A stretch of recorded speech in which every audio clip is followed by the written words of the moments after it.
I've been working as a ranger for a while now. And in all those years of walking trails, clearing out campsites, checking on people, and patrolling places where most folks never bother to go, there are a handful of moments that stick with me like nothing else. I've dealt with accidents, lost hikers, people who didn't respect the land, even the occasional body pulled out of a ravine or found in a lake. But there are two memories that cut through all the noise and never leave me. The first one came when I was a kid, long before I ever thought about wearing a ranger uniform. The second came years later, in college, when I was old enough to think I could handle myself in the backcountry. They sit on opposite ends of my life, but they're tied together in a way that makes me feel like I was marked by them. Both times I stumbled across something I wasn't supposed to find. Both times I felt that kind of fear that changes you. When I was 8 or 9, my mom used to take me out with her when she went to gather things from the woods. She wove baskets and little craft from reeds and natural fibers, and she'd bring me along to help pick things up. She tried to make it fun for me. One way she did that was telling me she'd give me a nickel for every piece of trash I collected. It was her way of keeping me busy and teaching me not to just run wild while she worked. She'd have her basket for the plants, and I'd carry mine, filling it with crumpled cans, plastic bags, and scraps left behind by careless people. We didn't have much money, so even a couple of nickels seemed worth it to me back then. One day, she took me out to a reservoir. I think it was near a national park, but I can't remember exactly which one anymore. It was the mid-90s, long before either of us had a cell phone. I remember it was summer, hot enough that the dirt stuck to the sweat on my arms, and the smell of warm lake water and damp weeds hung in the air. Mom was busy collecting reeds, bent over with her hands full, and I was poking along the shore. The water line was lower than usual, so the beach was exposed, muddy in places with broken bottles and driftwood scattered along it. I spotted something pale sitting on the edge of the water. At first I thought it was a glove, maybe a rubber one, or even one of those cheap gardening gloves people always left behind. I was excited because it would count toward my trash haul, and I was already picturing the coins jingling in my pocket later. I walked closer, bent down, and picked it up. It wasn't a glove. I didn't understand right away. It felt heavier than I expected, soft and waterlogged, but solid in places. I turned it over in my hand, and that was when I saw the fingernails. They were grayish, swollen from being in the water, but they were unmistakable. It was a hand, a real human hand. It was left-sided, cut off a few inches above the wrist. The skin was bloated, the color of wax, with patches of red where the flesh had torn. I froze, staring at it, not breathing. My fingers had locked around it without me realizing. I remember the way the joints shifted slightly when I moved, how the skin slipped a little over the bone underneath. That detail is burned into my memory more than anything else. I started screaming, but I couldn't make myself drop it. My hands clamped down like they were glued to it. The harder I screamed, the tighter I held on. I must have sounded like I was being torn apart. My mom came running from where she was, and she had to physically pry my fingers off one by one before the hand fell into the mud. I can still see it lying there, half buried in the wet sand, the water lapping against it like it belonged there. We ran all the way back to the car. There was no one else around. We drove to the nearest gas station, and Mom used the payphone to call the police. They sent people out to collect the hand, but they didn't let me see any of that part. They tried to calm me down by saying it was probably from an animal, maybe a bare paw, but I already knew that wasn't true. A kid might not know much, but I knew what a human hand looked like. Later, I learned more about it. I don't know if my mom told me when I was older or if I overheard it from someone else, but there had been a group of drunk teenagers out on a powerboat. One of them had fallen in or maybe jumped in as a dare, and the boat hit him. They pulled most of him out, but not all. The reservoir turned him into pieces, and I happened to find one of those pieces. I didn't talk for weeks after that. My mom said it was almost 2 months before I spoke more than a word or two. I couldn't explain to anyone how it felt to hold that hand, how wrong it was. I still can't pick up anything that looks too much like a hand without feeling sick. Even mannequins in department stores make my palms itch. That was the first time I learned that the woods and the water don't care who you are or how old you are. Sometimes they give you something you never asked for, and you just have to live with it. I carried that memory into adulthood, and maybe it's part of why I became a ranger. Being out in the wilderness was a way to face the unease, to try and make sense of it. For the most part, it worked. I built a life out of walking the same kinds of places that had scared me as a kid.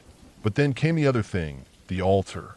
It was during college, after a rough semester. I've been buried in exams, projects, and all the stress that piles up until it feels like you're going to snap. I wanted space. I wanted silence. I picked a spot in southwestern Colorado, packed my gear, and headed out with the idea that I'd camp alone for a few days. It was supposed to be a way to reset myself, like hitting a switch. The trail wound through forest and low hills, thick with pines and scrub oak. The air smelled sharp and resinous, and the silence was heavy in the middle of the day. I remember how good it felt to hear nothing but the crunch of my boots and the sound of my pack straps creaking. I wasn't looking for anyone, and I didn't expect to see anyone. But as I was coming back on the third day, I heard voices behind me. A group of people were heading up the same trail. I don't know why, but I didn't want to be around them. Maybe it was stubbornness, wanting to keep my solitude. Maybe it was just habit. So I stepped off the trail and cut into the trees. I figured I'd give them time to pass and then loop back to the path. At first it was easy walking, weaving between the trunks, pushing through brush. But the woods got thicker, branches clawing at my arms, undergrowth pulling at my legs. I lost track of how far I'd gone. When I finally stopped, trying to get my bearings, that's when I saw it. It was in a small clearing, half hidden by the trees.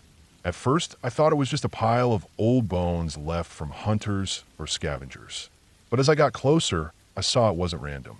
The bones had been arranged, stacked into something like a table. Long femurs and deer legs made the base, flat slabs of pelvis bone, and scapula made the surface. Around it, hanging from tree branches, were strings. On those strings were smaller bones, teeth, bits of metal, things that clinked together in the breeze. It wasn't old either. The bones were clean, not mossy or weathered. Some still had a yellow tinge of fat clinging to them. The strings were freshly tied, the metal not yet rusted. Someone had made this recently. Someone had spent a lot of time making it. The sight of it hit me harder than the smell. It was wrong, but wrong in a deliberate way. Like whoever built it wanted people to find it and feel what I was feeling. Fear, confusion, the sense that you'd walked into something private that you had no business seeing. I didn't wait around to study it. I backed away step by step, making sure I didn't trip or make noise, and then I turned and forced my way back to the trail. I never camped again after that. I still go into the woods because it's part of my job and my life, but I don't sleep alone out there anymore. That altar made me realize something I've been ignoring since I was a kid. People can be worse than anything else you find in the wild. A mountain lion hunts to eat. A storm tears trees down because that's how nature works. But people build things like that bone table. People cut up animals, string bones like wind chimes, and leave them waiting for strangers to stumble across. Sometimes at night, I think about the hand I picked up as a kid and the altar I saw in college. They're tied together, not because they came from the same person or the same place, but because both of them showed me the same truth. Out here, in the quiet places, there are things you can't ever prepare for. Sometimes it's the aftermath of an accident. Sometimes it's the work of someone who wants to leave a mark in the worst way. Either way, when you come across it, you're changed. I don't talk about the altar much.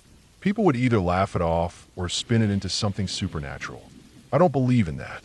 What I believe is that someone carried those bones into the woods and built that thing by hand. Someone had a reason, even if I'll never know what it was. That's scarier to me than any ghost story.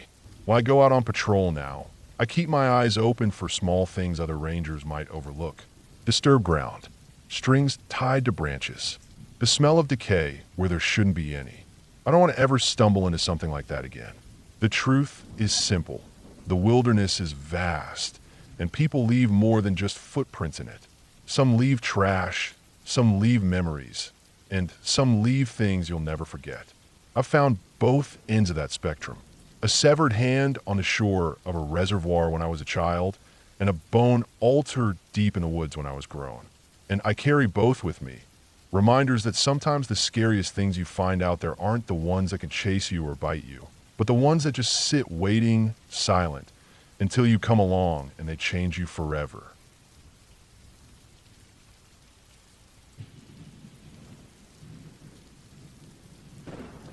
I still remember that evening as clearly as if it happened yesterday, even though it's been 4 years now.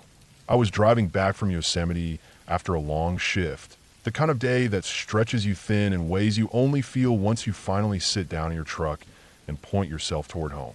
It had been one of those busy days where everything seemed to stack one on top of the other.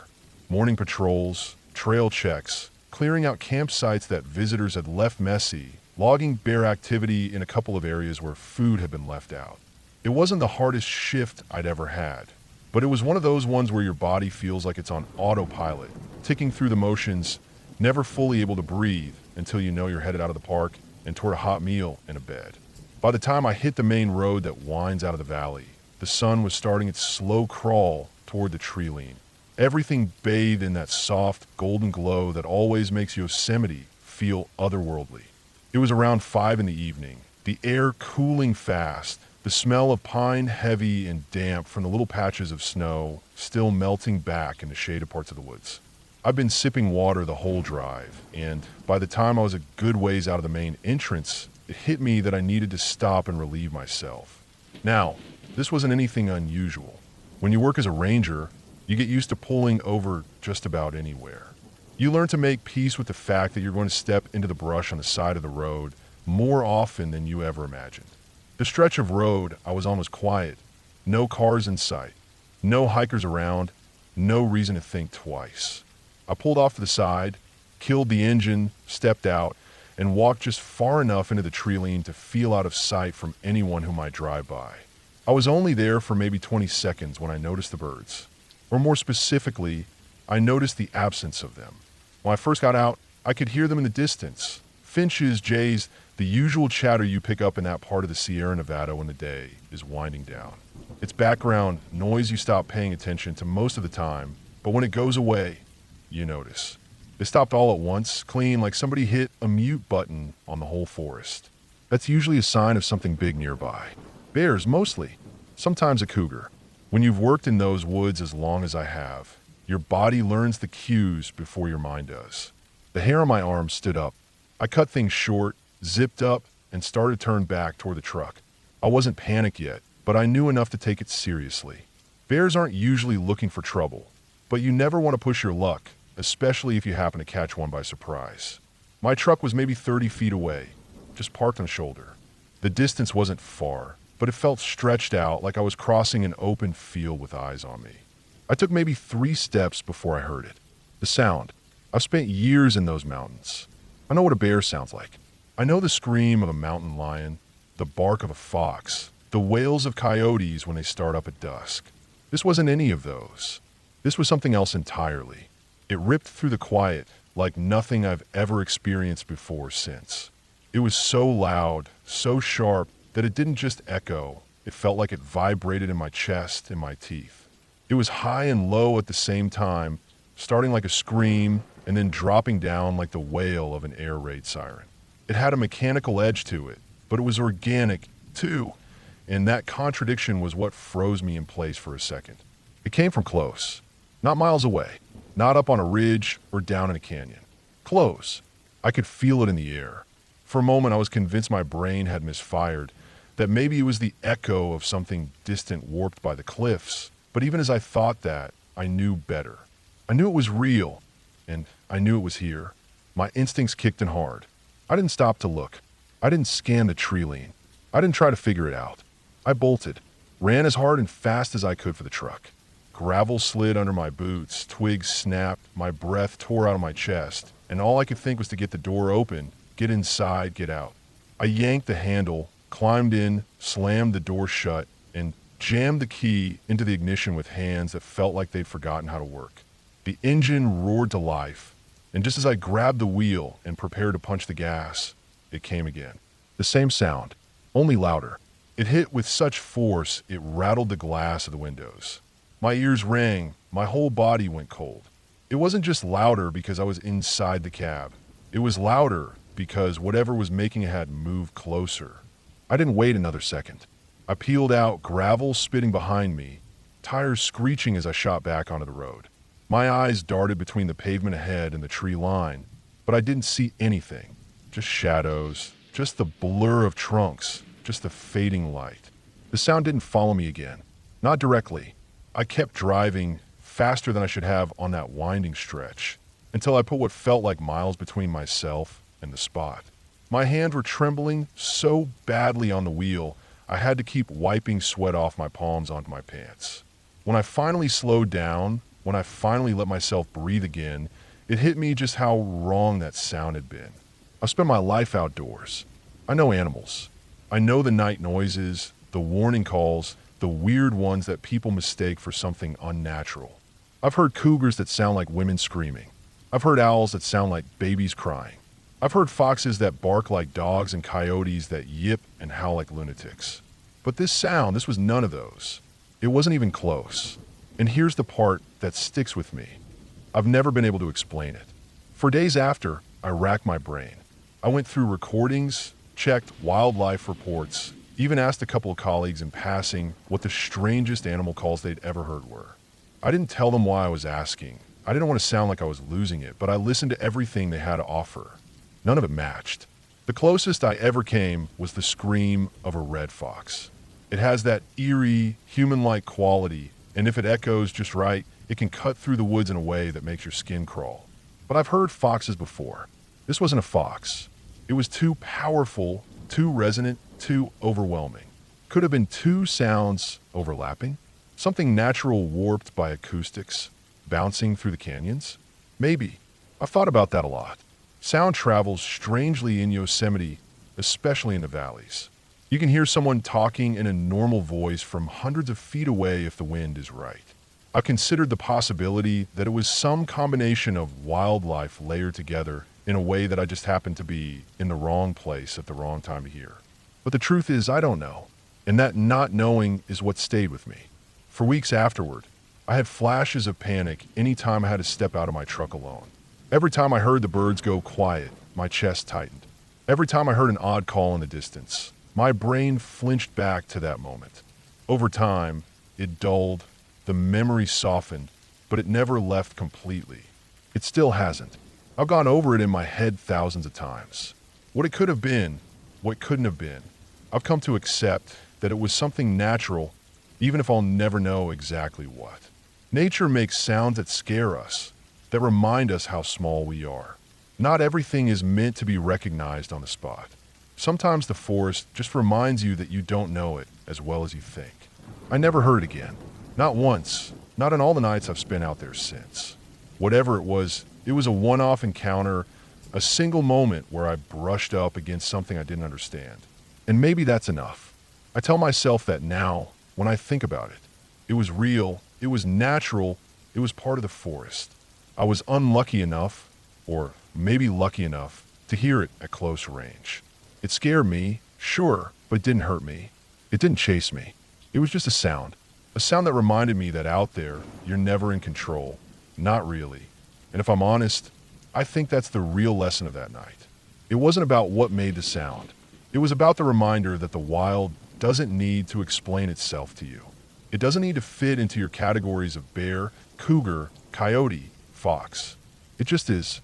And sometimes when you step off the road to take a piss, you get a front row seat to the parts of it that most people will never hear. I still don't like stopping on that stretch of road. I still get a knot in my stomach when the woods go silent around me. But I keep going back because that's the job. And because, fear or not, the forest is still the forest. It doesn't belong to me. It never did.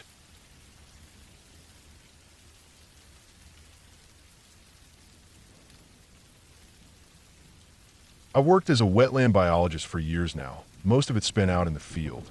A lot of people think the job sounds kind of boring, like I'm just wandering around in swamps and tallying up frogs or checking on cattails. But the truth is the work can put you in some strange places, and when you spend enough time in the woods, you see things that you don't always want to see. I've had black bears come too close, stumbled across more than a few meth labs or dumps, found burnout vehicles hidden miles off any road, and even human remains once. You don't work long in the woods without building up a list of things you'd rather forget. This story is one of those things, something that started out as a routine day in the field and ended with me leaving an area for good, even though the work was supposed to continue there. I'm not the kind of person who runs away from sight. I usually finish what I start, but what I found that day was enough for me to walk away without hesitation. It was late summer in Pennsylvania, hot and muggy, the kind of day where you're sweating before you even get out of your truck.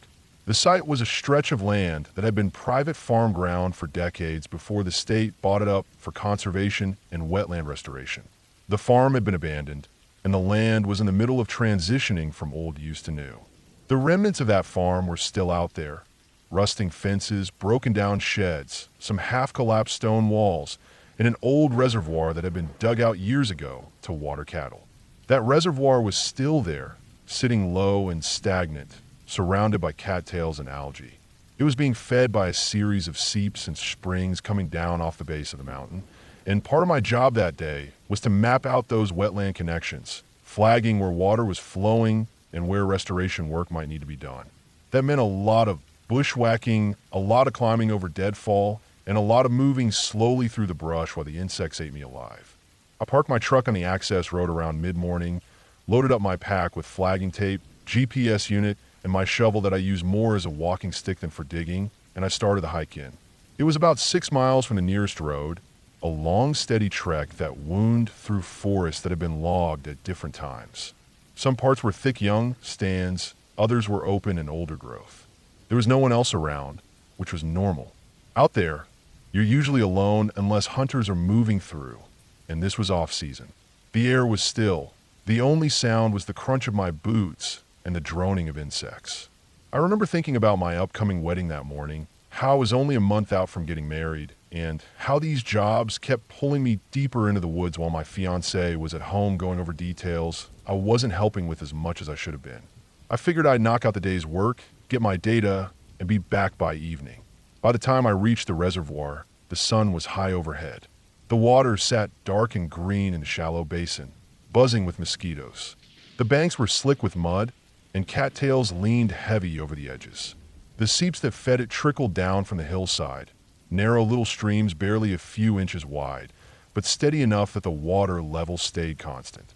I dropped my pack, took out my flagging tape, and started walking up the first seep.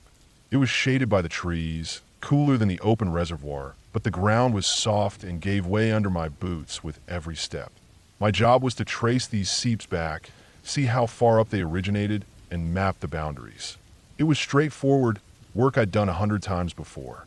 I pushed uphill, ducking under branches, stepping over rocks slick with moss, keeping my eyes on where the water ran. It was slow going, but I eventually crested a small rise. As I came over the top, I froze. Down below, tucked into a shallow hollow in the woods, was what looked like a little camp. At first glance, I thought it was a hunting camp, the kind of rough shelter some people put up for deer season. But the closer I looked, the less sense it made.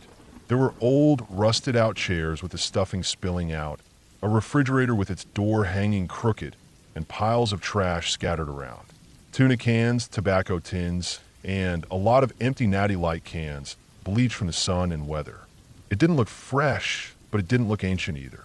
I've seen plenty of old farm dumps and party sites out in the woods, and this had some of that feel, but it was more like someone had been living there at one point, or maybe still was. That set off alarm bells in my head because you never know what kind of person might be squatting out in the woods. Most of the time they want to be left alone, but stumbling into someone's camp uninvited can go bad fast. I stood there for a minute, deciding whether I should cut wide around it and keep working or just turn back. That's when I heard movement behind me. I spun, shovel gripped tight in my hand, and my stomach dropped. A large German shepherd stood on the trail about 20 feet away, staring at me. Its coat was clean, healthy, and well kept, which told me it wasn't a stray. This was someone's dog. That made things worse. If there was a dog, then there was a person nearby, and the last thing I wanted was to look like I was snooping around someone's camp. My first thought was that I was screwed, that the dog was going to come at me, and I'd have to try and fight it off with my shovel handle, which was not a fight I wanted. But the dog didn't charge. It just stood there, ears forward, eyes locked on me. Then it turned and started walking back up the hill, stopping after a few steps to look back at me. I hesitated.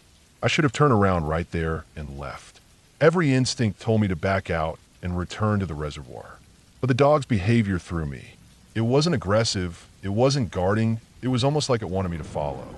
I told myself maybe someone was hurt up there, maybe the dog was leading me to them. I'd heard stories like that before, and as much as I didn't like the situation, part of my job involves dealing with emergencies in the field.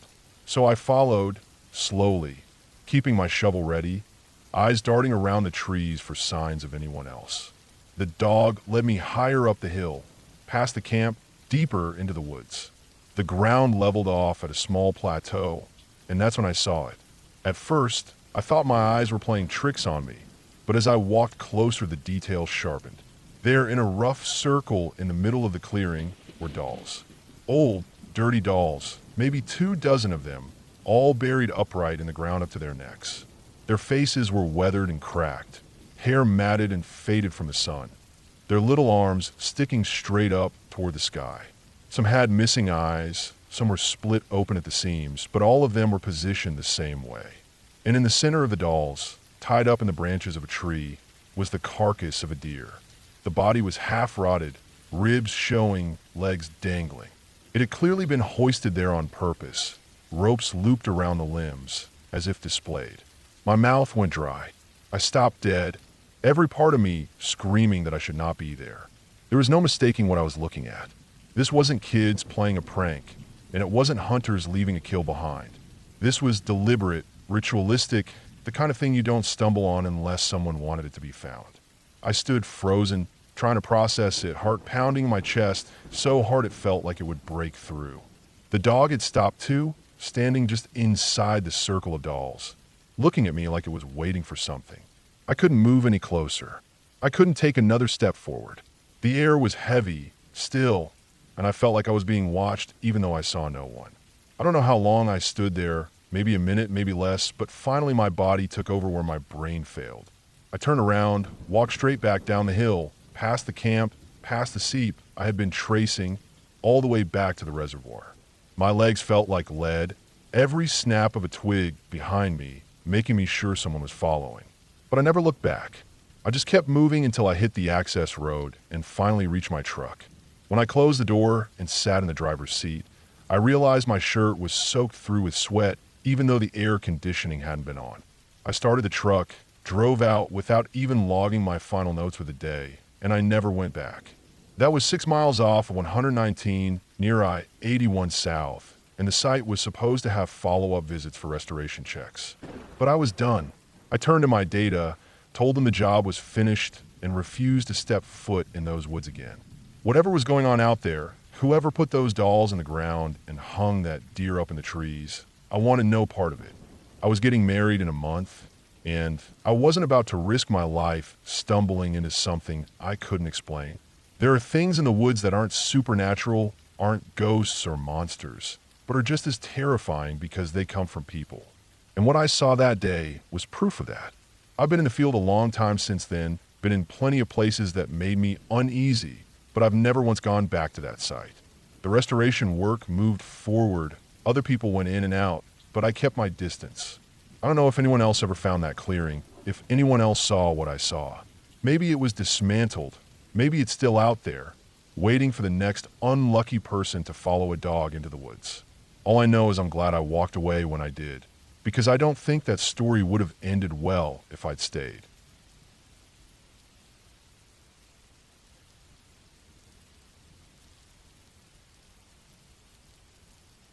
I've worked as a ranger long enough to know that the forest doesn't always play by the rules people think it does. Everyone imagines the woods as peaceful, quiet, calm, a place where you can go for a break from people and noise.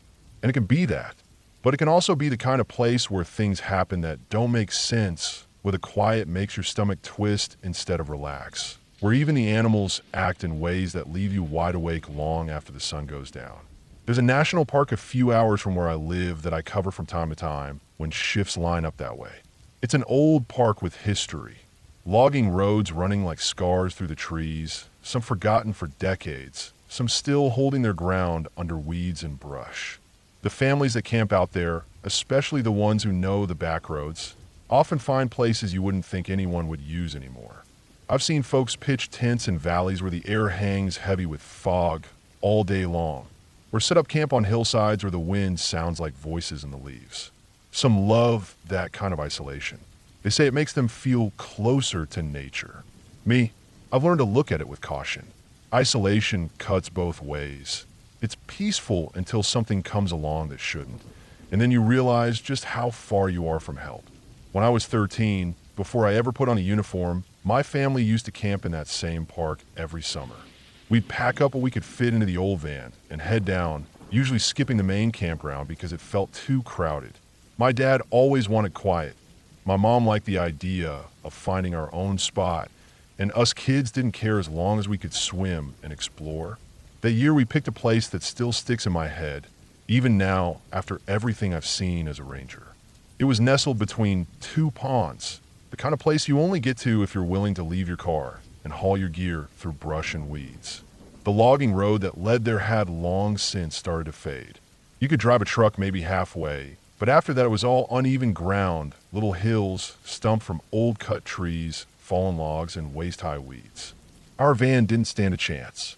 We parked it off to the side and carried everything in on foot.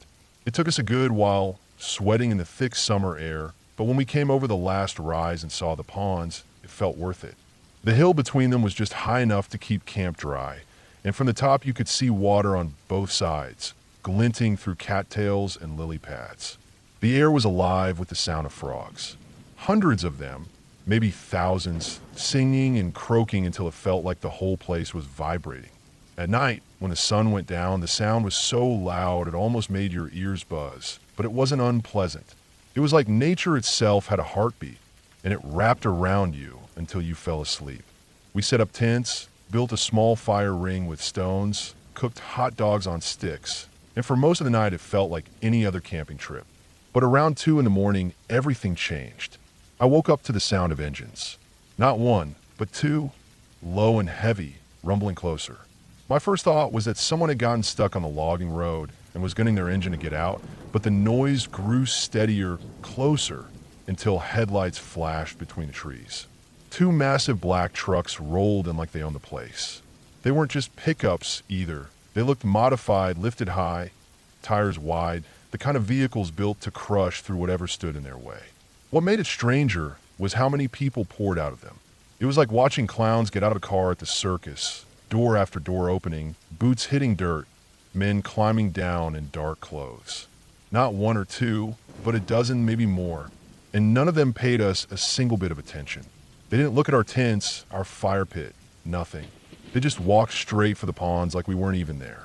They carried nets, long-handled, wide-mouthed, the kind you'd expect to see in a lab or maybe on a fishing boat, not out here in the dark.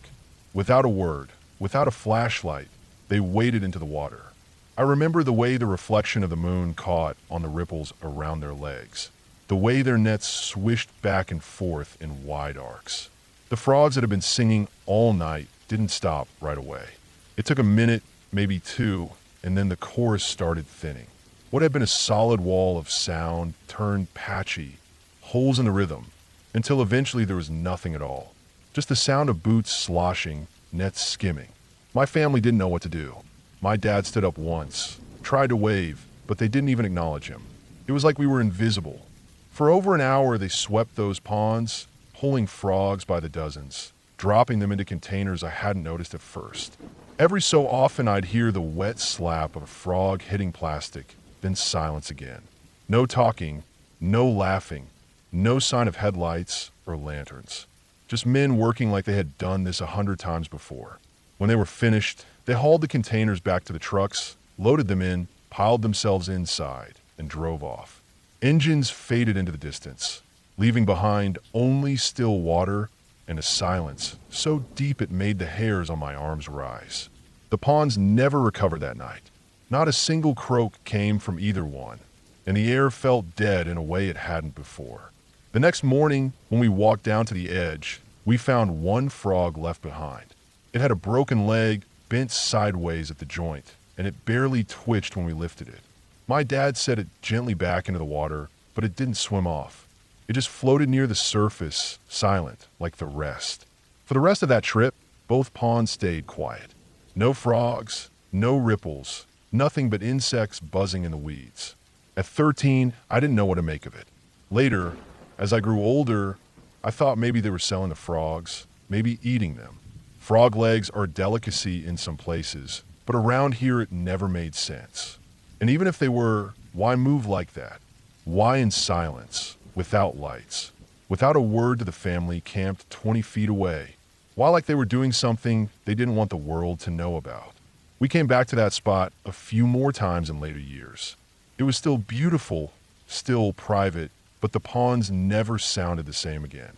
Frogs came back in small numbers, sure, but never the chorus we'd heard that first night. And we never saw the trucks again. The following summer, we camped in a different part of the park, not one in hauler gear so far. That trip came with its own kind of strangeness, though in a way more expected. We woke in the early morning hours to the sound of something rummaging through camp. A black bear had gotten into the cooler.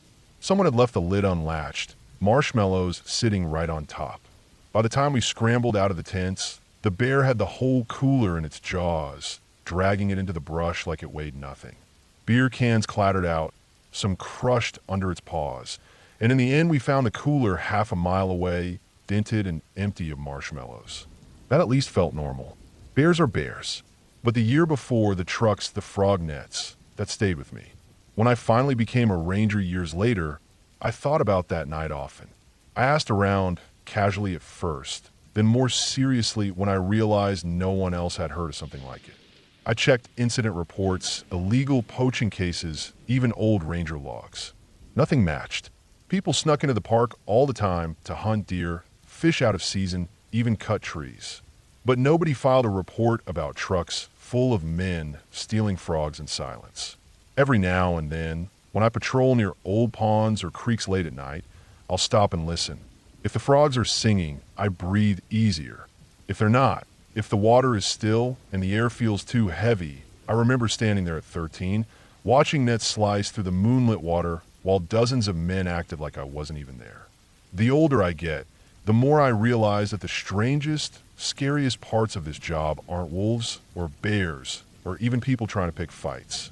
It's the things that don't add up, the things that have no explanation. 2 black trucks, a dozen men, and a silence that swallowed the woods whole. That's what I carry with me, more than the bear or the broken cooler or anything else. Because sometimes when the frogs stop singing, I wonder if they're out there again, somewhere deeper in the park, nets cutting through the dark water, leaving only silence behind.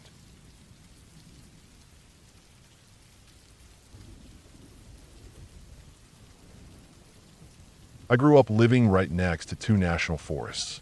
Our house sat just far enough away from the highway that we didn't hear much traffic, but close enough to the tree-line that at night, the forest seemed like it was pressing in on us.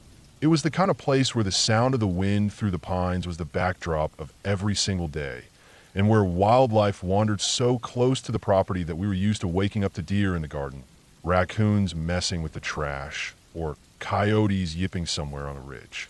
I had always loved it. Being that close to the woods gave me a sense of safety, like I belonged there. But from June through July one year, all of that changed. For the first time in my life, I saw how fast it all could be taken away. The fire started miles away, up the canyon. At first, it was just another news report, the kind of summer fire we'd always heard about but never worried over. This one grew fast, though. It had been dry for weeks. The rivers were low, the grass was brittle, and the wind was constant. It felt like everything was ready to go up. Within days, the fire spread to tens of thousands of acres, and suddenly evacuation orders were being talked about for towns we actually recognized. For a while, I thought we'd be fine. I told myself the fire would stay contained, that the ridges and valleys would hold it back. But then one evening, coming home from work, I looked out toward the mountains and saw an entire ridge burning red, flames pushing high into the sky. That was the moment it became real. That night was chaos. My dad had gotten off work around the same time I did. The 2 of us stood out in the yard staring at the mountain. The fire was so big we could see it even in the daylight, columns of smoke rising and curling into the sky like a thunderstorm that didn't move. At first, my parents didn't want to pack. They thought we'd have time, but the glow on the ridge kept getting brighter, and then you could see individual flames rolling down the slope.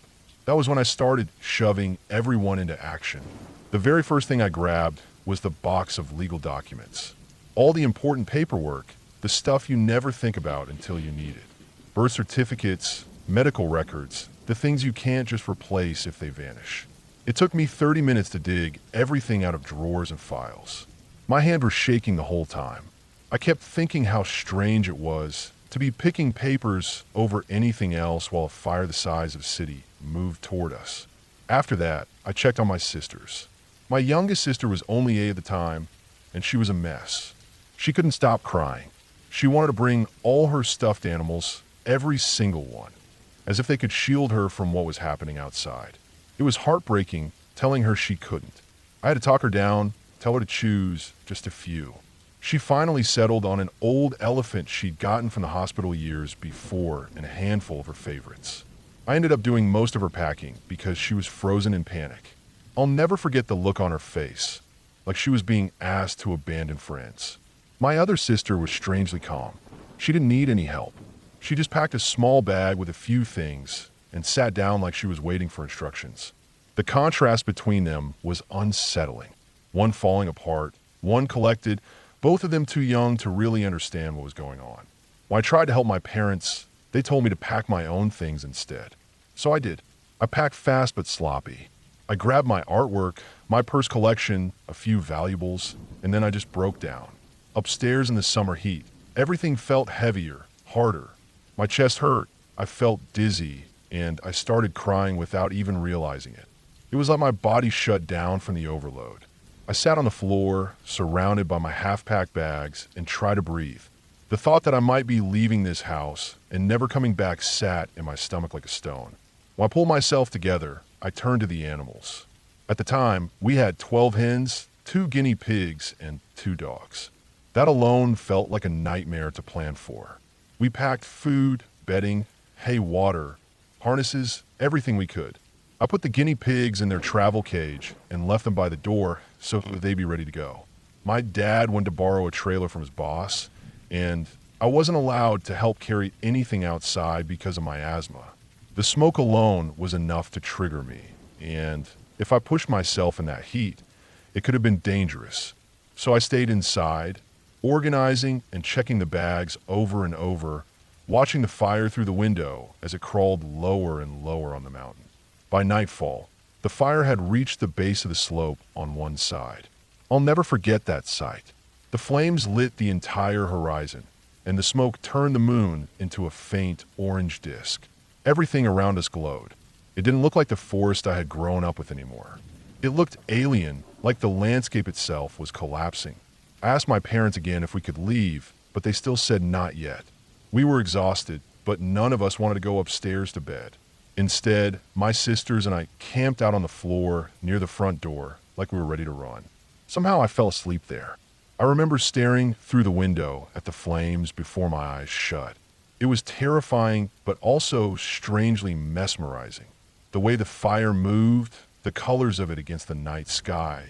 It was horrible, but it was also hauntingly beautiful. The smoke caught the moonlight and mixed with the orange glow, turning the sky into streaks of purple and red. I thought it looked like a painting. I hated myself for thinking that. I woke up a few times during the night.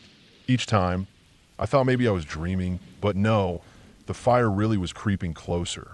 The strange thing was, each time I woke up, the fire looked smaller, weaker. It didn't make sense until morning. At around 6 a.m., I opened my eyes again. The 1,000-foot flames were gone. The mountain still burned, but it wasn't the wall of fire we had gone to sleep watching. I jumped up and woke everyone else. Outside, the air smelled like burnt wood and wet ash. We later found out that fire crews had worked through the night, setting a fire line and bringing in water drops. They saved us. That morning, there were tears of relief. My family stood together in the smoky light of sunrise, just happy to see the house still standing. Nobody in our immediate area lost their lives. One firefighter was badly burned, but he survived. One helicopter carrying water buckets had even gone down, though somehow the crew walked away. One home burned. A few government buildings were lost. But compared to what it could have been, we were lucky. Still, 35,000 acres of forest were gone. The aftermath was strange. The fire burned so much land that when the wind shifted in the days after, everything smelled like ash for miles. The hillsides that used to be green were stripped black, with skeletal trees jutting up like broken bones. Wildlife scattered. Trails I had hiked as a kid were gone, wiped away by heat and smoke. The forest I'd grown up next to had changed forever. We tried to return to normal life, but it wasn't easy. My youngest sister wouldn't sleep in her own bed for weeks after. She wanted to stay near the door every night, in case it happened again. My other sister didn't say much, but I could see the change in her too. She'd stare out at the hills, as if she was waiting for something else to happen. My parents threw themselves into rebuilding routines, cleaning up, feeding animals, working. But I think it hit me the hardest. I kept replaying the night in my head. The fire rolling down the mountain, the panic of packing, the trance of watching it glow through the window. It didn't leave me. It was like the fire had burned itself into my memory just as much as it had burned the land. And maybe the hardest part was the losses. We had been through a house fire once before, years earlier, and it had left scars we never really talked about. This time we got lucky. We saved the house, saved most of our animals. But not all. Lady, our dog, didn't make it through the earlier fire. Thunder, my bird, had died in a terrible accident. And Rex, the fox I cared for at the sanctuary, died from heat stroke when the fire pushed close. Each loss felt like a reminder that safety was never guaranteed.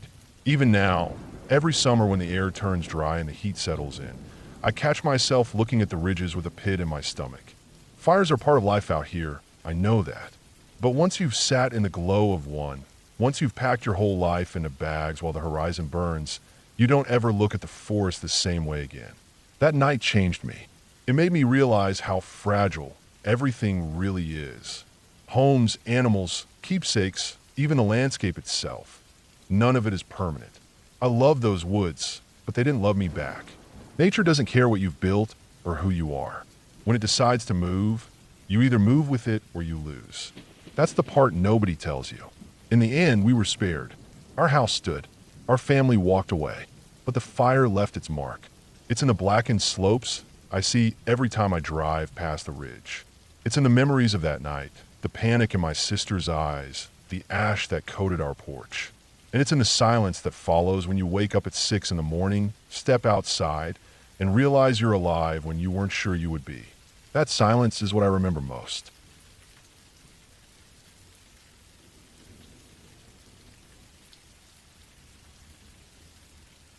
Back in 2010, I took what I still consider the most reckless and unsettling trip I've ever done alone.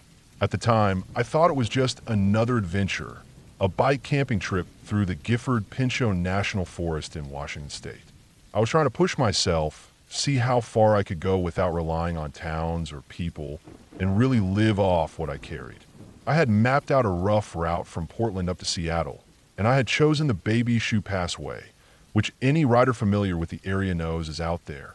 Miles and miles of back roads, forgotten Jeep trails, stretches where you don't see another soul for days. I was younger then, tougher maybe, or at least more willing to put myself in situations where I was completely alone. By the time I reached the area around Big Tire Junction, I'd already been on the road for days.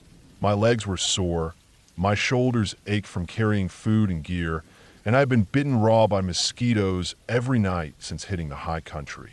I had gotten used to the constant drone of them around my head, and the small rituals I went through just to have a moment of peace, building a smoky fire if I dry wood, rubbing on repellent that never worked the way it claimed, and finally retreating in my sleeping bag as early as I could just escape. I hadn't brought a tent, just a bag and a tarp, and that decision would haunt me on more than one night. The day I'm talking about started simple enough. I had been riding since morning, trying to make up miles before the heat came in. I had stopped to eat trail mix and jerky on the side of an abandoned road and study my map, deciding to try one of the random Jeep tracks that splintered off from the main road. My plan for campsites was always the same. Leave the main route, find a side trail that looked unused, follow it far enough that nobody would stumble across me by accident, and then make camp in some quiet hollow or flat stretch. The first trail I tried ended badly. About half a mile down, I startled a bear. It wasn't huge, maybe a younger one, but still close enough that I froze. For a moment, we just looked at each other, both of us deciding what the next move was. My heart hammered in my ears, and I reached for the little brass bike bell I had clipped to my handlebars. I rang it hard, over and over, the sharp sound echoing through the trees. The bear twitched, turned, and loped back into the brush. My hand shook so bad I almost dropped the bike. That close call was enough to make me spin around and head back to the main road. I told myself I'd just find another trail. I did. The next jeep road, I chose wound deeper and higher into the forest. It had that overgrown look, brush reaching across it, potholes filled with muddy water, and moss on the shaded side. Perfect. I pushed along until I found a clearing where the ground was soft with needles and there was just enough space to lay out my bag and stash my food a safe distance away. It felt good enough, isolated, forgotten. I reminded myself I was easily 50 miles from the nearest real town or human habitation. That thought gave me a strange comfort. Nobody was around to bother me. Or so I believed. The mosquitoes drove me into my bag earlier than I wanted. Around 8:30, I zipped myself in, listening to the high-pitched whine of them circling just outside. I was at about 4,200 feet, the kind of elevation where they swarm in clouds thick enough to see. I remember pulling the fabric over my head and breathing in the stuffy air just to block them out. I figured I'd drift off eventually. That's when I heard it. An engine. At first, I thought my ears were playing tricks on me, because who would be out here? The sound grew, the crunch of tires on gravel unmistakable. My chest went tight. I pulled my head from the bag and peeked out. Through the trees, I saw headlights, faint at first, then sweeping brighter as a truck rolled slowly down the Jeep trail. My first reaction was confusion. This road, the one I had chosen specifically for how empty and unused it looked, was suddenly alive with another person's presence. Then I saw him, the driver. He was alone, a man with a face shadowed by the cab light. His eyes caught mine as he passed, a flash of connection that froze me in place. He didn't stop, didn't say anything, just kept rolling forward down the trail. My mind raced. I knew from my map that this road dead-ended after a short descent into a canyon. There was no through route, no destination that made sense. He was going somewhere that didn't exist, or more accurately, he was going nowhere. I sat there in my bag, pulse racing. The realization hit me hard. The only two people on earth who knew where I was at that moment were me and that stranger in the truck. Nobody else. Not a friend, not family, not even a ranger. Just him and me in this giant forest. I tried to calm myself, telling my brain not to spiral. Maybe he was scouting firewood. Maybe he was hunting. Maybe he was lost. A dozen explanations fluttered through, but none of them settled me. 30 minutes later, I heard the engine again. He was coming back. I unzipped my bag, just enough to look out as he drove past my camp a second time, heading back up the trail. He didn't stop, didn't look directly this time, but the fact that he had gone all the way to the dead end and turned around gnawed at me. He had no reason to come here. None. Sleep never came easy that night. Every crack of a branch, every rustle of the brush sent my nerves sparking. I thought of the bear. I thought of the stranger. I tried to decide which one worried me more. The morning felt like escape.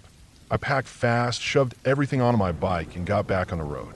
My stomach was tight the whole ride out, eyes scanning the forest edges, half expecting to see that truck parked somewhere, waiting. But the day passed in silence. Nothing but wind in the trees and the grind of gravel under my tires. That night, I found another site near Taklock Lake. There was an old, abandoned campground there, blocked off by a massive berm the Forest Service had pushed across the entrance. I thought it was perfect. Nobody could get vehicles in, nobody could stumble on me. I slid my bike past the berm, found a flat stretch of earth, and set up as quietly as I could. The lake was still, reflecting the last of the light, and for a moment I felt safer than I had the night before. But safe doesn't last long out there. It was after dark when I heard them. Engines revving, voices shouting, laughter cutting through the trees. A group of people had found a way around the berm.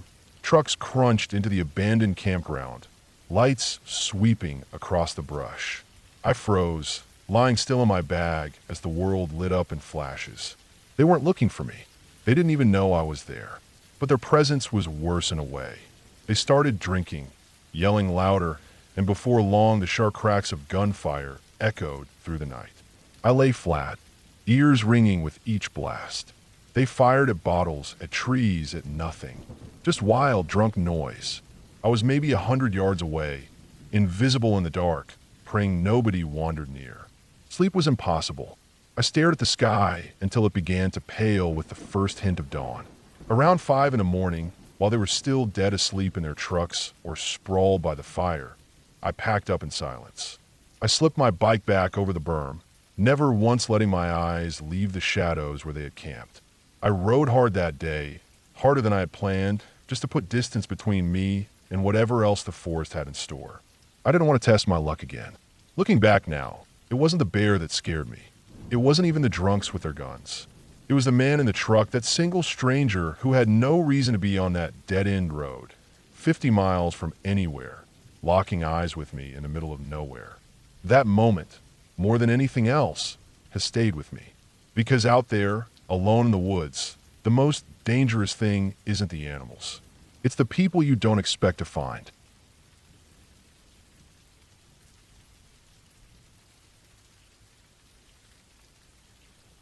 I worked as a park ranger for most of my adult life, and I've seen a fair amount of strange things out in the woods. Most of them, once you strip them down to their bare facts, come down to natural causes. An animal doing what animals do, a person getting turned around and convincing themselves something is out there in the dark, or just the way the forest can play tricks on you when you're tired, hungry, and not fully alert. Still, there are times when something happens that doesn't leave much room for debate, something you can't just explain away with a shrug. This was one of those times. It started with a call from a friend of mine. He wasn't a ranger, not even close to the type who spent much time outdoors. He worked a desk job, lived in a small town, and most of his idea of outdoor activity was mowing his yard on Sundays or grilling out in the summer. But for whatever reason, he had taken an interest in camping. He bought himself a tent, a sleeping bag, a little propane stove, and a few other odds and ends. He had been planning short solo trips, testing his gear, trying to see what it was like to spend time outside of his usual routine. When he told me he was heading out near the Appalachian Trail for a few nights on his own, I didn't think too much of it. The area he picked wasn't particularly remote by ranger standards. You could drive to it easily enough, the trailheads were marked, and though the woods around it stretched on for miles, it was still a place with enough foot traffic that he wouldn't truly be alone if something happened. Still, I gave him a few pointers, basic safety reminders, what to watch out for, the kind of animals he might encounter, and the importance of trusting his instincts if something didn't feel right. He laughed it off, saying he'd be fine. The next few days went by without me thinking about him too much. Then he called me when he got back.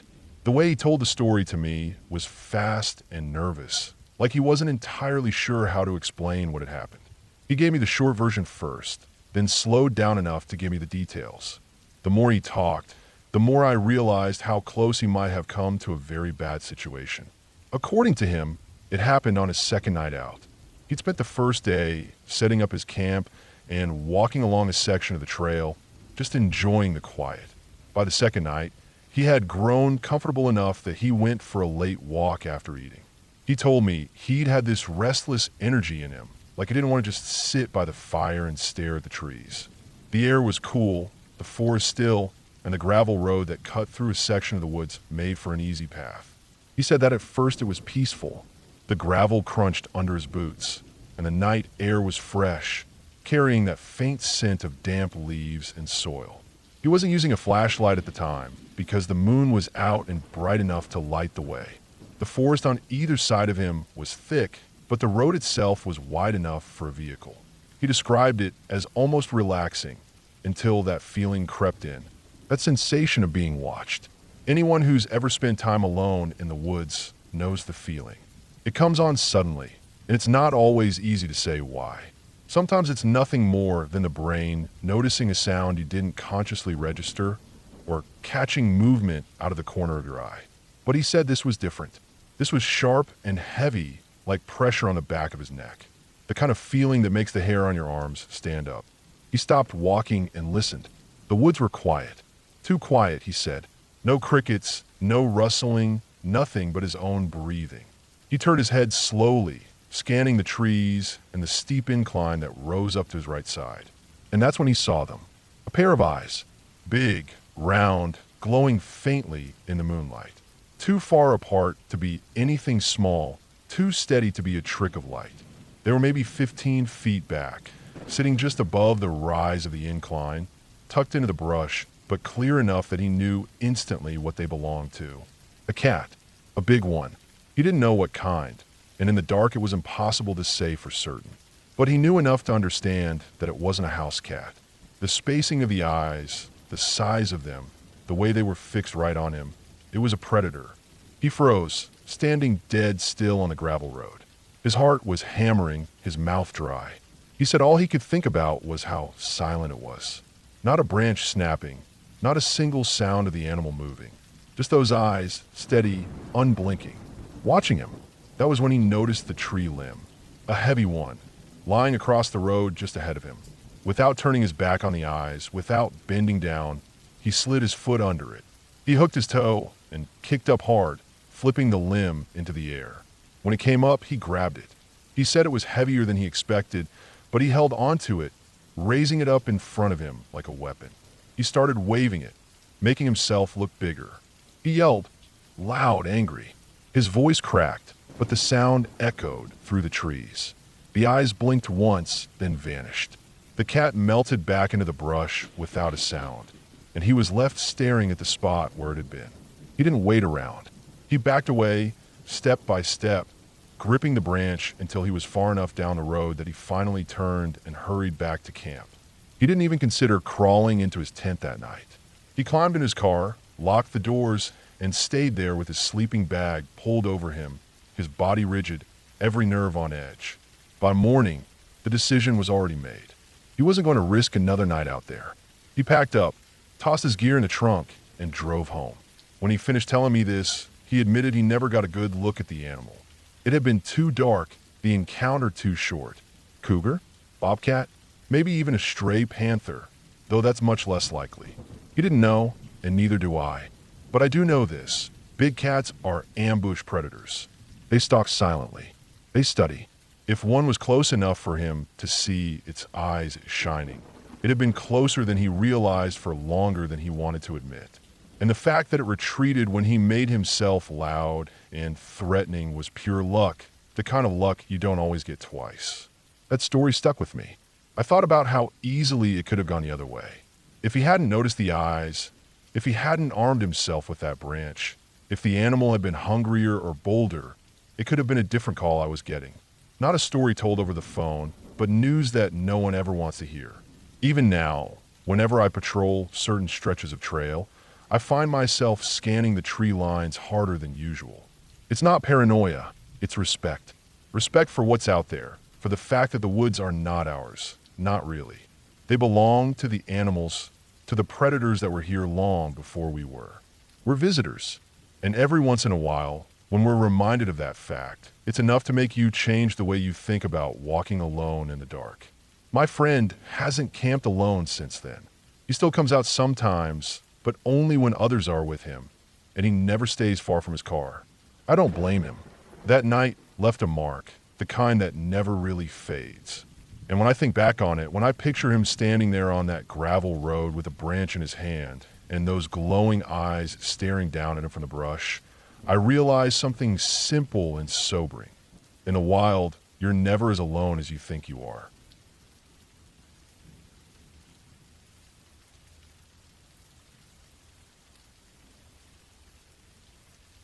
I grew up in the woods. My dad had me out there before I was old enough to carry a gun, sitting on the ground beside him, learning how to keep still, how to watch, and how to listen. Over time, I came to know the difference between the rustle of a squirrel and the deliberate steps of a deer. By the time I was a teenager, deer season was the most important time of year for me. I counted down the weeks to it, looked forward to the quiet, cold mornings, the crunch of frost under my boots, the way the woods felt alive in ways most people never paid attention to. Our hunting tradition always centered on my cousin's land in western Wisconsin. He owned quite a few acres, all of it hills, oak trees, and thick brush. Perfect deer country.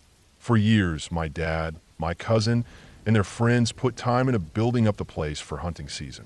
They built a shack at the base of one of the ridges. It was more like a rough cabin. Plywood walls, tin roof, wood stove, a table inside with a bunch of mismatched chairs. The walls were lined with hooks holding orange vests, old jackets, and a few shelves with ammo, thermoses, and tools.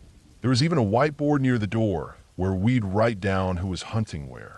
That way nobody accidentally walked into another person's area, which could be deadly when rifles were involved. We'd put tree stands up on the ridges, overlooking valleys and funnels where deer liked to travel. Over the years, those stands became like old friends, patched up ladders, new boards nailed down, camo netting tied back where the weather had torn it away. That morning was opening day. The first day of gun season always carried a kind of weight. Everyone's excited, everyone's running on too little sleep, everyone's hoping to be the one to tag a big buck before breakfast. My dad and I planned to head up one of the ridges before the sun came up. We rolled out of bed before 5, our breath showing inside the shack as we pulled on layers. I loaded my pack, slung my rifle, and followed him out into the cold. It was the kind of cold that bites the inside of your nose and makes your eyes water, but I'd grown used to it over the years. We hopped on the ATV, the motor loud in the silence of the morning, and started up one of the old logging paths that wound through the hills. The path was rough, with ruts from rain and mud, but the four-wheeler handled it fine. I leaned forward, hands shoved in my pockets as the trees slid by.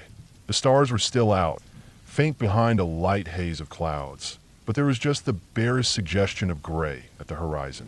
We parked halfway up the ridge, cut the engine, and unloaded. The woods swallowed the noise the second the motor died. That's something people who don't hunt never really understand. Out there, away from everything, silence has a weight. It's not that there's nothing to hear. It's that every small sound is sharper. A twig snapping sounds like a gunshot. A leaf shifting in the wind sounds deliberate. We hiked the rest of the way up, crunching slowly through frosted leaves. We didn't talk. We didn't need to. My dad led, and I followed, copying his steps so we didn't double the noise. It was a trick he drilled in me years ago. By matching him exactly, it sounded like one set of footsteps instead of two. Less chance of spooking deer. By the time we reached the top and settled into our stand, the first light was starting to show. It came slow, the gray deepening, shadows pulling back, trees starting to show their shape. We sat, rifles across our laps, waiting for that golden window of morning when deer tend to move. But nothing did. Not a squirrel, not a bird, not a single thing. It was strange. Normally you'd at least hear movement, even if it wasn't deer. The woods had a rhythm. This morning, it felt like it had been stripped away. Hours passed with nothing but the faint breeze and the sound of us shifting in our seats. By 9, my toes were numb, and I could see my dad was just as restless. He finally signaled that we'd head back down for coffee, warm up, then maybe try again later. I didn't argue. We climbed down, stretched our legs, and started the hike back down the ridge. The ATV was about halfway, parked at a bend in the trail. As we went, we did the usual routine. Walk a stretch, stop, listen. Walk, stop, listen. It breaks up the rhythm and sometimes lets you catch deer moving that you'd otherwise spook. The woods stayed empty. We were about halfway when I noticed it. At first, I thought it was just the echo of our steps. My dad walked heavy, boots crunching leaves, and I matched him exactly. But after a few minutes, I realized something was off. There was a third set. It only came when we moved. Stop and it stopped. Step and it stepped. Slightly off, just enough that I caught it. I frowned, slowed, and listened hard. My heart started to pick up a little, though I couldn't say why. Maybe it was just another hunter. But nobody else was supposed to be on our ridge. The schedule in the shack had our names written in for this hill. Everyone knew the rules.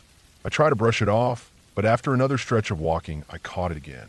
Crunch, crunch, crunch, hours, then one more just a fraction behind. I stopped dead and turned. The trees behind us stood still. Early light filtered in, but the ridge blocked the sun, leaving the whole slope in gray shadow. Bare trunks, brush, dead leaves. Nothing moved. My dad looked back at me, confused. I shook my head, pretending it was nothing, and followed him again. A minute later, there was again. Only this time, when I turned, I caught it. Something ducked behind a tree. My eyes locked on the spot, 30 yards up just off the path.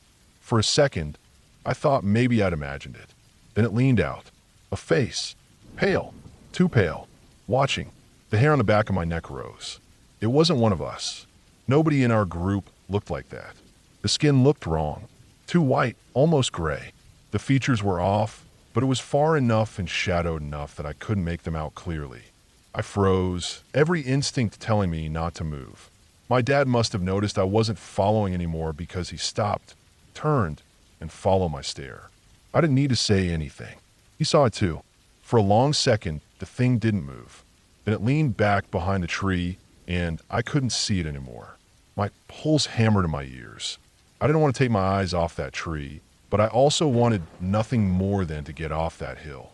I forced my legs to move, one step at a time, down toward the ATV. My dad was ahead, moving quicker now. I matched him, but I couldn't stop myself from glancing back every few steps. And then I saw it again. This time it didn't hide. It leaned out from the tree fully, and more of its body came into view. Its shoulder was crooked, its arm too long, its frame bent in a way that wasn't right. It didn't have a shape of a deer or a bear. It was human, but twisted. It just stood there, head tilted, staring down at us. I don't know how long I looked at it, but when the ATV came into view, I forced myself to break eye contact and move faster. My dad was already starting it, the motor coughing to life. I climbed on, and as the machine roared, I risked one last look. The figure had stepped out more now, its whole body visible in the shadowed trees. The skin was the same pale tone as the face, stretched tight over bone. Its legs bent strangely, like it wasn't built to walk the way we did. It didn't chase us. It didn't move. It just stood there, staring as we tore down the trail. The ride back was a blur. Every corner we rounded, I half expected it to be waiting there. But we made it back to the shack without seeing it again. The place was empty. No other hunters had shown up yet. My dad didn't say a word. He just tossed his gear in the truck. I did the same, and within minutes we were pulling out, leaving the shack behind. We didn't go back that day. I've thought about it every season since. My dad went back the next week and got his deer like nothing ever happened. He never talks about what we saw. If I bring it up, he shuts down, acts like it didn't exist. But I can't forget it. I know those woods. I've spent half my life in them. I know every animal, every sound, every shadow.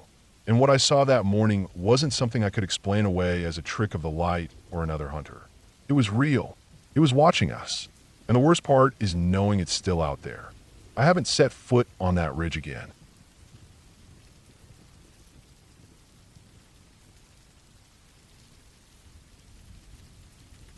When I was a kid, maybe 10 years old, my parents decided to take us on a trip to Mark Twain National Forest.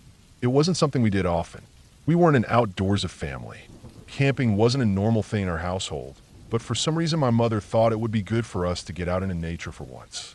Looking back now, I know there was a lot more going on in my home than just a vacation.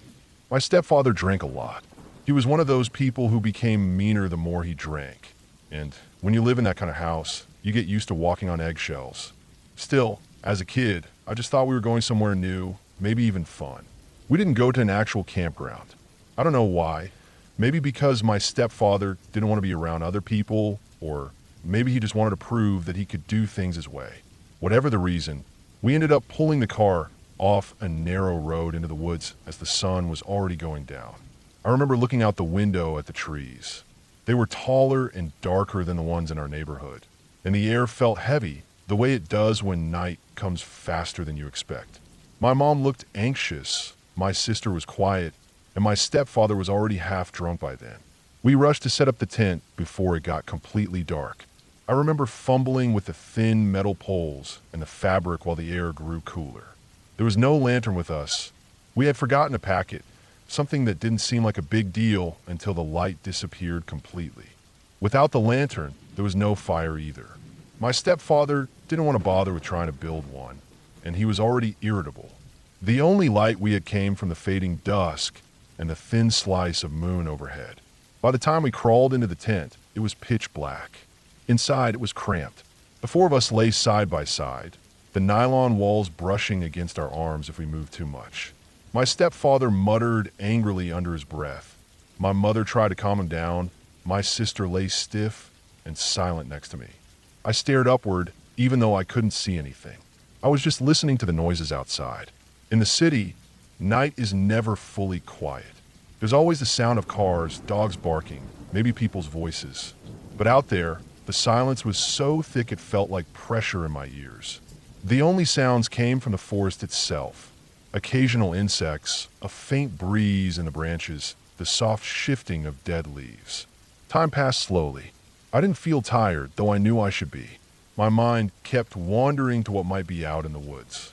I thought of animals first, deer, raccoons, things like that. Then I thought about bears, even though I didn't know if they lived there. The more I thought about it, the more awake I became, until every little noise outside felt sharp and dangerous. That was when the sound started. It was faint at first, just the suggestion of movement. Leaves shifting under weight, a slow drag, then another. It was steady, not like an animal scurrying. It had rhythm like footsteps. My body tensed, and I knew my sister was hearing it too, because I felt her freeze against me. My mother must have been listening as well. No one spoke. No one dared. The sound carried through the dark trees and into the tent. It kept coming. Not fast, not running, just a slow, deliberate crunch of leaves. Every few seconds, another step. Then another. Whoever or whatever it wasn't trying to be quiet, but it also wasn't using a light. That was what unsettled me the most. If it had been a person, why wouldn't they use a flashlight? Out in the woods, you couldn't see your own hand in front of your face without one. And yet the footsteps came, steady and patient. Minutes dragged by like hours. The steps grew closer, the sound more defined. I could picture the ground outside, covered in layers of brittle leaves and fallen branches, and I could hear the weight of each foot pressing them down. My heart hammered so hard, I thought the person would hear it from outside.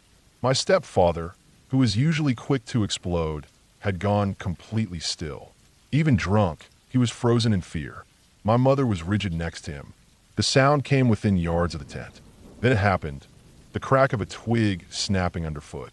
It echoed in the quiet forest like a gunshot. My stepfather broke then. He let out a scream unlike anything I'd ever heard from him before, a raw sound of pure fear. My mother shouted too. Instantly, we were moving. We didn't think, we didn't gather anything. We just scrambled out of the tent in a panic. The night outside swallowed us. My feet hit the cold dirt as we bolted toward the car. The forest was a blur of shadows and tree trunks, but somehow we made it. I remember the branches whipping in my arms as I ran. I remember the tightness in my chest, as if I couldn't breathe. And behind us, I could still hear the leaves rustling, the sound of something moving. We reached the Honda Civic hatchback, piled in without looking back, and tore out of there. The headlights cut through the trees for only a moment before we hit the road and drove fast toward home. None of us spoke. None of us turned to see if anything was following. We never went back for our things. The tent, the sleeping bags, everything we had carried and was left behind.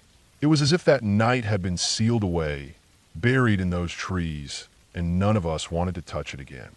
I never camped again after that.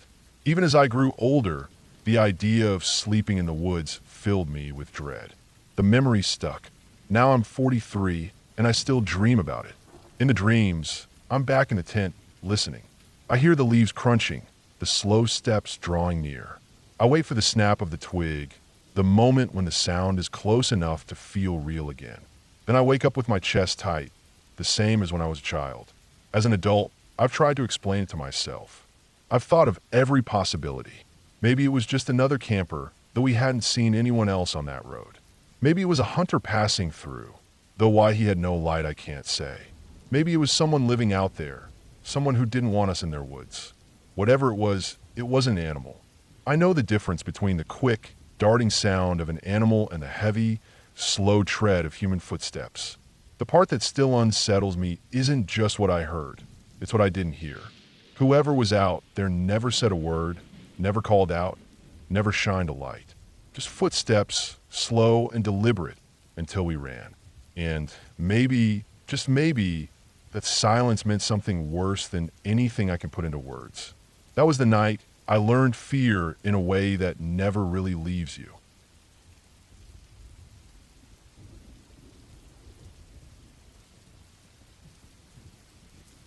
I grew up thinking I knew what fear was. I thought fear was the kind of thing that happened in normal life, like the stress of walking home late at night in a city or hearing an odd noise in your house when you were alone. But none of that has ever compared to the feeling I had that night deep inside the Amazon. I was there as part of a longer assignment, volunteering and shadowing rangers in a stretch of forest that people rarely saw unless they worked there. I had camped before, but never in a place like that. A place where every sound and every shadow seemed alive. A place where even the ground felt like it could swallow you if you weren't careful. It had been a long day before it happened. I remember that clearly because I had been exhausted by the time the sun went down. The air was heavy and wet, the kind of humidity that made your clothes stick to your skin no matter how little you were wearing. Mosquitoes were endless, and every time I swatted one, 3 more seemed to land on my arms or neck. My body was tired from walking and from carrying gear, but my head was wired from the endless background sounds of the forest. Birds screamed from high in the canopy. Insects clicked, hissed, and whined. Frogs croaked from unseen puddles. Every so often, there was a crashing sound far off, too big to be an insect or frog, too deep to be a small animal. That's the thing about the Amazon. It doesn't let you forget where you are. The forest surrounds you in every direction, day and night. Even when you lie down in a tent, even when you close your eyes, the noise and pressure of it don't let up. It breathes around you, a massive thing with a million moving parts, and you're just a small visitor pressed down in the middle of it. We had set up camp not far from a narrow riverbed. The trees hung thick overhead, tall trunks wrapped in vines, leaves layering so dense that only small pieces of moonlight made it through at night. The ground was soft in some places, harder in others, covered with roots that twisted like bones underfoot. We had cleared enough of the tents and a small fire, though the fire didn't last long before the damp air smothered it down to glowing coals. I'd gone to bed sweaty, sticky, and tired, but I fell asleep quickly anyway because my body had no choice. At some point in the night, I woke up. At first, I didn't know why. The forest had the same endless background noise it always had, so it wasn't silence that woke me. I shifted on my mat, wiped the sweat from my face, and then it hit me. I had to pee. Not the kind you could ignore until morning, either. The kind that forced you to move, no matter how badly you wanted to stay still. I lay there for a moment, trying to talk myself into waiting, but I knew it wasn't possible. The pressure was sharp, uncomfortable, and the longer I ignored it, the worse it got. I sat up slowly, trying not to wake anyone else. The tent was stifling, the air inside even heavier than outside, and I knew I had to step out. When I opened the flap, the air that hit me was cooler, but not comforting. The moonlight made the forest silver in patches, but most of it was black. The shadows stretched everywhere, and the trees seemed taller in the night, their trunks like pillars vanishing into the darkness above. I pulled on my boots without lacing them and started walking, keeping my steps quiet, trying to avoid tripping on roots. I wanted to get just far enough from camp so that the sound wouldn't bother anyone. I didn't want to crouch behind the tent or close by where someone could wake up and hear me. So I walked. Not far, maybe 50 yards at most, but when you're in the Amazon at night, even 50 yards feels like a mile. I could no longer hear the faint shuffle of someone rolling in their tent. The campfire glow was gone behind the trees. All I had was the faint slice of moonlight above and the buzz of insects around my face. I found a spot near a tree, soft soil with no big roots sticking up. I pulled my pants down, squatted low without letting myself sit, careful not to brush against the ground. The whole time, I kept my eyes darting back and forth, scanning the shadows because the feeling of exposure was overwhelming. Out there in the middle of the night, with your pants halfway down, you feel more vulnerable than at any other moment. I focused on finishing fast, counting in my head, forcing myself to breathe steady. That's when I heard it. At first, it was just a soft crack like a twig breaking under weight. Then it was a shuffle, the sound of something pushing against leaves and brush. My whole body froze. The sound came from directly behind me, no more than 10 feet away. The air changed. I could feel it. The insects didn't stop, but it was as if everything shifted, as if something else had entered the circle of trees where I was.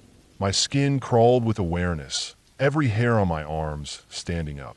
The sound was heavy, too heavy for a small animal, too close to be my imagination. It wasn't wind.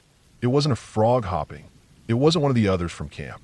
I knew that with a certainty that made my stomach twist. I couldn't turn around. I didn't want to see it. My body shook as I forced myself to finish, my legs trembling so badly I thought I might fall backward. I tried to control my breathing, but it came in short, sharp bursts. The sound behind me grew clearer. Something shifted its weight, stepped again. Dry leaves crushed softly under it. Whatever it was, it wasn't hurrying, and that made it worse. It was slow, deliberate, curious. 100 thoughts crashed through my head at once.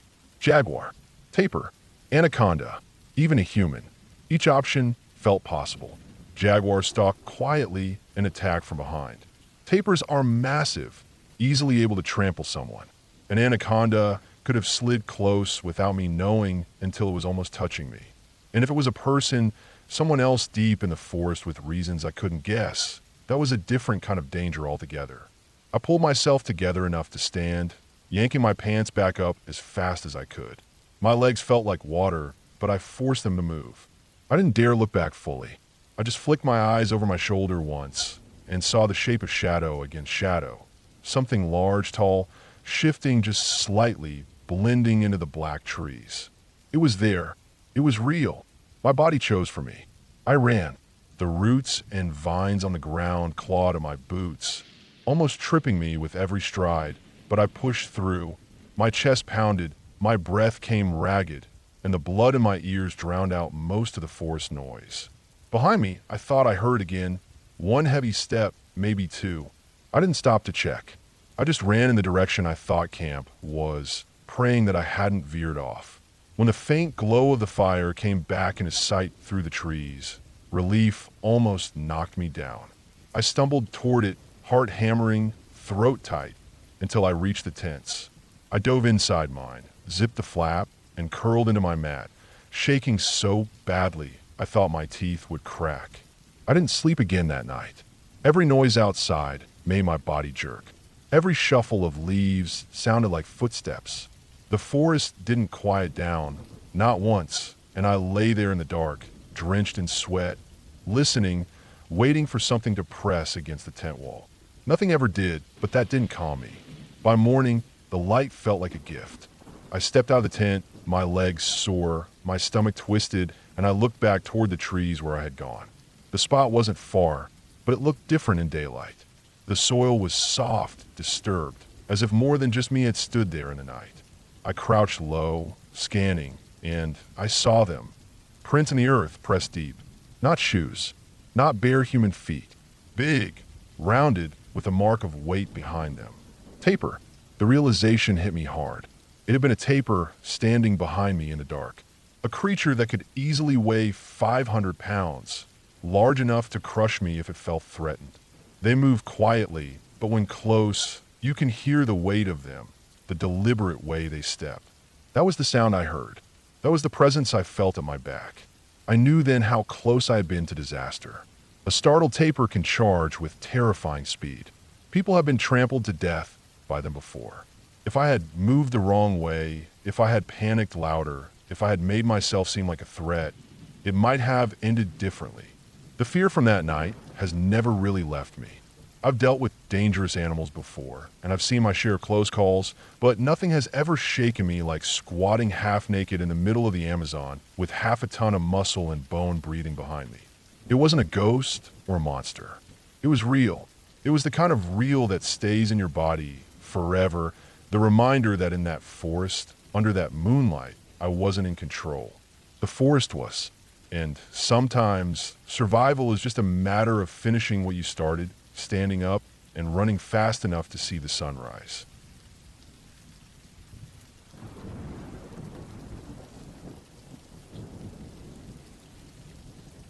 I was 12 years old the first time I ever went camping. It was a school field trip in 7th grade, and to be honest, I hated every second of it. I didn't want to be away from home. especially not 5 hours away. Everything about it rubbed me the wrong way. The bus ride had been too long, cramped, and loud. When we finally arrived, the camp didn't feel magical or exciting like the teachers kept saying it would. It just looked like a bunch of old wooden cabins, rough trails, and too many trees pressing in on all sides. It smelled like pine needles and dirt. Everyone else was running around like this was some kind of adventure, but I wanted to go back home. The cabin I was assigned to was a plain wooden box with bunk beds and these awful wooden cots that looked like they were thrown together out of scrap lumber. I got stuck with one of those instead of a mattress. I remember sitting on it that first night and thinking it felt like lying on a manger in a barn, all stiff and unforgiving, with thin blankets that barely made a difference. The whole cabin creaked if anyone moved, and every sound seemed to echo. When the lights went out and the teachers told us to sleep, I tried, but it was impossible. I tossed around, staring at the shadows across the ceiling, listening to everyone else breathing. Some kids snored, others whispered, and a couple of them already smelled like they hadn't showered in days. I lay there wishing more than anything that I was home in my own bed. Hours passed, and I couldn't do it anymore. I had this nervous, restless energy, like if I stayed in that cot any longer I would crawl out of my skin. So, in the middle of the night, I slid out of the bed and stepped outside. The air hit me right away. It was cool, sharp, and damp, carrying the smell of wet leaves and the faint scent of campfire smoke from earlier. Everything was dark except for a slice of moon above the trees.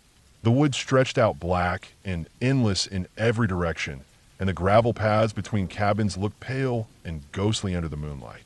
I brought a little book light with me because I knew I wouldn't sleep anyway, and I had packed a Christopher Pike novel. Back then, I was completely obsessed with those. I sat on the steps right outside the cabin door, propping the book open in my lap. The tiny bulb of the book light cast a narrow glow across the page, just enough to read by. At first, it felt kind of peaceful. The night was quiet except for the sound of crickets and the occasional owl. I remember thinking that maybe sitting out there would make me feel better. But after a while, I started getting this prickling sensation across the back of my neck like I wasn't as alone as I thought. Every so often I'd glance up from the book, staring into the trees, half expecting to see something moving. Nothing ever did. The trees just stood there, heavy and dark. The ground looked like it swallowed up the light from my book lamp after only a few feet. But the feeling wouldn't go away. It was the kind of thing I couldn't explain, just that weird instinct where your skin knows before your mind does. I told myself it was stupid, that we were at camp, that there were adults all around, but that didn't change the way my heart beat a little faster every time I raised my eyes from the page. I kept reading anyway, try to lose myself in the story. Then at one point, I shifted the book just slightly and the light bounced off something in the dark. 2 glowing dots. For a split second, I thought maybe they were just reflections, like someone's glasses catching the light, but then they blinked. Eyes. 2 eyes staring directly at me. I froze. The light was weak, but enough to show the faint outline around those eyes. My brain scrambled to understand what I was looking at. At first, I thought maybe it was a dog, but it was too big. The eyes were too high off the ground. Then I saw it, a paw. Just one, sliding forward out of the dark. Big, wide, silent. My stomach dropped. Mountain lion. It didn't move fast. It didn't lunge. It just stood there, half in shadow, half in the weak edge of my book light, watching me. My entire body locked up. I didn't even breathe. In my head, I knew 2 things with absolute certainty. First, if I moved wrong, it was going to be on me in a second. And second, if that happened, somebody was going to find a blood trail leading back to my half-eaten body in the morning. I was 12 years old, and that was the clearest thought I had. The only other thing I thought about was how mad my dad would be if he knew I'd gotten attacked by a mountain lion just because I snuck outside when I wasn't supposed to. The air felt like it had turned solid around me. My arms and legs tingled, but I couldn't make myself move. The book slipped out of my lap, and the light tilted sideways, casting weird, jagged shadows across the steps. The lion shifted slightly, and I finally saw the rest of it. The long body, the tail curling low behind it, the muscles under its fur tense and waiting. I didn't have a plan. I just acted on pure panic. My hand reached up behind me, feeling blindly for the cabin door. My fingers hit the wood, and slid around until they closed on the handle. The entire time, I never broke eye contact with the lion. My heart was so loud, I was sure it could hear it. The handle turned, and I shoved myself backward. I practically fell inside, the door slamming against my shoulder as I yanked it closed. I just stood there, my back pressed to the wood, shaking so hard I thought my knees might give out. Then I scrambled back to the cot and pulled the blanket over me like that was going to make any difference. I didn't sleep the rest of the night. I just lay there staring at the ceiling, listening for the sound of claws or paws outside. When morning came, one of the girls woke up and noticed the door wasn't fully latched. She asked about it, but I just mumbled that maybe the wind had pushed it. When the teacher came by to wake us all, she found my library book lying outside on the step. I got scolded for leaving it out there, and I didn't say a word. I couldn't. I didn't want to explain, and honestly, I didn't think anyone would believe me. They'd say I imagined it, or that it was just a deer. So I kept quiet. But the image of those eyes never left me. The way they glowed in the light, unblinking, locked on me like I was the only thing in the world that mattered to it. I thought about it for weeks, months even, every time I lay down to sleep. I thought about how close I came to not making it out of that night. Looking back now, I know I was lucky. Mountain lions don't usually go after people, but that doesn't mean they won't. That one was curious enough to watch me for who knows how long before I even noticed. If I had stepped further from the cabin, if I had run, if I had tripped on those stairs, it could have ended completely differently. And the scariest part isn't just that I saw it. The scariest part is that nobody else ever knew how close it came. That entire camp woke up the next morning with no idea a predator had walked right up to one of their cabins. No one knew except me, and I carried that silence the whole trip. Even now, all these years later, I can close my eyes and see those glowing eyes in the dark. It's the memory of being 12, sitting on those rough steps with a book in my lap, thinking I was safe when I wasn't. That was the first time I ever understood what real fear felt like. Not the kind you read in books, but the kind that sits in your chest and whispers that you might not live to see the morning.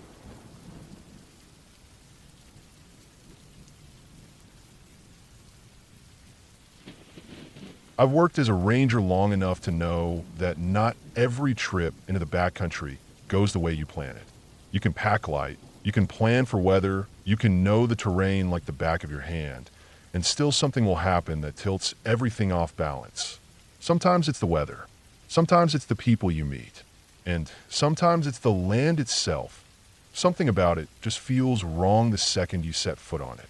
I learned that for myself on a camping trip I took with a buddy of mine in the Poudre Canyon outside of Fort Collins, Colorado. I wasn't on duty at the time. This wasn't an official work thing, just two guys who had spent years outdoors and who wanted one last night under the stars before the winter really set in. Both of us had camped all over Colorado and Utah. We weren't greenhorns. We knew how to read the land, how to stay safe, how to deal with anything from a broken leg to a bear encounter. That kind of experience tends to dull the edges of fear. Usually, but this spot was different. It was late in the season. All the campgrounds were closed, and the usual places we'd park and set up weren't available.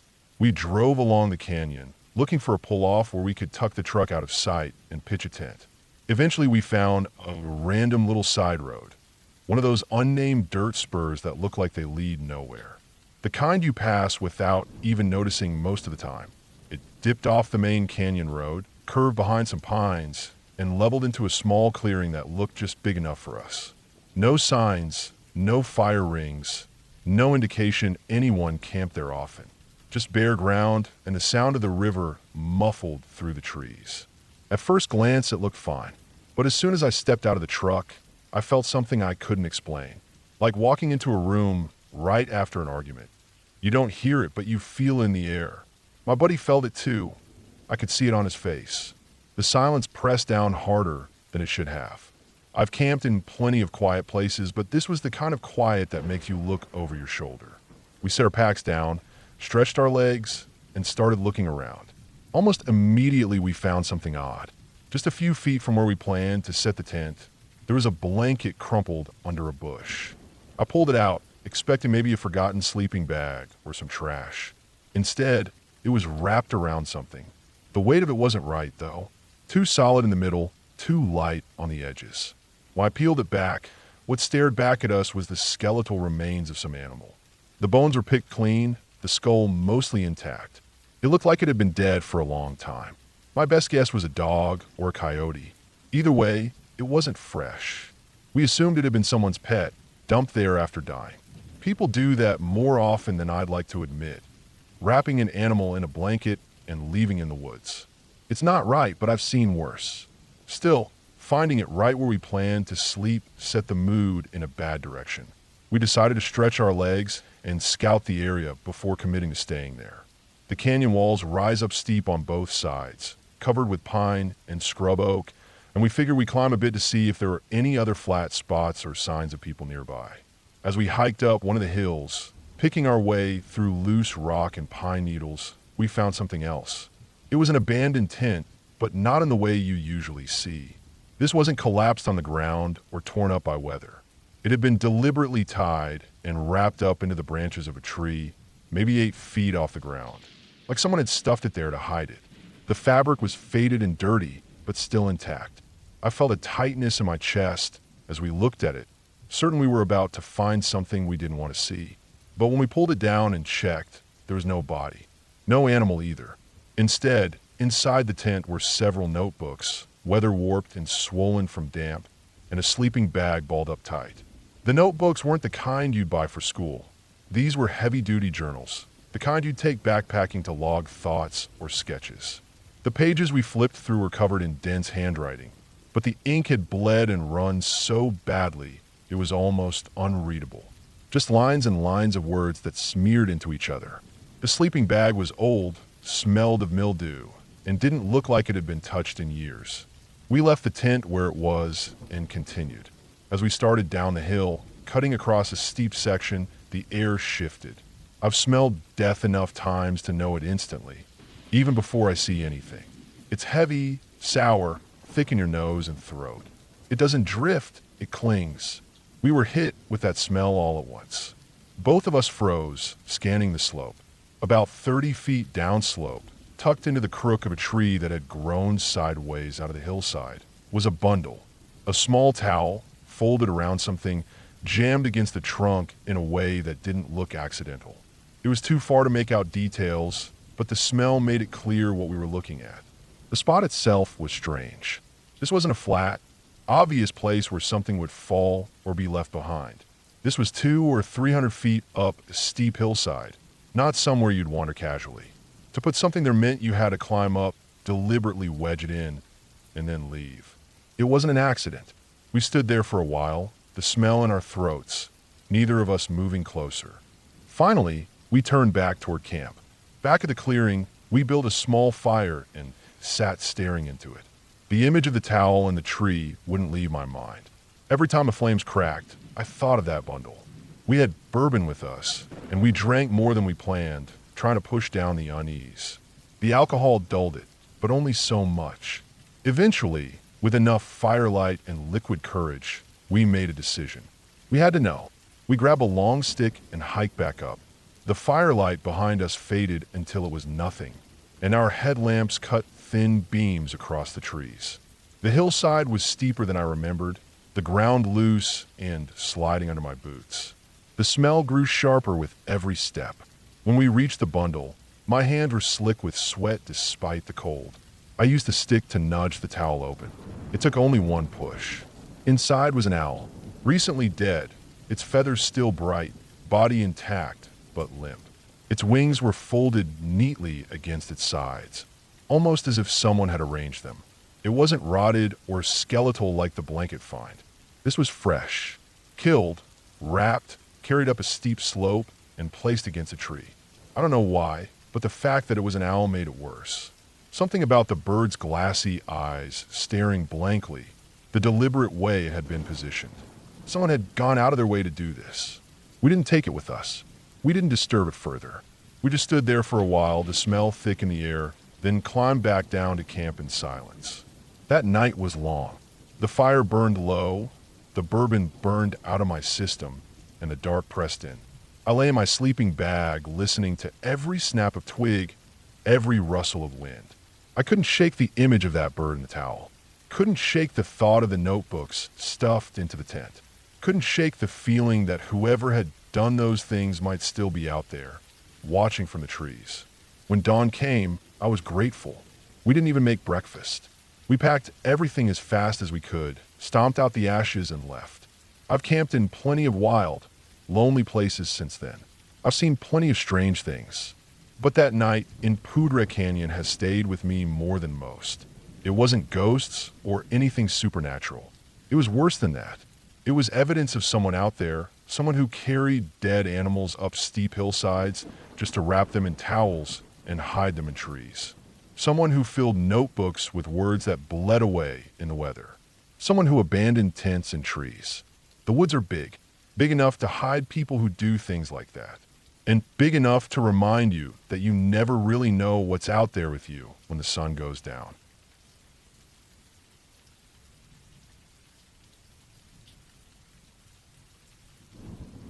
I was a seasonal ranger assigned to the Olympic National Park back in the early 2000s, working mostly in the Quinault district. At that point in my career, I had already logged years of work in different parks, seen plenty of strange and dangerous things, and dealt with all kinds of people. Lost hikers, drunks, couples fighting, kids who got themselves into trouble. But nothing in my training or experience could have prepared me for what I came across down by the Quinault River one afternoon in late fall. The day started out ordinary. It was warm for the season, unusually warm, almost uncomfortably so. Fall in the Olympics is usually misty and cool, the kind of weather that makes the forest feel heavy and hushed.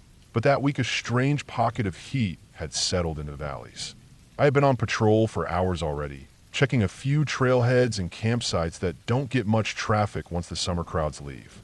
Most people don't realize how lonely these places get once the season dies down. You can walk miles of trail without seeing another soul, and a lot of the pullouts and dead-end roads stay completely deserted. I remember pulling off at one of those dead-end roads, a spot I hadn't visited before but that I had marked on my map earlier in the season. It led right to the Quinault River, and I figured I'd check to see if anyone had dumped trash, built a fire, or tried to camp there illegally. I backed my truck toward the water, leaving it faced out toward the narrow road in case I needed to move quickly. Then I got out to take a look around. The place was quiet, too quiet almost. The river ran low and smooth, and a faint haze of heat shimmered above it. The air smelled of wet earth and cedar. There was an old wooden footbridge across the river, half hidden by brush. It was the kind of thing that made my ranger instincts flare up. Rickety, old, probably unsafe, but still there to tempt someone into trying their luck. I could see the boards sagging from where I stood. A person crossing it might make it halfway before dropping into the river below, which, depending on the season, could be shallow enough to break bones on the rocks. I made a mental note to write it up later, but I didn't get close. Something about the whole setup made me want to keep my distance.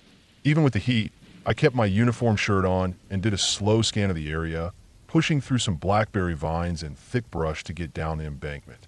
It wasn't a place people usually came. The ground was rough, there was no trail, and the only way down was to claw your way through branches and thorns.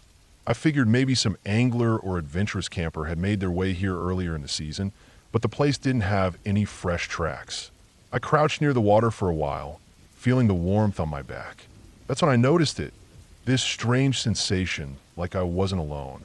Now, I've spent countless hours in woods where the silence gets so deep that your own breathing sounds like thunder. That kind of silence can make anyone paranoid. But this wasn't just silence. This was that sharp edge of awareness you get when you know someone's eyes are on you. I told myself it was just the weight of the forest, the tricks of heat and stillness, but I couldn't shake it. I stood, turned to climb back up the embankment, and that's when I froze. Across the river, high on the opposite side, where the brush cleared for a few feet, a man was standing. He was tall, broad-shouldered, and he looked like he had grown out of the forest itself. His hair was long, dirty, knotted with sticks and twigs, his beard tangled and wild. He wore what looked like a poncho made of animal hides, stitched crudely together. It wasn't store-bought camouflage or outdoor gear. It was raw, rough, something you'd expect from someone who had been living far from civilization for a long time. We locked eyes. I can't explain the feeling that hit me. I've come across hermits before, people who choose to live off the grid, and most of them want nothing to do with park rangers or anyone else. But this man didn't look indifferent. His eyes burned into me, sharp, calculating, as if I had wandered into something that belonged to him. We stared for what felt like a long time, though it was probably only a few seconds. Then, without warning, he broke into a frantic run toward the footbridge. My body acted before my mind did. I spun, half tripping up the embankment, tearing my pants on the thorns. I could hear the branches snapping behind me as I forced my way back through the brush. My heart hammered so hard it hurt. I don't think I've ever felt more exposed, more vulnerable. I had parked my truck only a short sprint from where the brush opened up, but those seconds felt endless. I came out scratched, bleeding, my boots barely holding traction on the loose dirt. Ahead, through the trees, I saw the rotten bridge swaying violently. He was crossing, fast, and though the boards groaned under his weight, they didn't give. He was coming for me. I bolted from my truck, yanked the door open, and slammed it shut. Just as I locked it, he appeared, lunging from the embankment. He hit the hood with both hands, screaming a guttural, raw sound that was more animal than human.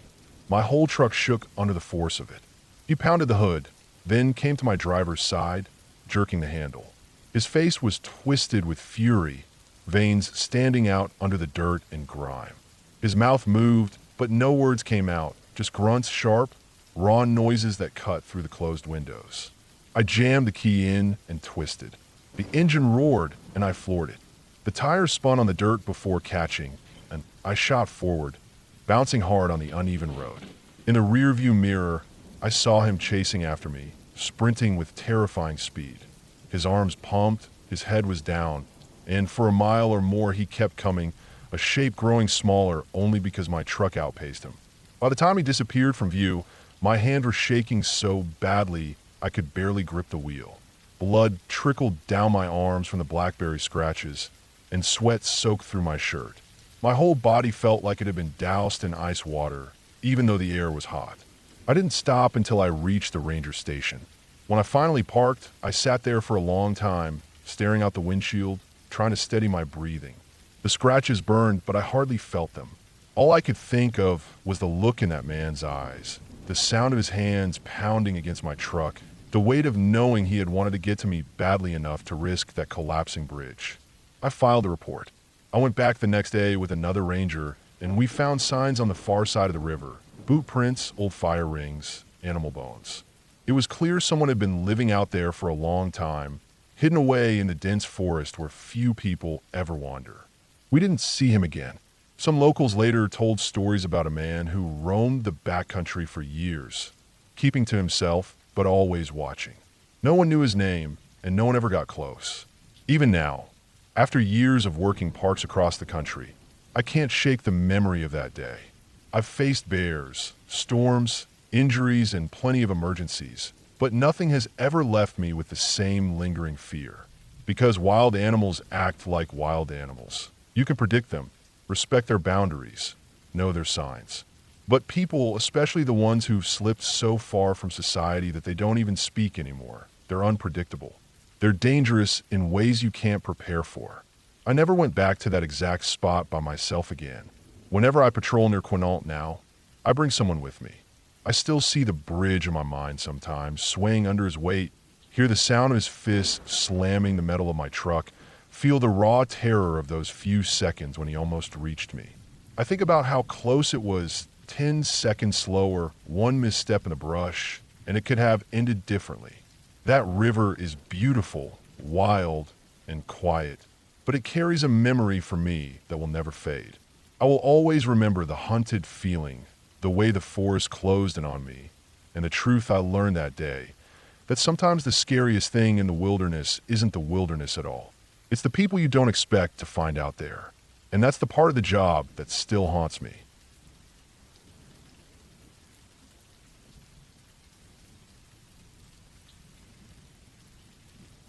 I've spent most of my adult life out in the woods, either working or just wandering on my own time, so I've seen more than my fair share of things that stick with you.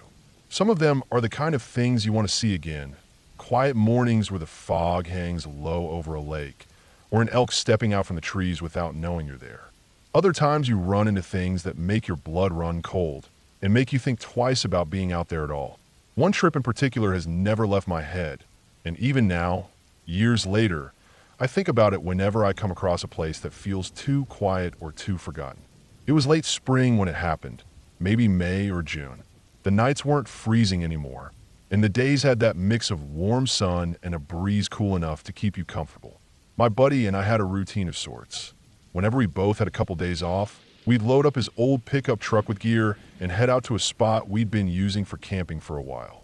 The place was about as hidden as you could get without technically breaking the law. It sat right on the edge of national forest land in California, not marked on any maps, and the only way to reach it was by following a faint game trail for about a mile and a half in. The area itself was almost perfect for camping. A big open clearing stretched out beside a pond that stayed full year-round, fed by some underground spring. The ground was flat enough for tents, the clearing big enough for a fire, and the pond meant fresh water was never an issue. Best of all, nobody else seemed to know about it. We had never seen another person there, not even old campfire rings or trash, which is rare. In fact, that was what we liked most about it. It felt like we had stumbled on something private, almost secret. We had used the spot maybe a half dozen times, and it had become our go-to getaway. It wasn't easy to get there, since the truck had to be left at the end of a rough dirt road where the forest thickened up, but we never minded the hike in. By the time you reached the pond, you were far enough away from everything that the world felt like it belonged only to you. That morning started off like any other trip. We left early, before the sun was high, figuring we'd beat the heat and have time to set up camp before noon. We had a cooler in the back, sleeping bags, the tent, the works. When we pulled up to the end of the dirt road where we usually parked, we were in good spirits, ready to make the trek in. But as soon as we cut the engine and looked out the windshield, everything changed. Standing not 30 yards away, in the middle of the open space where the road ended, were two mountain lions. At first, my brain couldn't even process it. I'd seen mountain lions before, always quick glimpses of them darting across a road or moving along a ridge, but never like this. They weren't just passing through. They were right there, out in the open, and they were mating. It was one of the most surreal sights I've ever witnessed. These animals that you normally think of as ghosts of the forest, secretive and unseen, were right in front of us doing something that was as raw and natural as it gets. My first thought was that we should just back out quietly and leave. There was no way we were going to hike in with them around. But then we just sat there, stunned, watching. The truck windows were rolled up, and even though we couldn't hear much, you could see every movement. They were huge, muscular, their tails twitching, their ears swiveling as if every little sound reached them. The whole thing didn't last very long, maybe a couple minutes, but afterward they didn't immediately leave. They hung around, pacing a little, sniffing the air. It was incredible to watch, even if a little nerve-wracking. We stayed frozen in the cab, not daring to move, just whispering to ourselves without even realizing we were doing it. 10 minutes or so went by, and the cats seemed calm enough. But then something changed. Their bodies stiffened. Their heads snapped toward the trees on the far side of the clearing. You could see their ears perk and their muscles tighten. They went from relaxed to ready to fight in a heartbeat. Whatever they sensed spooked them bad, because a moment later they bolted. Not a slow slink into the trees like you'd expect, but a full-on sprint, tails low, kicking up dirt. That alone was strange enough, but then, from the same direction they had been staring, movement exploded out of the woods. 3 deer came crashing into the clearing, running for their lives. Their hooves toward the ground, eyes wide, legs pumping, and right behind them, close enough you could see the foam at its mouth, was a massive black bear. It was chaos. The deer scattered, the bear charging after them, and the whole scene passed right in front of the truck before disappearing into the trees again. It all happened in less than 30 seconds, but it felt much longer, like time stretched out. My buddy and I just sat there, hearts racing, not sure what we had just witnessed. That should have been the end of it. A wild story to tell later, something that made you shake your head and laugh nervously about. But the longer I thought about it, the more it bothered me. Animals don't usually act like that all in the same place at the same time. Mountain lions don't just hang around in the open, much less two of them together, unless something unusual is going on. For them to spook and run like that wasn't normal either.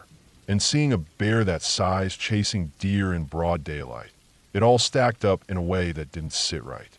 We ended up leaving that day without making a hike in. Neither of us said it out loud, but it was clear neither wanted to get out of the truck after that. We drove back down the road in silence, both thinking the same thing.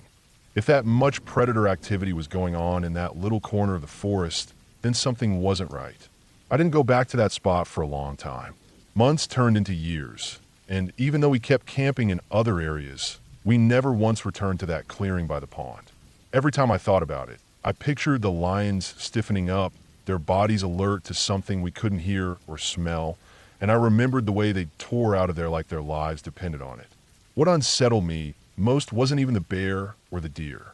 It was that moment before, the tension in the air, the sense that something unseen had passed through that set everything off. The lions knew, the deer knew, the bear knew, and we were just sitting there, blind to it, with only the safety of the truck between us and whatever chain reaction was happening in the woods. Looking back now, I think we were lucky. Lucky we stayed in the cab. Lucky we didn't start the hike in early like we sometimes did. Lucky the animals were more interested in each other than in us.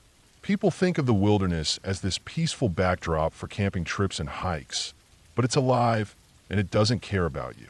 That day reminded me just how thin the line is between being an observer and being part of the food chain. We haven't been back to that spot since, and I don't plan to. There are plenty of beautiful places to camp in California, and plenty of woods to get lost in. But some places feel wrong once you've seen too much. That clearing by the pond is one of them. It doesn't belong to us. It belongs to the animals, and whatever it was that sent two mountain lions running for their lives.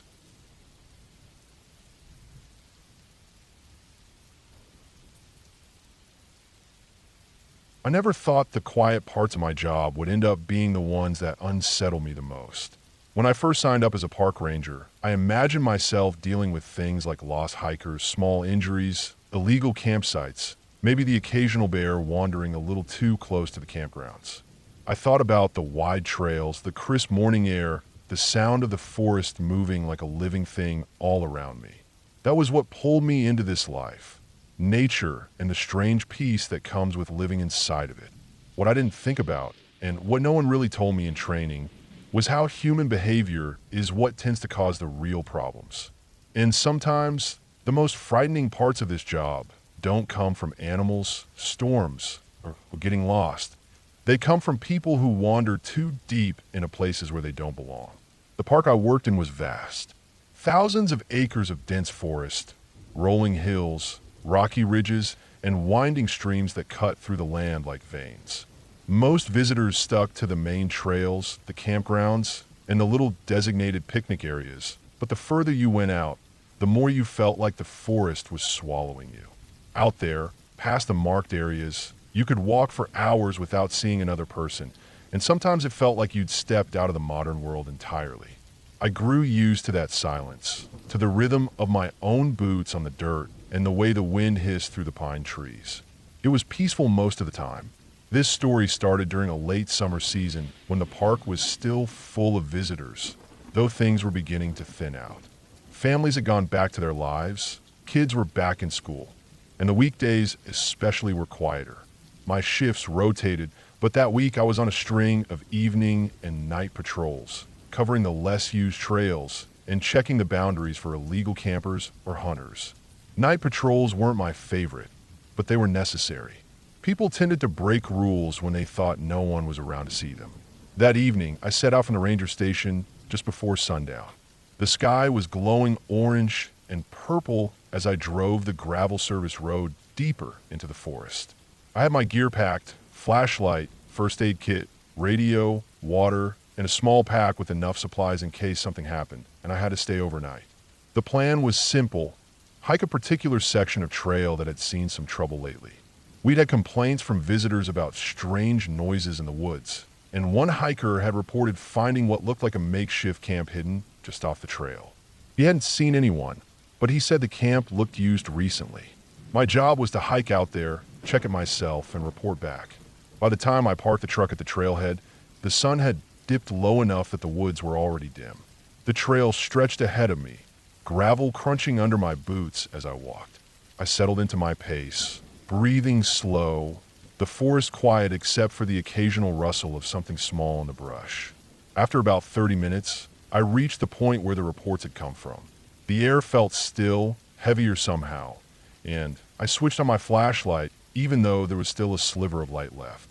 I moved carefully, sweeping the beam across the undergrowth, looking for signs of the camp the hiker had described. It didn't take long. About 50 yards off the main trail, tucked behind a cluster of pines, I found it. At first glance, it looked like someone had tried to keep it hidden. A small clearing, a tarp stretched low between trees, and the remains of a fire pit lined with stones. There were food wrappers scattered around, an empty water jug, and even a pair of worn-out boots near the tarp. Whoever had been staying here hadn't cleaned up. What caught my attention wasn't the camp itself, but how recent it all felt. The ashes in the fire pit weren't old and gray. They were black, with little bits of unburned wood still visible. When I touched one with my boot, it crumbled into warm flakes. That meant someone had used the fire not long before I got there. Maybe hours. I felt that alertness creep into me, the kind of focus where every sound in the woods seemed louder than it should be. I circled the clearing slowly, noting details for my report. There was a small pile of cans near the tarp, cheap food, the kind you buy in bulk. A rolled-up sleeping bag, stained and damp from the ground. What unsettled me most was the way the camp felt like it had been left in a hurry. Things weren't packed up neatly or abandoned in the way you see when people just leave a site for good. It was messy, scattered, like someone had dropped what they were doing and slipped away quickly. The forest around me was dead quiet as I stood there, listening. No wind, no insects, nothing moving in the brush. I had the distinct sensation of being watched. It wasn't the first time I'd felt that in the woods. Most rangers will tell you it happens, but this time it pressed on me harder. I swept my flashlight in slow arcs, studying the tree line, but saw nothing. I marked the location on my map, radioed in a quick note about finding the camp, and decided to head further down the trail before turning back. The air was cooling fast as the last of the light drained away. Night patrols always carried that edge of unease, but this one felt sharper than usual.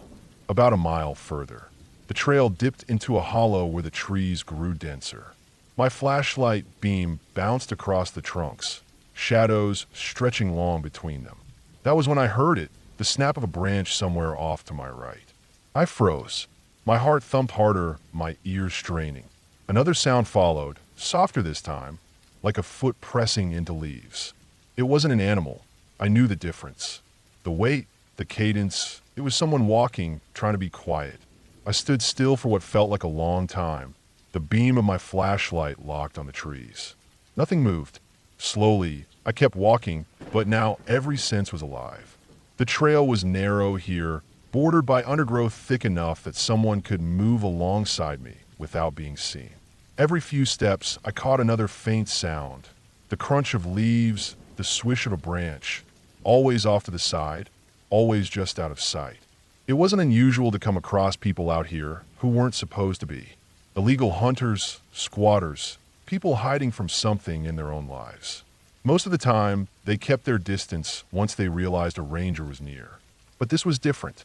Whoever it was, they were keeping pace with me deliberately. I stopped again, suddenly, and turned my light sharply toward the sound.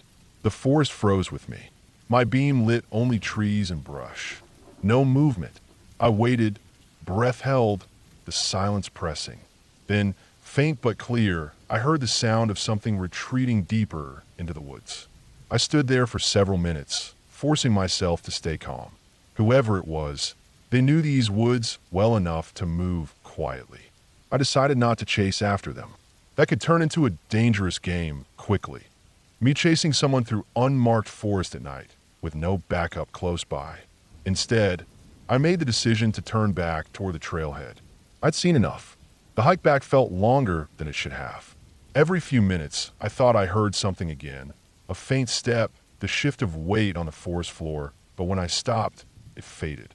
By the time I reached my truck, the forest was pitch black, my flashlight beam the only thing cutting through it. I drove back to the station, wrote up my report, and noted everything. The fresh camp, the sounds, the feeling of being followed. I left it for the supervisor to review, but that night, I couldn't shake the unease. It felt less like I'd stumbled on a random illegal campsite, and more like I'd crossed paths with someone who didn't want me there. The next evening, I was assigned the same patrol area. I didn't argue. Part of the job was consistency, checking places more than once to confirm patterns. I set out again, later this time, with a stronger flashlight and an extra set of batteries. As I walked the trail, the memory of the night before pressed down on me. When I reached the clearing with the camp, I saw right away that something had changed. The tarp was gone. The sleeping bag, the boots, the cans, all of it was cleared out. The fire pit was scattered, stones pushed aside, as if someone had deliberately erased the site. Only a few scraps of trash remained, a crumpled wrapper caught in the grass. That wasn't normal. Most of the time, when squatters abandoned a site, they left things behind. This was different. It was cleaned, stripped bare, like whoever had been there wanted no trace of themselves left behind. I felt that same heavy stillness in the air, the same sense that unseen eyes were on me. I didn't linger long. I checked the perimeter, noted the change in my log, and moved on. As I hiked further, the forest seemed to close in tighter. My flashlight beam flicked from tree to tree, every shadow looking like it could hold someone just out of sight. About half a mile past the site, I found something that stopped me cold. On the edge of the trail, barely visible unless you looked closely, was a fresh footprint.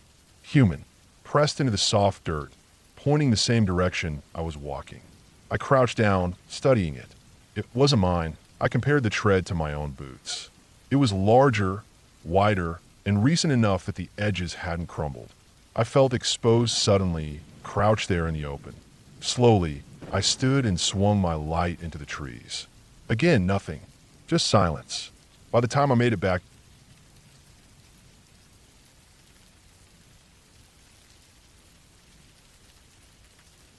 I have worked as a park ranger for a little over 10 years, and in that time, I have seen things that most people wouldn't believe unless they had stood in my boots. Working the backcountry areas of large parks is different from what most visitors imagine. Tourists see the scenic trails, the campgrounds, the picnic areas, the lakes where families go to swim and fish. What they don't see are the miles and miles of wilderness beyond those places, the areas where there are no marked paths, where you can walk for days without running into another person. Those are the places rangers spend a lot of their time patrolling, checking for illegal camps, monitoring wildlife activity, and sometimes responding to emergencies that people bring upon themselves when they wander too far. This story is about one particular patrol I did, a solo assignment, deep in the backcountry, far from the paved roads and ranger stations. It is the only time I have ever truly felt afraid to be alone out there. I don't scare easily, but that night carved itself into my memory, and I don't think I'll ever shake it. It was late summer, maybe the second week of August, when I was assigned to check a remote section of the park that bordered private land. We'd had several reports over the past month of campers hearing strange noises at night. Footsteps, breaking branches, the feeling of being followed.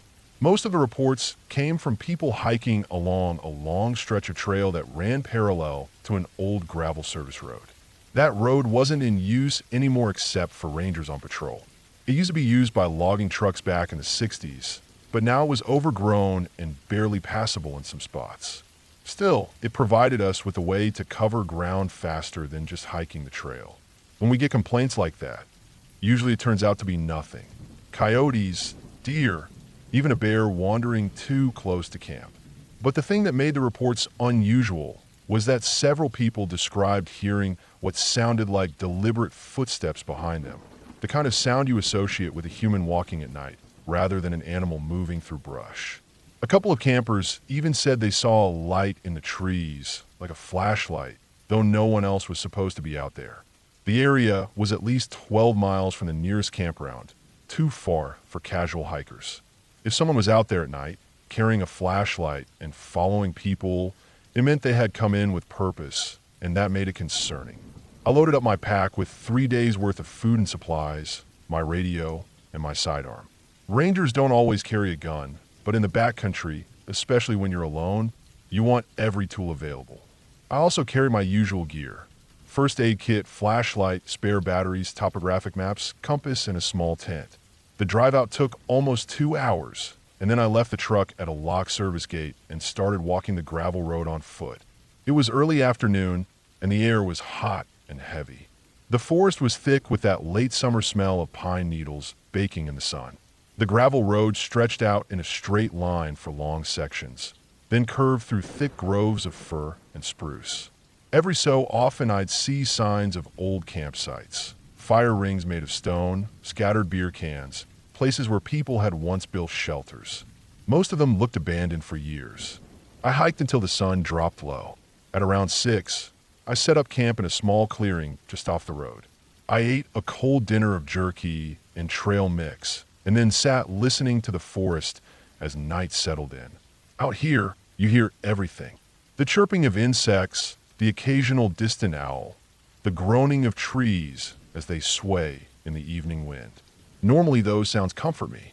They mean everything is as it should be. But that night, I felt something different. It started as a faint awareness that I wasn't entirely alone. I kept glancing up from my fireless camp, expecting to see another hiker step out of the trees, but the woods remained still. At one point, I thought I heard a footstep on the gravel road, just one, far off, like someone had stepped down hard on the loose stones. I sat frozen, my ears straining. The sound didn't come again, but it was enough to put me on edge. I lay in my tent with my flashlight off, listening.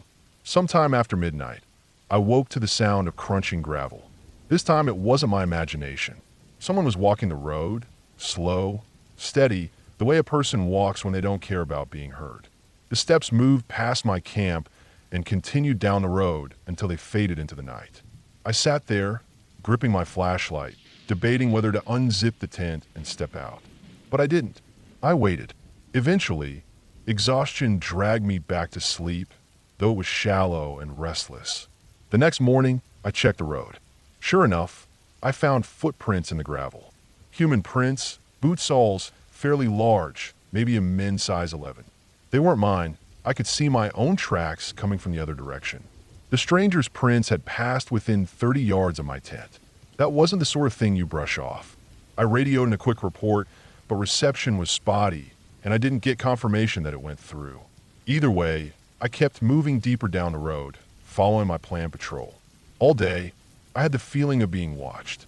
Every time I stopped for water or to adjust my pack, the forest seemed too quiet, as though something had hushed itself the moment I stilled. Once while resting on a log, I thought I heard breathing behind me, heavy and slow, but when I turned, nothing was there except the undergrowth. By evening, I reached a section of road that narrowed into a sharp bend. On one side, the land dropped off steeply into a ravine. On the other, the hillside rose in a tangled wall of brush and rock. It was the kind of place where if someone wanted to wait for you, you'd have nowhere to go but forward or back. I hated the idea of camping near there, but the light was gone and I didn't have a choice. I set up again in a small clearing just beyond the bend. I didn't build a fire. Instead, I sat in the dark listening. The footsteps came again, closer this time. They stopped somewhere on the bend, just out of sight. I could picture someone standing there, watching my camp, waiting. My skin crawled, and every nerve screamed at me to move, but I forced myself to stay put. If I bolted blindly into the woods, I'd be giving up the only control I had. Hours dragged by, and the steps never came closer. When dawn broke, I checked the bend. The gravel was scuffed, showing where someone had stood for a long time, shifting their weight, grinding their boots into the stone. Whoever had been there most of the night, just standing.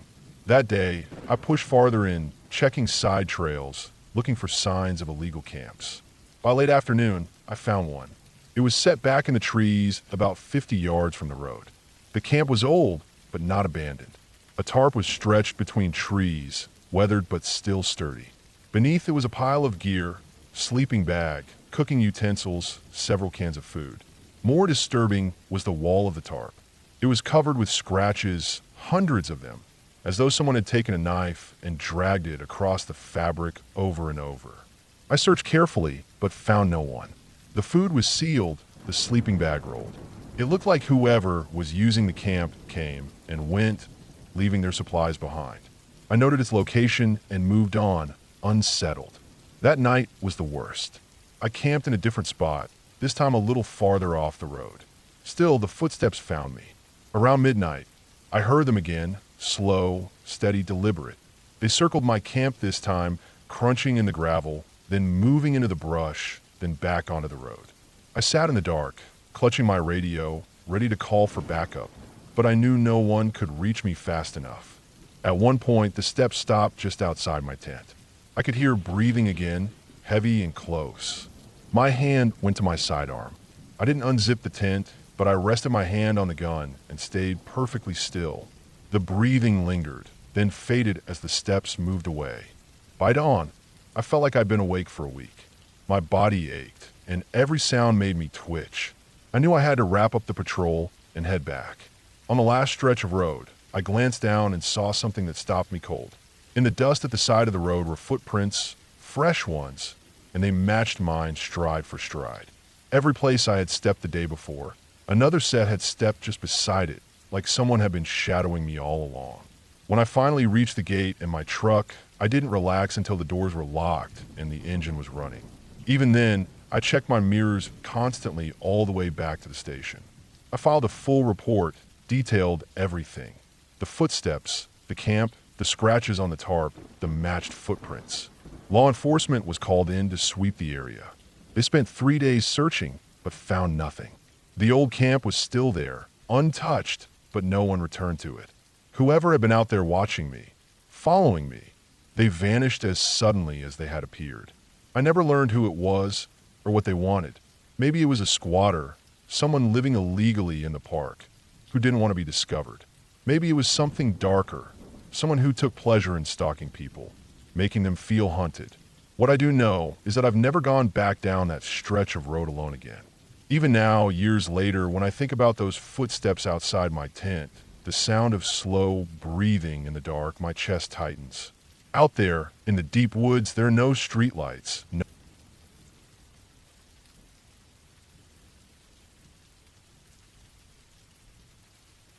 I started working as a park ranger because I thought it would be peaceful. I imagined long, quiet days surrounded by trees, streams, and mountains. I picture myself walking trails, checking maps, helping families set up tents, maybe warning the occasional camper about bears or fire safety. I didn't expect the job to change the way I looked at the woods or the way silence could make my skin crawl. It was the middle of summer, the busiest season. I was assigned to one of the less popular sections of the park, a backcountry area that stretched out with thick forest, old trails, and a couple of small lakes that only a handful of people ever visited. Most campers preferred the main grounds near the big lake with running water, showers, and ranger stations within short drive. Out where I was stationed, the trails were rough, the road was gravel and full of potholes, and the only facilities were a couple of vault toilets that hadn't been replaced in 20 years. That section of the park had its reputation. Rangers before me warned me it was quiet, too quiet, and that people often didn't stay more than one night.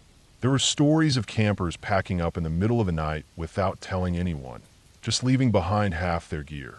I didn't put much weight on those stories.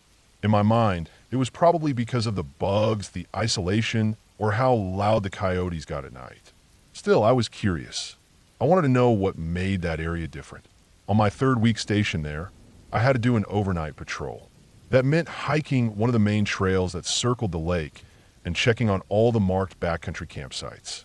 It was about a 10-mile loop with heavy tree cover most of the way and almost no view of the sky, except for a few clearings.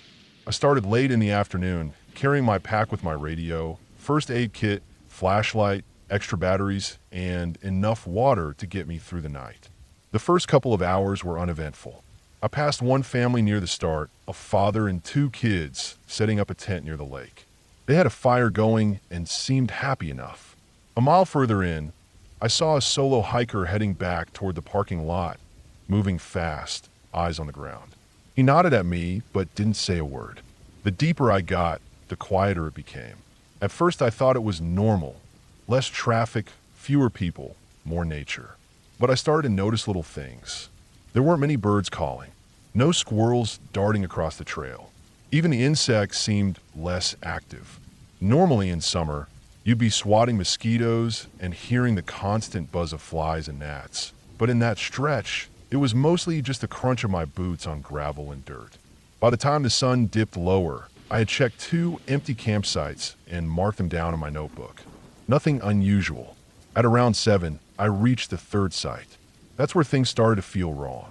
The site was empty, but it didn't look abandoned. There was a tent set up, modern and in good shape, but the flap was wide open and the inside was bare. No sleeping bag, no backpack, no food. Just an empty shell. Beside the tent was a small fire ring with ashes that still looked gray, not yet fully washed away by rain. Someone had been there, maybe the night before. I looked around for signs. The ground showed tracks, but they were scattered, almost frantic. Not like someone walking calmly, more like someone moving back and forth, turning, pacing. I followed one set of prints that led away from the tent and back into the woods off trail.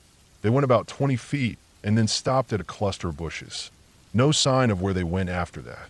I called it in over the radio, but the signal was weak. All I managed to get through was that I had found an abandoned campsite with a tent, but no gear. The static drowned out the rest. I wasn't sure if dispatch understood. I decided to keep moving. The rules said to never stay in one spot too long on patrol, especially alone. I marked the site and kept walking, but the feeling of being watched crept up on me. It was subtle at first, like the weight of the woods had shifted. Every time I looked over my shoulder, there was nothing. Just a narrow trail, the dark trees pressing in, the fading light. By the time I reached the 4th campsite, the sun was almost gone. I set up my small Ranger tent, ate a quick meal from a pouch, and prepared for the night. The rule was to stay put until morning unless there was an emergency. I sat on a fallen log, listening to the woods. That's when I heard it. It wasn't an animal sound. I know what coyotes sound like, what owls sound like, what deer crashing through brush sound like. This was different. It was faint at first, like a footstep. One single crunch of leaves, then nothing. A few minutes later, another. Not close, but not far either. I shined my flashlight in that direction, but the beam lit up only trees and shadows. For hours it went like that.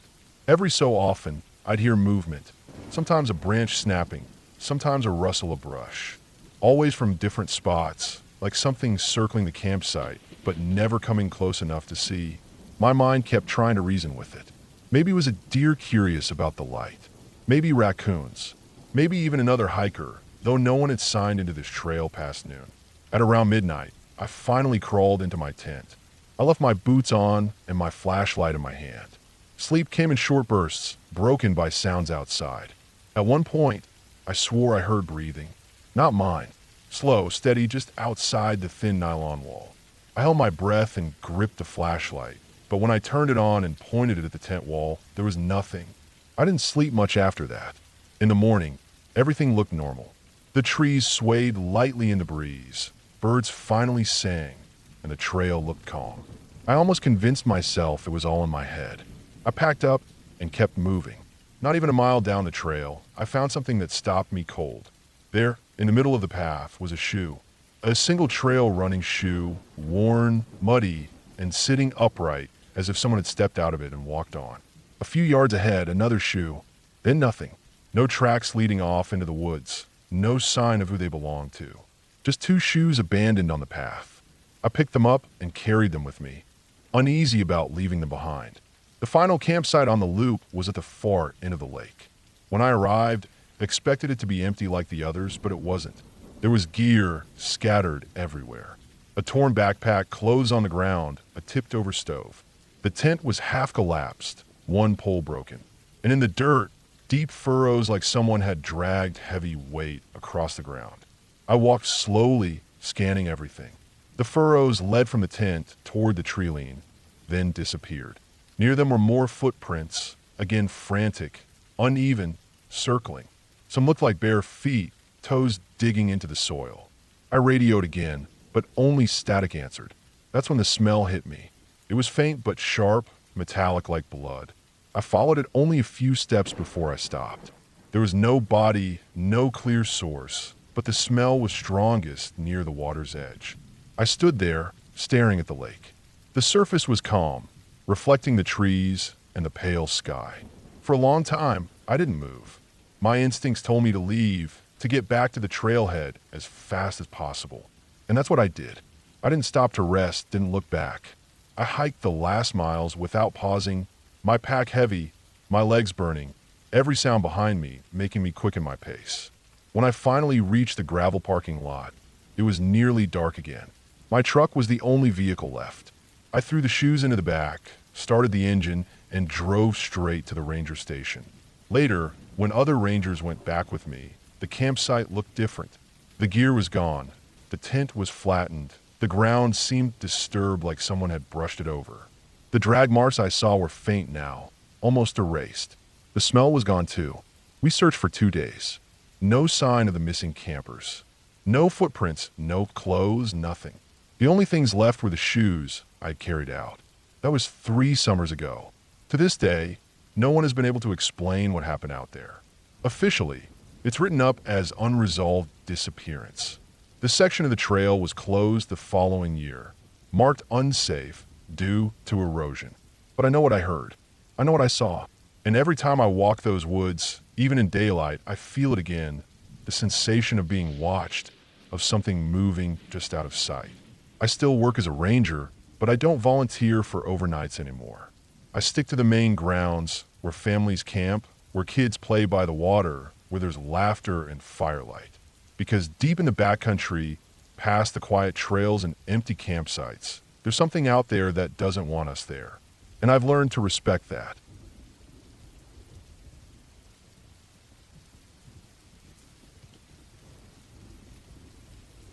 I became a park ranger because I love the quiet.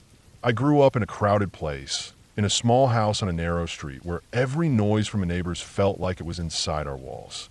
The woods had always been the opposite for me. I liked how sound traveled differently out there, how you could hear a branch crack 100 yards away, or the way the wind moved through the trees like it had its own language. When I got older, I figured the job would be about hiking, watching wildlife, and keeping people safe. And a lot of it was. But the longer I worked, the more I learned that the woods keep their own secrets, and sometimes you walk straight into one without meaning to. The park where I worked was big. Tens of thousands of acres of forested mountains, deep valleys, ridges, creeks, and trails that could take days to walk end to end. There were campsites dotted around, a few service roads, and some spots tourists liked, but most of it was just raw land. That kind of size meant we didn't always have eyes on everything. It was normal for entire sections of trail to go untouched for weeks, sometimes longer. One summer, I was on a late patrol that stretched into the night. My job was to check some of the less used campsites and trailheads, making sure there weren't fires burning where there shouldn't be, or trash left out that could draw bears. A storm had passed through a few days earlier, dropping a lot of rain and knocking down some trees. And part of my work was to note trail damage. It was just past sunset when I reached a gravel service road that cut along a ridge. The light had drained from the sky quickly, the way it does in the mountains, and I had a switch on my headlamp. That beam of light only reached so far, and beyond it everything was black. I remember the crunch of gravel under my boots and the way the beam picked up fog starting to rise from the wet ground. At first it was routine. I hiked along, stopping now and then to jot notes about downed branches or washed out sections where rain had cut gullies across the road. After about an hour, though, I began to feel something I'd felt before in the woods, but never this strong. It was the sense of being watched. Some people laugh at that, say it's just nerves, but when you spend enough time outside, you know the difference. Animals watch you. You don't always see them, but you know when they do. It's in the stillness, the way the normal background noise of the forest drops out, how the air feels heavier all of a sudden. That's how it felt. I stopped walking and aimed my headlamp toward the trees on either side of the road. I didn't see anything, just wet trunks, undergrowth, fog. But I could swear something had moved out there. I waited quiet, listening. Nothing. I told myself it was probably a deer or a black bear, both common here. I kept walking, but the feeling didn't fade. Another half-mile down the road, I noticed fresh footprints in the gravel. They weren't mine, and they weren't from a vehicle. They were boots, the tread sharp and new. The weird thing was how they stuck right to the center of the road, one after the other, like whoever made them had been walking dead straight without stepping off once. That wasn't common. Most people shifted side to side a little or avoided puddles, but these just went on perfect like a line. I knelt down and checked them closer. They were crisp, meaning they were recent, maybe an hour or less, because the fog was wetting the ground and would have blurred the edges otherwise. I hadn't seen any hikers since the morning, and this wasn't a trail that led to a campsite.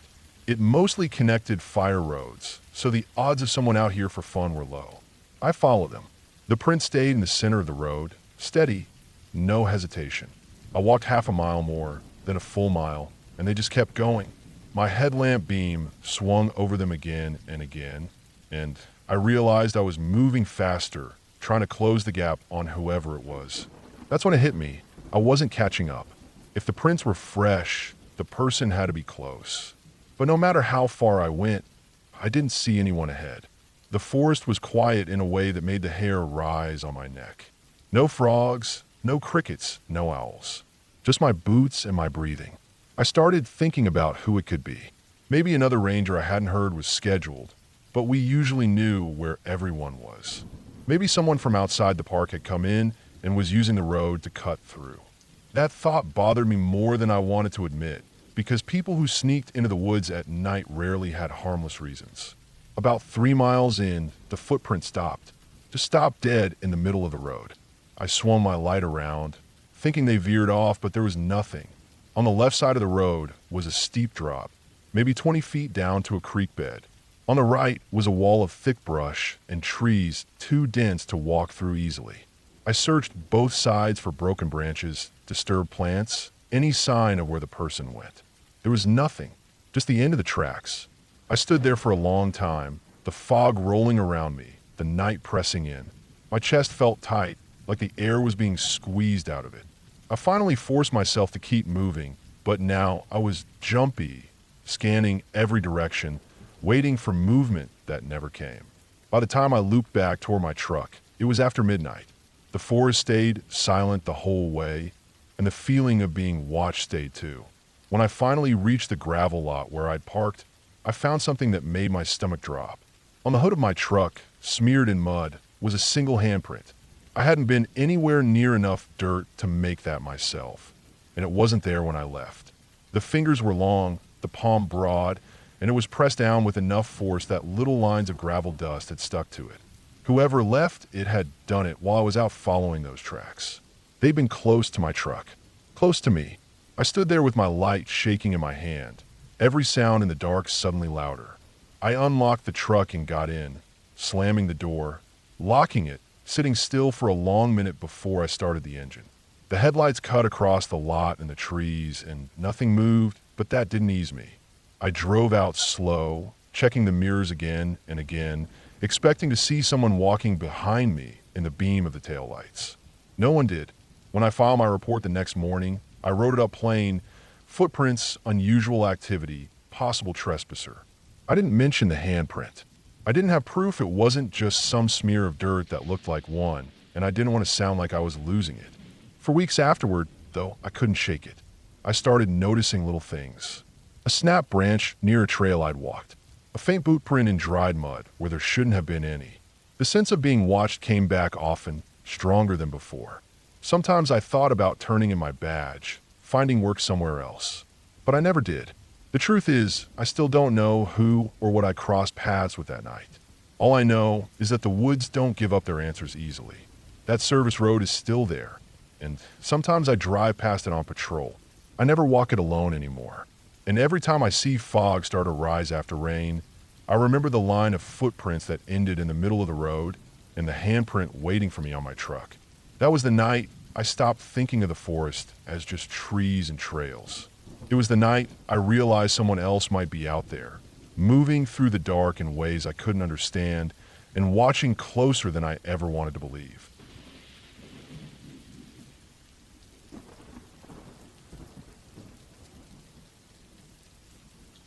I had been working as a park ranger for close to 8 years when I had the longest and most unsettling night of my career. The area I was assigned to cover was a mix of forested trails, a wide river that cut through the park, and several backcountry campgrounds that rarely filled up except in midsummer. By late September, the crowds had thinned out, and most people who came through were either hunters, long-distance hikers, or people who wanted to get away from everything. That kind of solitude appealed to me too, which is one of the reasons I took the job in the first place, but sometimes the silence carried with it a weight I couldn't shake. The shift started like any other. I checked the weather radio before heading out and saw that the forecast was calm, maybe a bit of rain pushing through overnight, but nothing unusual. My duties that evening were straightforward. Drive the gravel access roads, check that the trailheads were clear, swing by the 2 primitive campgrounds on the far side of the park, and then make one last pass down near the river before heading back to the ranger station at sunrise. I had done this same circuit dozens of times and knew every turn, every bend, every landmark. That familiarity normally gave me a sense of ease. On this night, though, everything felt just a little bit different. The air was cool but heavy, carrying the kind of smell that hangs before a storm. I fueled up the truck, grabbed my thermos of coffee, and set off. The first hour passed quietly. The roads were empty. The campsites nearest to the station were already locked for the season, and I didn't see another vehicle. Once I crossed over the small wooden bridge that separated the front country from the back, the world went completely still. Out here, cell service was spotty at best. If something went wrong, you either hike back to the main road or use a radio. I had a handheld clipped to my vest, but even that had dead zones. I reminded myself of that fact every time I headed into this part of the park. Around 9 o'clock, I reached the first primitive campground. There were only 2 sites occupied. One had a pair of backpackers who had pitched a small tent near the tree line. The other held a larger canvas tent and a motorcycle parked beside it. I jotted down the plate number, checked that their permit was visible, and walked the loop to make sure the bear boxes were latched. Everything was in order. I waved at one of the campers who noticed my flashlight beam, then drove on.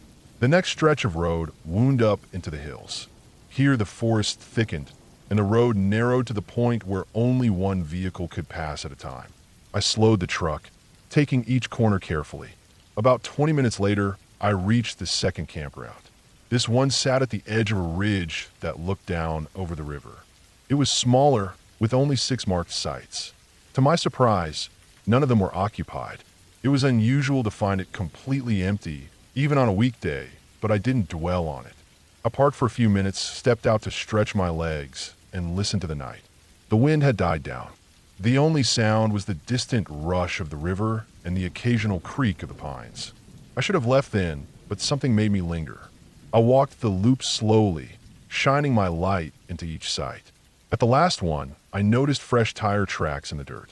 They were narrow, probably from small SUV or crossover. The strange thing was that the site was empty. No tent, no vehicle, no sign that anyone had stayed. The tracks were crisp, not weathered, and I could even see where grass had been pressed flat. Whoever had pulled in had done so recently, maybe within the past day. I crouched down and studied them, then checked the picnic table nearby. No trash, no gear, nothing. It wasn't against the rules for someone to drive through and decide not to stay, but I couldn't shake the feeling that whoever made those tracks had done more than just turn around. Back in the truck, I noted the location and time of my log, then continued down the ridge road. The descent was slow and winding. As I rounded one of the sharper curves, my headlights caught something on the shoulder. At first I thought it was a deer, but as I drew closer I saw it was a backpack. I stopped, set the hazard lights on, and got out. The pack was large, the kind long-distance hikers use, and it was sitting upright just off the gravel, as if someone had carefully placed it there. I pulled it onto the road and unzipped the main compartment. Inside were clothes, a sleeping bag strapped tight, a few food wrappers, and a water filter. Everything looked used but organized. The side pocket held a folded map of the park. A name had been written on the corner in black marker. S. Larkin. Finding abandoned gear wasn't unheard of, but normally it was near a trailhead or a parking area, not out here in the middle of the road. I loaded the pack into the truck bed and made another note in my log. My plan was to check the missing persons bulletins when I got back. Still, the whole situation left me unsettled. Whoever had carried that pack had likely been nearby not long ago, and now it was just sitting out in the open. By the time I reached the bottom of the ridge, the sky had grown darker and a thin fog had begun to creep through the trees. My headlights cut tunnels through it, but the forest beyond seemed to fold in on itself. I turned onto the spur road that led toward the river. This area was less developed, with only one small parking lot and a trail that followed the water for a few miles before vanishing into wilderness. I pulled into the lot and killed the engine. The silence was overwhelming. Usually at least frogs or crickets broke it, but the fog muffled everything. I grabbed my flashlight and walked the trailhead. About 50 yards and I found something else. Footprints in the soft dirt. They were fresh, leading from the lot toward the river. Judging by the length and depth, they belonged to a single adult male. What bothered me was how erratic they looked. At times the prints overlapped as if the person had turned in circles. Other stretches showed longer strides, almost as if they had been running. I followed them for about a quarter mile until they disappeared onto the rocks near the water. There I found another odd thing, a pair of shoes neatly set side by side. They were trail runners, slightly worn and damp with dew. No socks, no sign of struggle, the shoes left facing the river. I stood there for a long minute, scanning the banks with my light. The water moved swiftly, not dangerous enough to sweep away a strong swimmer, but strong enough to carry someone downstream if they slipped. My gut told me to radio it in immediately, but the fog had thickened and I knew reception would be poor here. I decided to load the shoes into the truck along with the pack and then try from the ridge.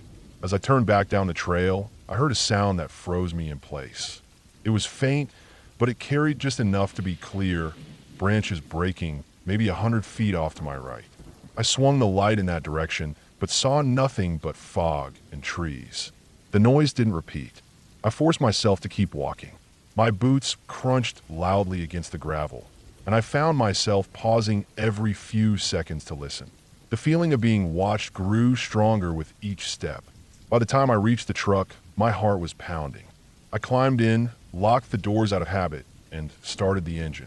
Driving back up the ridge road was slow going in the fog.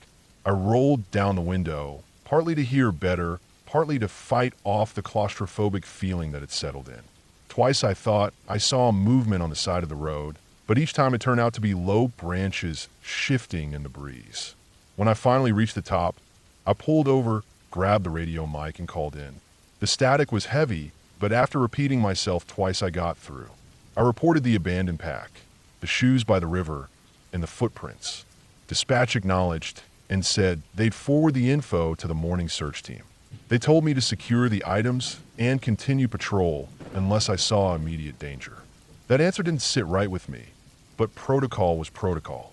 I kept going, checking a few more trailheads and fire roads, but the sense of unease never left. Around 1 a.m, I circled back near the second campground. The fog had lifted some, and the moon broke through in patches. As I drove the loop, my headlights illuminated something that made my stomach twist. In the same site where I'd seen the tire tracks earlier, there was now a fire burning. It was small, contained within the ring, but there had been no one there before. I parked 100 feet away, killed the lights, and sat watching. The fire crackled steadily, throwing light against the trees, but I didn't see a tent or a vehicle. After several minutes of waiting, no one appeared. I finally stepped out, hand resting on my flashlight like a weapon, and walked toward the site. The closer I got, the stranger it felt. The fire looked tended, not accidental, with logs stacked carefully. Beside it sat a tin cup, half filled with something dark. A sleeping bag lay stretched out flat on the ground, unzipped but empty. No backpack, no clothing, no food. Just the bag, the cup, and the fire. I circled the area, shining my light into the brush. The ground was covered with boot prints, fresh ones, all leading in different directions. It looked as if someone had paced back and forth, maybe dozens of times. I crouched and studied them, and that's when I noticed something else. The same tread pattern matched the footprints I'd seen on the trail by the river. Whoever left the shoes had made it up here barefoot or in another pair. At that realization, a chill ran through me. I quickly doused.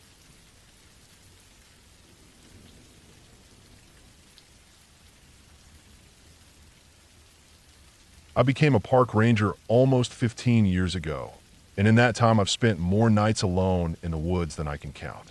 I've had encounters with bears, coyotes, snakes, hunters, and even the occasional unstable person who wandered in looking for trouble. But there is one night in particular that I can't forget, no matter how much I've tried.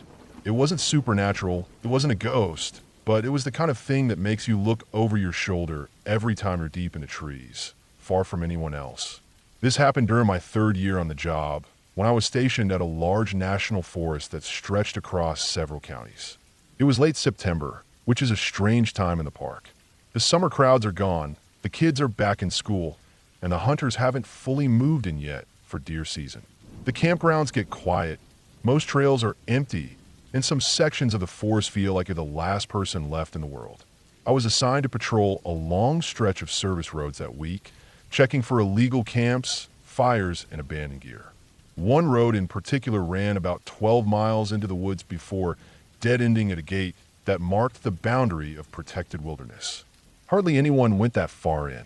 Most people who camped or hiked stuck to the first couple of miles, where the road was wider and in better shape. Beyond that, it narrowed, the gravel thinned out, and trees grew close to the edges, making it feel more like a tunnel through the forest than a road. That day had been long and uneventful. I walked a few campsites, checked a couple of trailheads, and picked up some trash near the river. By the time I reached the start of that service road, the sun was already dipping low, spilling orange light through the trees. I knew I wouldn't have time to go all 12 miles in before dark, but I figured I could at least drive a few miles, check things out, and head back before night fully set in.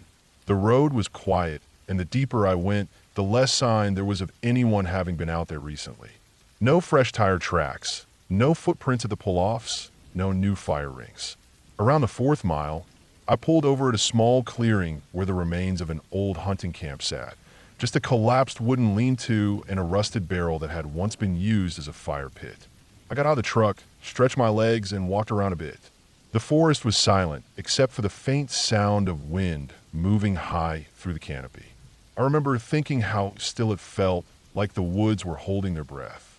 The air had that cool edge that meant night would fall fast. I decided to head back before it got too dark. I don't like driving those narrow gravel roads at night unless I have to. As I turned the truck around, I saw something odd in the trees, just beyond the clearing. It looked like a tarp, faded blue, hanging about 6 feet up off the ground, strung between 2 trees. My first thought was that someone had made a makeshift shelter. I parked again, grabbed my flashlight, and walked over to check it out. The tarp wasn't a shelter. It was torn and weathered, more like a remnant than something in use. Beneath it, on the ground, was a circle of old beer cans and food wrappers, half buried under leaves. It looked like someone had camped there a long time ago and left everything behind. That wasn't unusual. What was strange was how the tarp was tied up, very deliberately, with thick rope in a spot where it wouldn't provide much cover or shade. I noted it in my log, snapped a couple of photos, and started back toward the truck. That was when I heard it, the sound of something moving in the woods behind me. Not just a small animal scurrying through leaves, but heavy steps, deliberate, breaking branches as they came closer. I froze and listened. The footsteps stopped when I stopped. I scanned the trees with my flashlight, but saw nothing but trunks and undergrowth. After a long minute, I convinced myself it was probably a deer and made my way quickly back to the truck. I got inside, shut the door, and just sat for a moment with the engine idling. The forest was darkening fast, shadows swallowing the last light. As I drove out, I couldn't shake the feeling that I'd been watched. Every time I glanced in the rearview mirror, I half expected to see someone standing in the middle of the road. But the mirror showed only the narrowing path behind me, fading into black. Back at headquarters that night, I filed my report, mentioned the tarp, the trash, and the odd sound I'd heard. My supervisor shrugged it off. People camp illegally all the time, and animals move around out there. Nothing unusual. I told myself the same thing and went home. The next day, though, I couldn't stop thinking about it. That deliberate tying of the tarp, the heavy steps in the woods, the silence that followed. I decided to go back, this time earlier, with more daylight to explore properly. I set out mid-morning, drove the same road, and reached the clearing by noon. In daylight, the tarp seemed even stranger. It wasn't just tied between two trees, it was knotted in a way that made it almost impossible to untie without cutting the rope. Beneath it, the trash pile looked older than I first thought, like it had been there for years. Rusted cans, faded food packaging, even an old boot with the sole peeling off. I walked a slow circle around the clearing, looking for tracks. That's when I noticed something I hadn't the night before. A faint trail leading deeper into the woods, barely visible under the leaves. It wasn't a marked trail, more like a footpath that had been used enough times to leave an impression. I hesitated, but curiosity got the better of me. I followed it. The trail wound through the trees for maybe 200 yards before opening into another small clearing. This one was worse. Scattered across the ground were more trash piles, broken glass, and several old tarps hanging from branches, faded and shredded. In the center of the clearing was what looked like the frame of a large tent or shack, collapsed in on itself. The whole place had an unsettling feel. It was quiet, too quiet, and the longer I stood there, the more I felt like I shouldn't be. I took photos, logged the location, and decided to head back. As I turned, I noticed a tree at the edge of the clearing with markings carved into the bark. Straight lines, crosshatches, almost like tally marks. Dozens of them, running up the trunk as far as I could see. That was enough for me. I made my way back to the truck, got in, and drove out fast. That night, I didn't sleep well. My mind kept replaying the scene. The tarps, the trash, the tally marks. It felt less like an abandoned camp and more like a place someone had used over and over for reasons I didn't want to imagine. I went back again the following day, this time with another ranger. We searched the area thoroughly, found more old campsites scattered along faint trails, all in the same condition. Trash piles, tarps, odd markings on trees. No sign of anyone currently living there, but it was clear someone had used those woods heavily in the past. We logged it all, flagged it for cleanup, and that was supposed to be the end of it. But 2 nights later, I was on patrol again, driving near the start of that same service road. I pulled off at a small overlook to stretch my legs. As I stood by the truck, listening to the night sounds, I caught movement on the edge of my headlights. A figure, just at the tree line, watching. I froze. The figure didn't move closer, didn't run, just stood there. I couldn't make out details, just the outline of a man, tall, broad-shouldered. I called out, but he didn't respond. After what felt like a long time, he turned and slipped back into the trees. I jumped in the truck, flipped on the spotlight, and scanned the woods. Nothing, just trees and shadows. I drove the rest of my shift with my heart pounding, every nerve on edge. The next morning, I reported it. My supervisor told me again that people wander the forest all the time. Hunters, squatters, drifters. Nothing unusual. But I knew what I saw. Over the following weeks, I kept finding signs. Fresh footprints near the service road. New trash piles where there hadn't been before. A rope strung across a tree as if marking a path. Once, I found a dead deer, skinned and left half buried under branches. That wasn't poaching, it was something else. I never saw the figure up close again, but I always felt him, watching from the trees, just out of sight. Eventually, we closed off that section of road to the public. Too many reports of strange activity, too much risk. We did a large-scale sweep with law enforcement, cleared out the old camps, tore down the tarps. We never found anyone living there, but I know someone was. And sometimes when I drive past the start of that road, I still feel it, that heavy silence, that sense of being watched. I think whoever was out there knew the woods better than anyone. He knew how to hide, how to stay just far enough away, how to make the forest is. The official reports list it as abandoned campsites, nothing more. But I'll never forget the sound of those footsteps in the dark, the figure at the edge of the headlights, and the feeling that if I'd stayed just a little longer in that clearing, I might not have made it back to my truck. That was over a decade ago, but even now on quiet nights, I still see that road in my mind. And I know I'll never set foot down it alone again.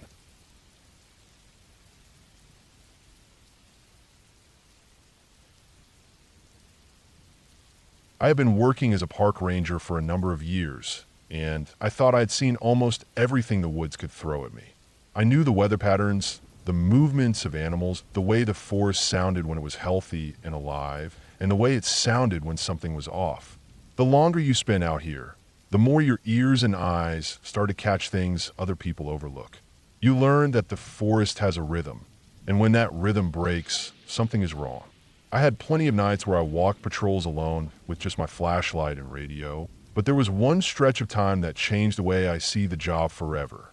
It happened in late summer, when the days were long, humid, and heavy, and the nights were thick with crickets and damp soil. That summer we had more visitors than usual, and with more visitors came more problems. People left trash, tried to light fires where they shouldn't, and wandered into areas that were clearly marked as off-limits. Most of the time it was harmless, but every once in a while we would get a call about something that demanded real attention. One evening, just as the sun was setting and turning the sky into a heavy, dull orange, I got word that a car had been parked near one of the service gates for over 2 days.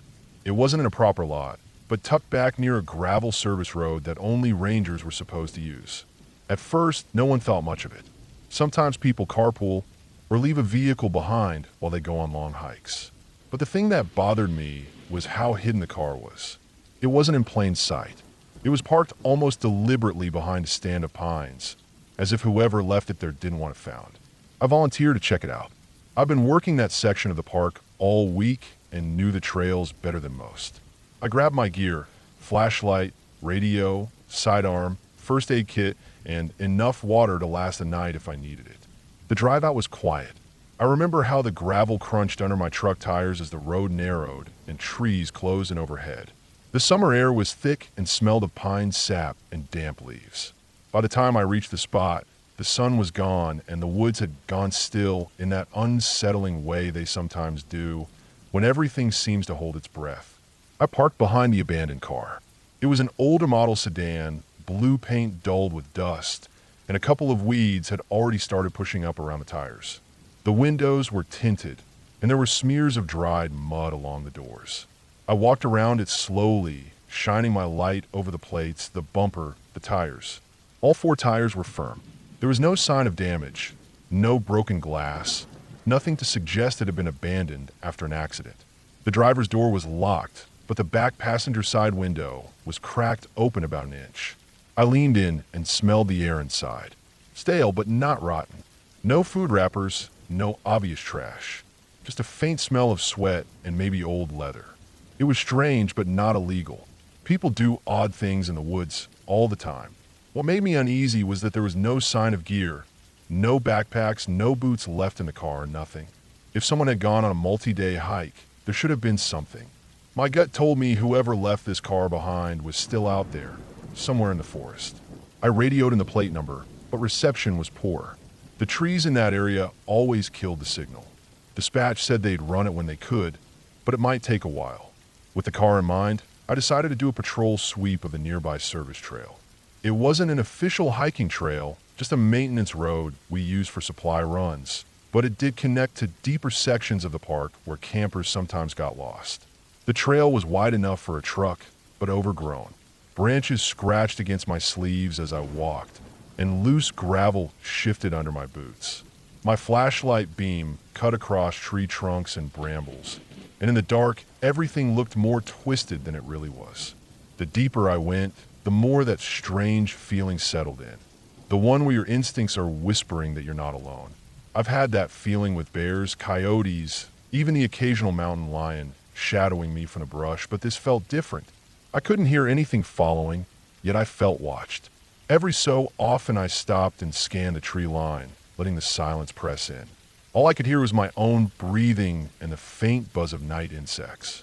About a mile down, I found something I couldn't ignore. Off the trail, tucked behind a stand of oaks, was a small clearing with the remains of a fire pit.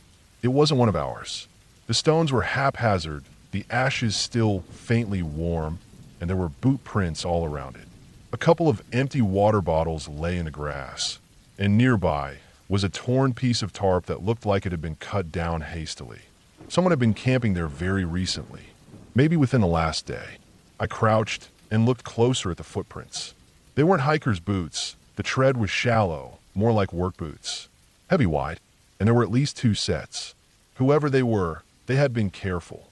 No food wrappers, no sleeping bags, nothing left behind except the tarp scrap and bottles. Almost like they packed up in a hurry. At this point, I knew I had to make a decision. It was late, I was alone, and my radio wasn't reliable. But something about the car, the hidden camp, and the prints gnawed at me. I decided to push on a bit farther.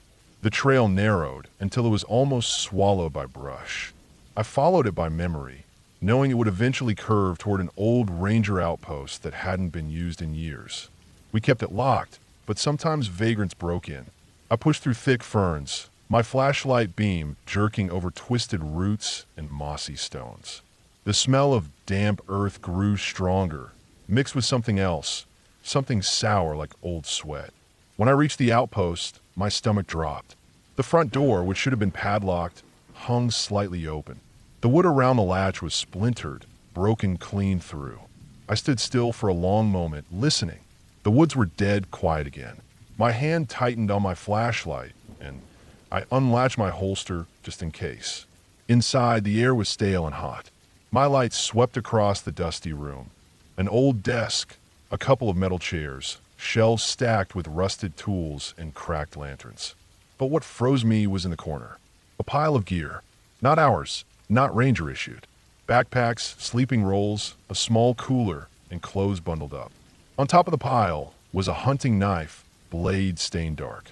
Next to it sat a folded map of the park, marked with circles in red ink.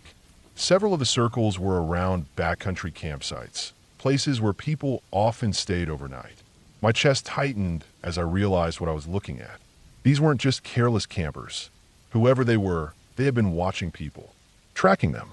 And if that knife was any indication, they weren't doing it for fun. I forced myself to stay calm. I backed out slowly, careful not to make noise, and started back down the trail. Every step felt heavier. My ears strained for sound, half expecting to hear footsteps behind me. At one point I thought I heard a branch snap in the dark, but when I spun around, there was nothing. My throat was dry, my heart pounding. It took me longer than it should have to reach the car again. My truck sat where I left it, but now the abandoned sedan felt different. More sinister. I checked it again, this time shining my light low across the ground. That's when I noticed the fresh prints leading away from it, deeper into the woods. Big, heavy boot prints, the same as the ones near the fire pit. They hadn't been there earlier. Someone had been back to the car while I was gone. I didn't linger. I climbed in my truck, locked the doors, and drove until I had enough reception to call everything in. Law enforcement came out the next morning. They impounded the car, searched the outpost, and swept the woods. I went with them part of the way, but I never saw the people themselves. They were gone, vanished into the trees. The plates on the car came back to a man with a record, trespassing, assault, theft. Not a local. The pile of gear in the outpost was collected as evidence, but no one ever claimed it. There were no missing persons reported in the area that matched anything we found. Whoever had been out there was hunting people in their own way, and they left before we could catch them. For weeks afterward, I kept thinking about how close I'd been. Walking into that outpost alone, standing in the dark with someone's knife and map of campsites laid out like trophies. I thought about how silent the woods had been, how often I felt eyes on me. I'll never know if they were watching me that night, standing just out of reach of my flashlight, waiting to see what I would do. I still patrol that area sometimes, but I move faster now, keep my radio higher, and never shake the feeling that the forest remembers. People think the wild is only dangerous because of animals or storms, but they forget that people are out there too. People who use the silence, the darkness, and the distance from the rest of the world to do whatever they want. That summer I learned the scariest part of the job isn't the bears or the cliffs or the storms. It's the people hiding where no one thinks to look.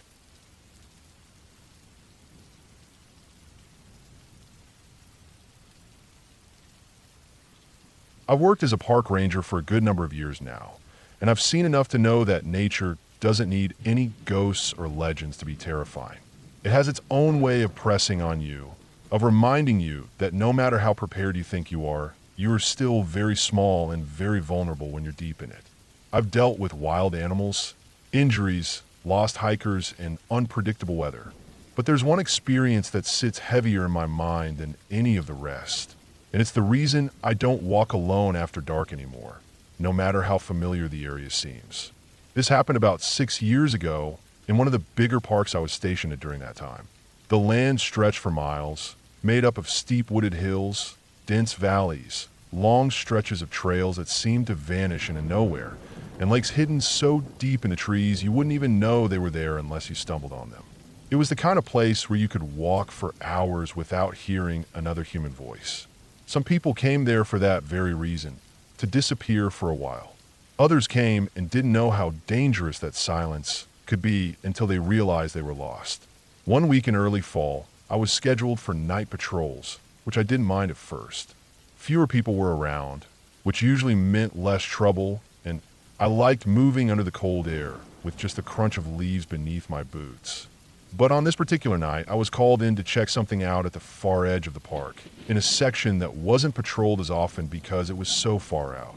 The area had some old fire roads, overgrown logging paths, and trails that only serious hikers bothered with. The report I got was vague. A visitor said they heard strange noises, maybe gunshots, maybe fireworks. The exact wording was something like popping noises that didn't sound right. Normally we'd chalk that up to hunters outside the boundary lines, but given the time of year and the risk of someone hunting illegally in the park, I was told to check it out. I set out just after dusk, when the light was thinning but not gone. I took the Ranger truck as far as I could, then parked near a locked gate where the road ended and turned into a gravel fire road. From there it was on foot. The trail stretched flat at first, the gravel loose under my boots, then slowly began climbing into the woods. The forest was alive with the sounds of early night, crickets, owls calling from far off, the rustle of things moving through underbrush. The deeper I went, the less sound there seemed to be. The trail bent left and climbed steeper with a bank of heavy brush on one side and a drop-off on the other. The last traces of light disappeared fast, and I switched on my flashlight, the beam cutting across the gravel and catching the pale trunks of trees. I didn't hear the first noise until I was about a mile in. It came faintly through the trees, sharp and quick, almost like the crack of a branch breaking under pressure. I froze for a second, listening. The woods went silent around me, as if even the insects stopped. Then nothing. I moved forward, slower now, shining the beam from side to side, watching for movement. The trail leveled out on a broad stretch where old tire tracks were still faintly visible in the gravel. The air felt colder there, damp, as if the ground never fully dried. Another noise cracked through the air, clearer this time, like a shot echoing off the hills. I felt the weight of it sink in my gut. It wasn't fireworks. It was a gun. I moved off the trail a little, crouched near the edge of the tree line, and waited. My training told me to stay quiet, observe, and not walk blindly toward gunfire. The woods were too dense to see far, but I could just make out a faint glow between the trees ahead, like firelight. My stomach tightened. Campfires weren't allowed out here, not this deep, not at this time of year when the forest floor was dry as tinder. Whoever was back, there wasn't just breaking one rule. I pushed forward carefully, keeping my light off now, moving by the dim glow ahead. The smell reached me before I saw the fire. Smoke curling low, sharp and acrid, mixed with something else I couldn't place.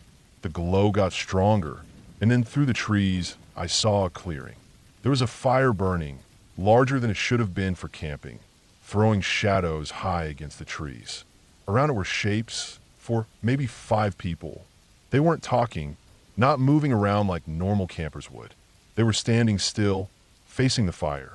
I stayed back in the dark, heart hammering in my chest. Something about the way they stood there, stiff and silent, didn't sit right with me. I crouched lower, watching. After a moment, one of them moved, stepping closer to the fire and tossing something in. There was a flash of sparks, and the smell grew harsher. I realized then that what they were burning wasn't just wood. It was scraps of fabric, maybe plastic, something that let off that chemical stench when it burned.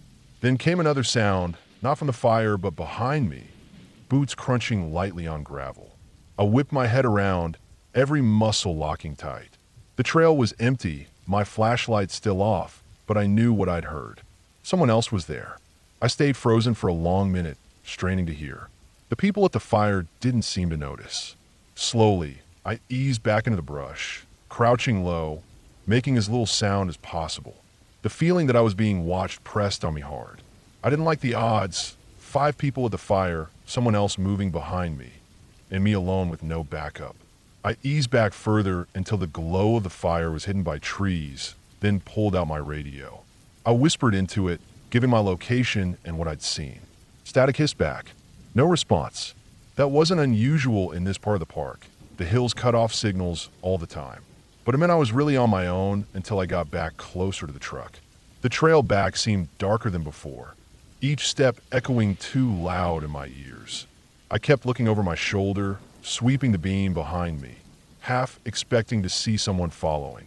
The woods stayed empty, but the feeling never left. About halfway back, I stopped dead. In the gravel ahead was a footprint. Clear, fresh, right in the middle of the path. Not mine. The tread was different, wider, like a heavy work boot. I shined the light around and saw another off to the side, leading into the brush.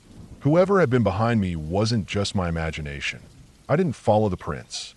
I turned faster down the trail, every sense screaming at me to get out of there. The sound of the woods returned, owls, insects, but instead of calming me, it made the silence between sounds worse. Every gap felt like it was filled with breathing I couldn't hear. When I reached the truck, I didn't waste a second. I unlocked it, climbed in, and drove straight back to the station. My hands shook the whole way. Later, when a full team went back out in daylight, they found the clearing. The fire was out by then, but the ash pile was still warm. And there were melted scraps of fabric, bits of metal, and something that made my stomach drop, spent shell casings scattered in the dirt. But no people, no gear, no sign they'd ever been there, except the remains of whatever they'd burned. The official report chalked it up to illegal campers, possibly hunters using the fire to burn trash. But I knew what I saw. They weren't sitting around a fire laughing or cooking. They were standing silent, tossing things into flames that didn't belong. And someone was behind me that night, close enough to leave fresh prints in the gravel, watching me. That was the last time I ever went into that section alone after dark. Even now, years later, I can still picture the way those figures stood there, unmoving, and the way the woods seemed to breathe against my neck as I backed away. People like to ask if I've ever seen ghosts out in the forest. I tell them no. What I've seen is worse. The scariest thing in the woods is always other people.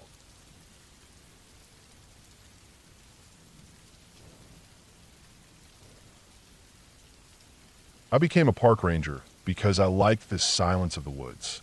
I grew up in a small town and spent most of my childhood roaming the hills behind our house. I was the kind of kid who didn't mind being alone for hours, walking along deer trails, flipping over rocks to see what was underneath, and sitting quietly long enough to see animals appear that most people never noticed. When I got older, I tried working regular jobs, hardware store, warehouse shifts, a couple years of construction, but I always felt trapped inside, like I couldn't breathe right if I wasn't outside. When the opportunity came to train as a seasonal ranger, I jumped on it. That was 10 years ago, and I never really looked back. People imagine that the job is calm and peaceful all the time. In some ways it is. I have long stretches where I drive empty service roads, hike in the backcountry to check campsites, or spend nights alone in ranger stations that most visitors never even know exist. There's peace in that. But the longer I've done this work, the more I've learned that silence doesn't always mean safety. Sometimes silence is heavy, tense, unnatural. Sometimes silence presses in on you until your own heartbeat sounds too loud. The story I'm about to tell is one of those nights when silence felt wrong. It happened about 6 years ago at a remote section of the park I was assigned to patrol. To this day, I think about it more than I want to. I've had a lot of strange moments in the woods, lost hikers, animal encounters, even a couple medical emergencies where I had to carry someone out, but nothing has stayed with me like that night. The section of the park where this happened was one of the least visited. It had a reputation among the staff as the place people avoided if they could help it, not because of ghosts or legends, but because it was inconvenient and lonely. The nearest paved road was more than an hour away. The service road was gravel, narrow, and often washed out after rainstorms. I had to drive a high-clearance truck to even get out there, and once I did, I was completely cut off. No cell signal. The parts radio system barely worked in that valley because of the way the ridges blocked the signal. If something went wrong, it could be hours before anyone knew. My assignment that week was to check on a series of backcountry campsites and trails that had been closed for the winter. Spring had come late that year, and we were just starting to open up the area again. My job was to clear down branches from trails, make sure fire pits were intact, and look for signs of trespassers. Some people like to sneak in during the off-season, and we had to document any damage or signs of illegal camps. That day had been long, but uneventful. I started early in the morning, drove the rough service road until I couldn't anymore, then hiked with a pack and some basic tools. I checked 3 campsites, cleared some brush, and followed one of the streams for a while to make sure the small bridge was still intact. The weather was mild, the kind of gray spring day where the air smells wet but the clouds never really break. By the time evening came, I was miles from the truck. Normally, I'd have headed back before dark, but this assignment required me to stay overnight. There was an old ranger outpost, basically a one-room wooden cabin, set deep in the woods where I was working. It wasn't much, just 4 walls, a cot, and a stove, but it was better than a tent. I'd stayed there before and always thought of it as one of those perks of the job, having a private spot in the woods where nobody else went. That night, though, I would have gladly traded it for a night in the truck. By the time I reached the cabin, the woods were sinking into shadow. The outpost sat in a small clearing, a rough square of grass surrounded by dense trees. The clearing always struck me as too neat, as if someone had carved it out of the forest with purpose long ago. The grass didn't grow tall, even when nobody cut it. The ground was flat, not like the rest of the uneven terrain. Every time I arrived, I felt like the forest stopped suddenly at the edge, as if it were standing back. I unlocked the cabin with the old brass key we kept in the office, stepped inside, and set my gear down. The place smelled of dust and dry wood. A few spider webs hung in the corners. I lit a lantern, unpacked a simple meal, and settled in. The silence outside was thick, broken only by the occasional call of a bird preparing for night. At first, everything felt normal. I ate, wrote some notes in my log, and stretched out on the cot to rest. But after a while, I noticed something strange. Usually, as night fell, the woods would come alive with sound. Frogs near the creek, crickets, the rustle of small animals. That night, the sound faded instead of building. By the time the last light drained from the sky, the clearing was almost completely silent.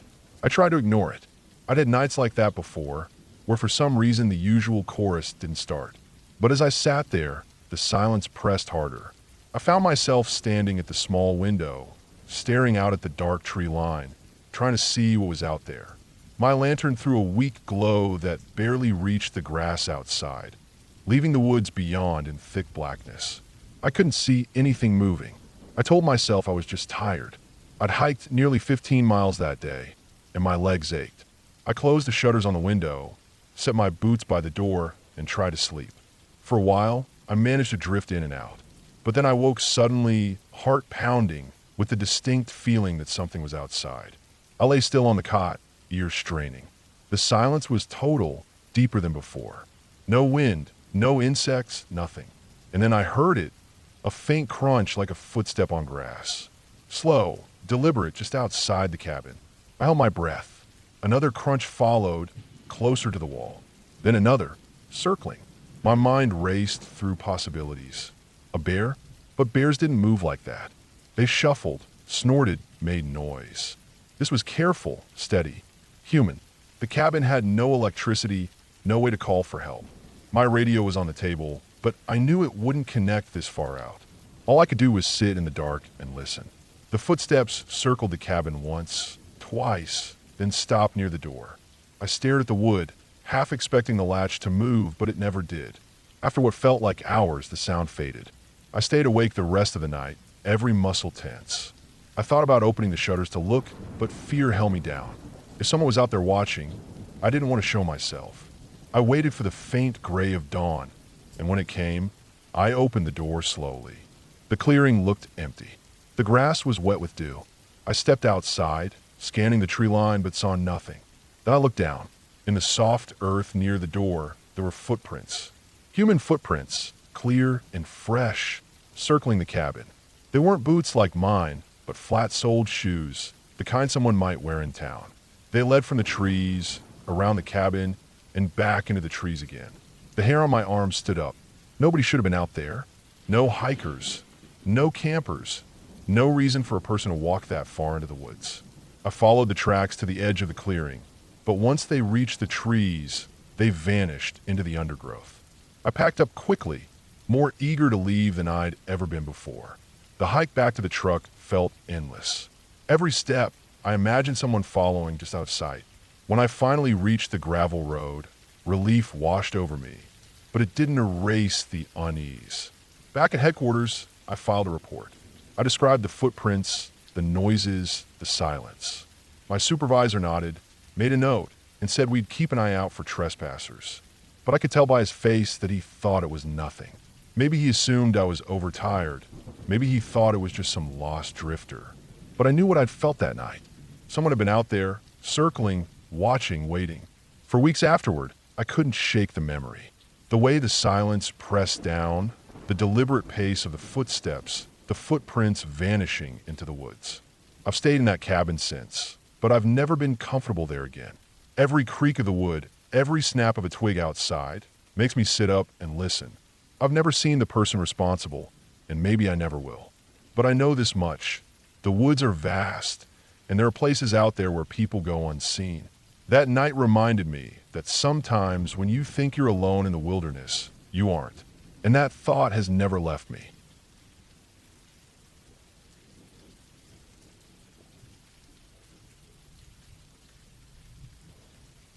I have been a ranger for more than a decade, and during that time, I have learned that the woods can hide more than people imagine.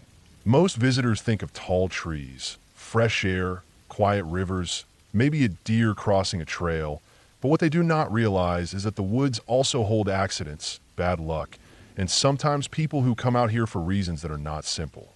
When you work this job long enough, you learn that the scariest part of the forest is not wolves or bears, but people. This happened during my 3rd year as a full ranger.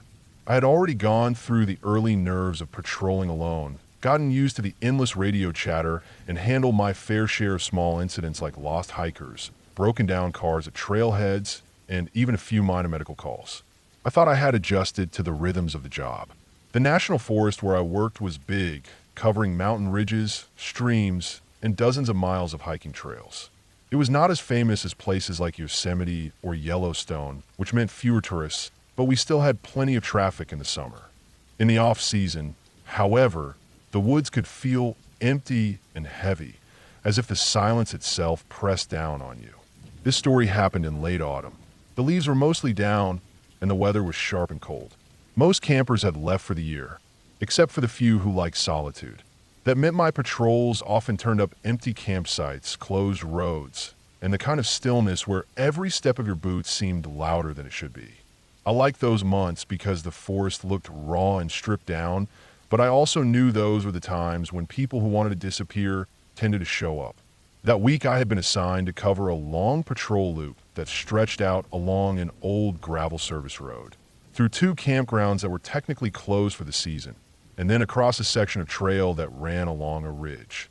The road was barely used anymore, except by us and the occasional maintenance truck. It had potholes, fallen branches, and steep drops on one side. I was driving one of our older trucks, which rattled with every bump, and by the time I reached the first closed campground, the sun was already starting to go down. The campground itself was quiet, just a ring of empty sites with picnic tables stacked against the shelter. I parked, did the standard check to make sure no one was squatting in the cabins or restrooms, and found everything in order. By the time I got back on the road, the light had dipped to that flat gray that comes right before dark. I had about 10 more miles of road before the trailhead where I planned to park and do a short hike on foot. It was on that stretch that I noticed the first thing that made me uneasy. The gravel road cut through a hollow, with the slope of the ridge rising on one side and dropping away steeply on the other. About halfway through, my headlights picked up something off to the left, what looked like a vehicle tire track veering off the road and into the leaves.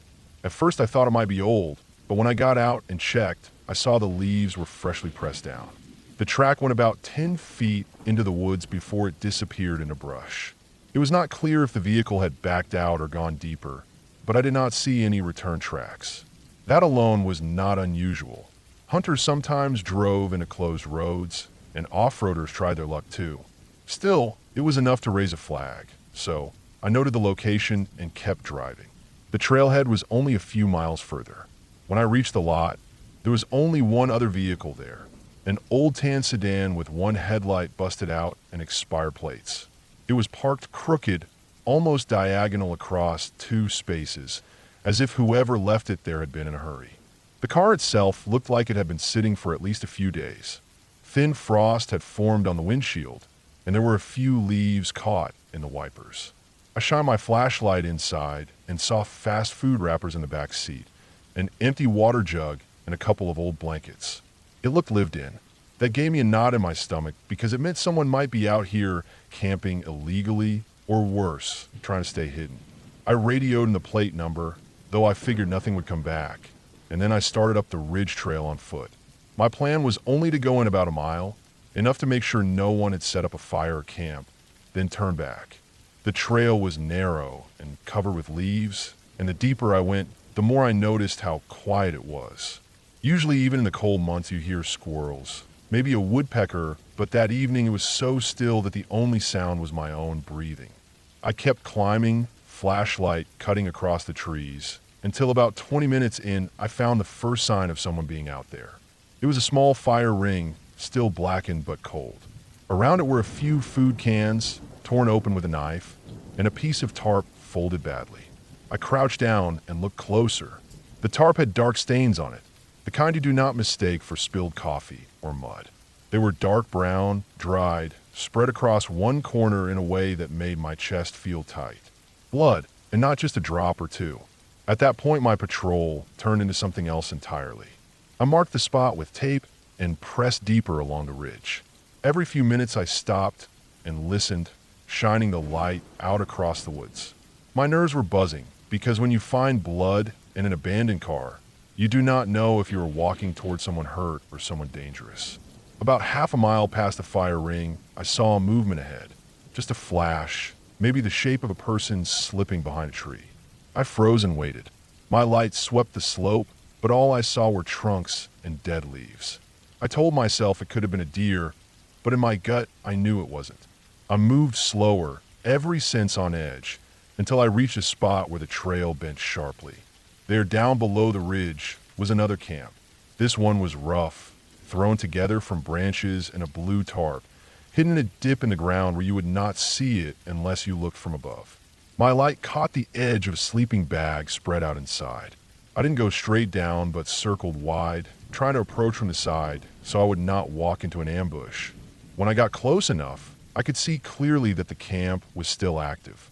A plastic jug of water half full, a torn backpack, a pile of clothes, dirty and stained, and then, leaning against the tree beside the shelter, a hunting rifle. I stayed crouched, heart pounding. Whoever was living here was not just a lost hiker. They were armed, hiding, and had blood on their camp gear. I backed away, carefully, every step deliberate, until I was far enough to move faster. I kept my light off and made my way back down the trail. The whole way down, I kept hearing sound behind me. The crunch of leaves, faint but steady, always a few paces back. I never turned the light, just kept moving because I didn't want to make it clear how nervous I was. When I finally saw the faint shine of my truck's metal through the trees, I felt a rush of relief. But then I noticed something that almost made me stop breathing. The sedan that had been parked crooked when I arrived was gone. The lot was empty except for my truck. That meant someone had come back for it while I was up on the ridge. Someone who might have seen my Ranger truck sitting there and realized they weren't alone. I got inside, locked the doors, and sat for a moment in the dark, forcing myself to think clearly. I reported in what I had found, gave the coordinates of the camp, and waited for backup. It took nearly an hour for other rangers and deputies to arrive, and by then the woods were black with night. When we went back up together, the camp was abandoned. The tarp, the sleeping bag, the rifle all gone. The only thing left was the blood-stained scrap of tarp and some ashes from the fire. We searched for 2 more days with dogs, covering miles of ground, but whoever had been there had melted away into the forest. The car was never recovered either. It was as if the person had been ready to leave the second they were discovered. What stayed with me most was not the camp itself, but that steady sound of footsteps behind me on the trail, the way they stopped whenever I stopped, the way they matched me step for step until I reached the lot. I don't know how close they came to me that night, or if they had the rifle in their hands as they followed, but I do know that if I had turned around with my light, maybe I would have seen more than I wanted to. For weeks after, I found myself waking up at night, replaying the sound of leaves crunching just a few paces behind me. That was the first time on the job that I realized how thin the line is between being the one watching and the one being watched. The woods are big enough to hide almost anything, and sometimes the people you find out there don't want to be found. That was years ago, but to this day, whenever I patrol alone in late autumn and the forest is silent, I find myself glancing back down the trail, half expecting to see a shape standing there in the dark, just beyond the reach of my light. And that is the clear ending of it. We never caught the person, never learned where the blood came from, and never saw that old sedan again. But I know what I felt that night, and I know someone was there, moving with me through the dark, quiet woods, just out of sight.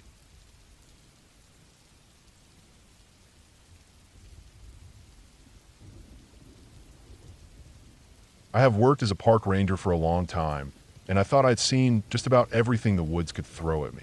I've dealt with lost hikers who wandered miles off the trail, campers who thought a roaring campfire right next to dry grass was a good idea, and the occasional bear that decided to make itself too comfortable near the sites. I've pulled people out of swollen rivers, patched up hikers who tripped and split their heads on rocks, and once even had to break up a fight between 2 drunk fishermen swinging oars at each other. But there was one night, a single long shift that has never left me, and even now, years later, it sits in my head like a stone I can't get rid of. It was the only time I ever truly felt like I was being hunted while I was supposed to be the one keeping the park safe. It started with what should have been a routine late shift patrol. I was assigned to cover a stretch of backcountry that wasn't popular with visitors.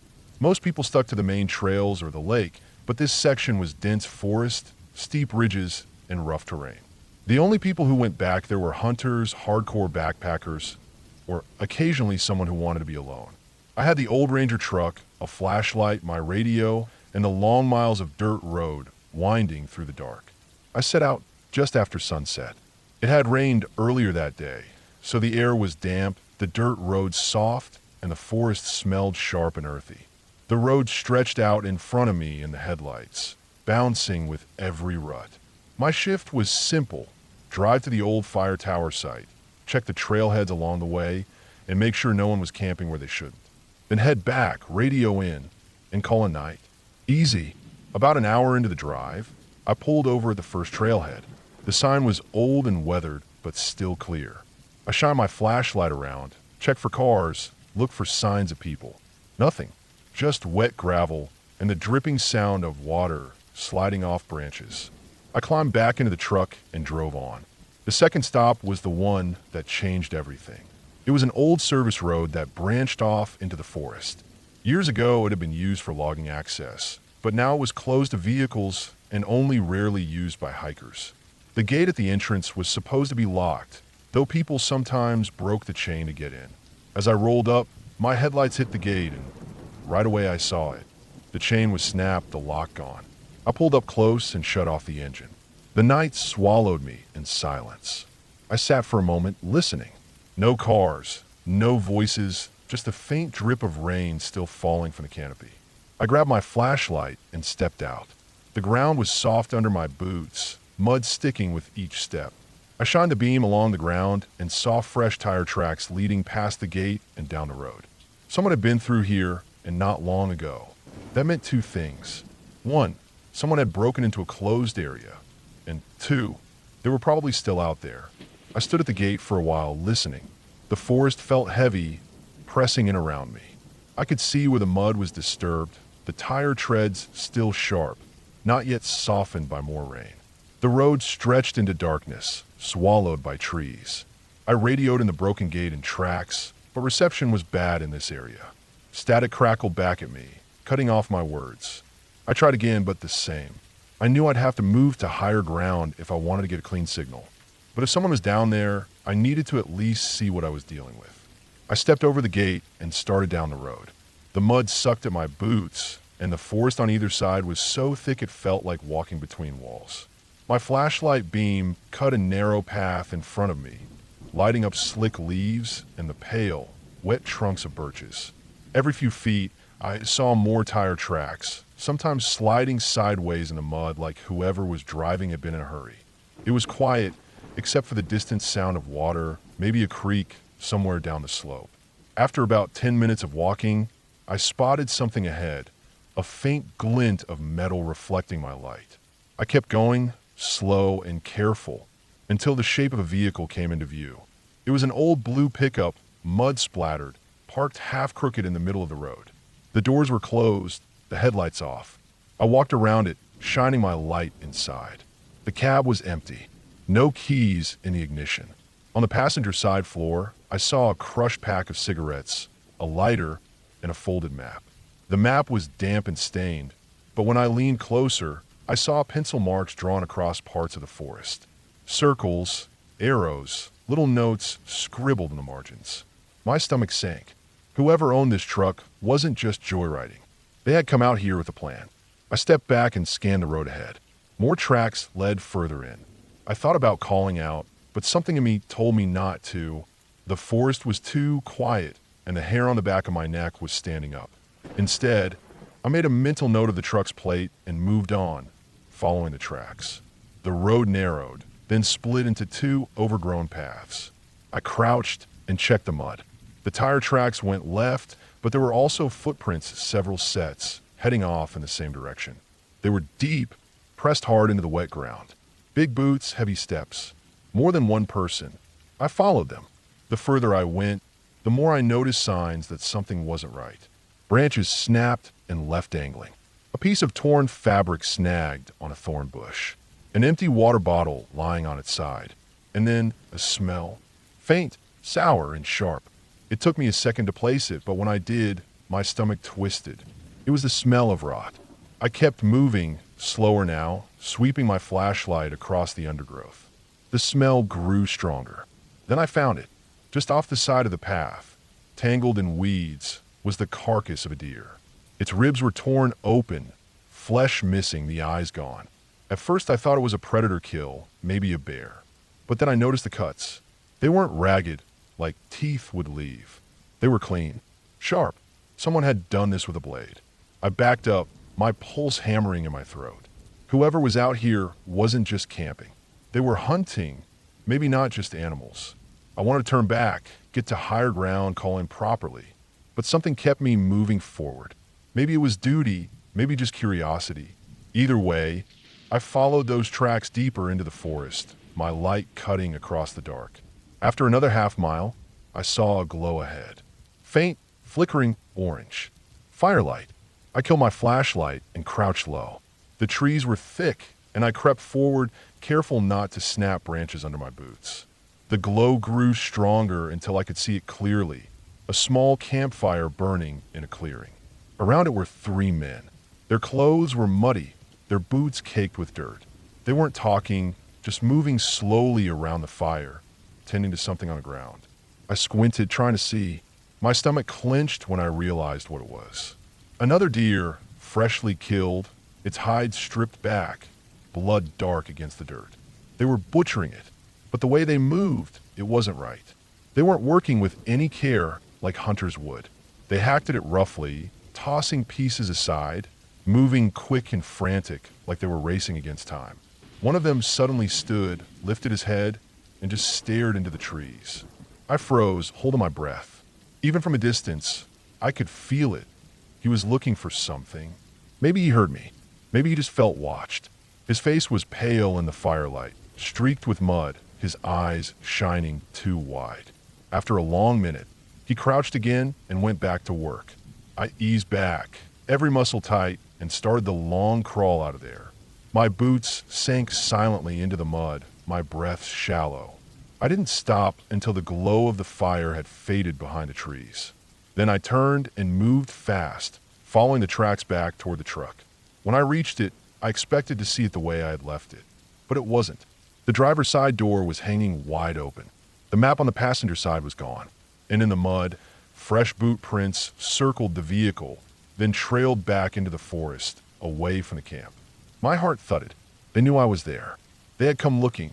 I didn't wait. I jogged back to the gate, every shadow feeling like it was reaching for me. The forest creaked and groaned around me, branches shifting in the damp wind. Once I thought I heard footsteps behind me, but when I stopped and listened, there was only silence. Still, I didn't turn my light back on. I just kept moving fast and low until I saw the gate through the trees. I climbed into my truck and slammed the doors. My hands were shaking as I turned the key. The engine roared to life, and I gunned it, bouncing hard over the ruts until I hit the main road again. Only when I was miles away did I try the radio again, climbing a rise until the static cleared. I called in everything: the broken gate, the abandoned truck, the men, the campfire, the deer. Dispatch told me to stay put until backup arrived. It took nearly an hour for another ranger and 2 deputies to reach me. By then, the forest was silent again. When we went back to the site, the truck was gone. The campfire was cold. The carcass was gone too. The only sign they'd ever been there were the deep tracks in the mud, leading further into the dark. We searched until dawn, but we never found them. No.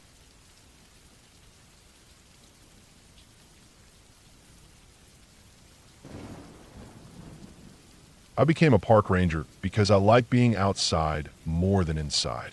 I liked the quiet of the woods, the stillness of a lake before sunrise, the way the air smelled different after rain.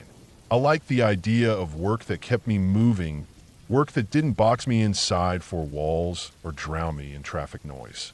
But what I didn't realize when I signed up for this job was how much time I would spend alone in places where the silence could start to feel like it was pressing in from all sides.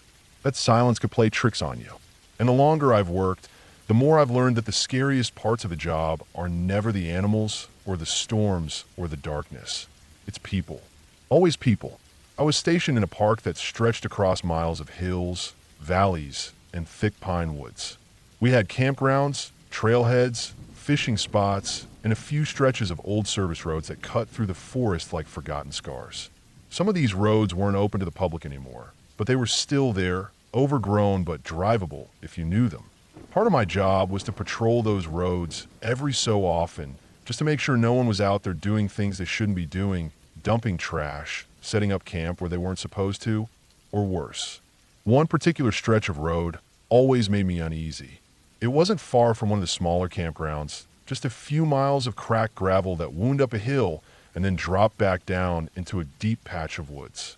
The trees there grew close together, and the light always seemed dim even at midday. The road hadn't been maintained in years, so grass and weeds poked through the gravel, and in places the forest was slowly reclaiming it.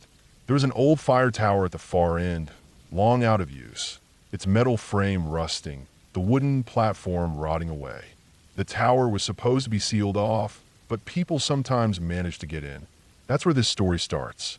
It was late summer, one of those sticky nights when the air never seems to cool down.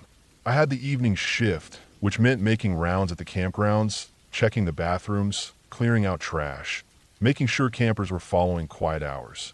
It was around 9 p.m. when I got a call on the radio from a fellow ranger. A camper had reported seeing a vehicle head down that old service road by the tower. It wasn't supposed to be used, so I needed to check it out. I drove my truck up the main road until I reached the turnoff.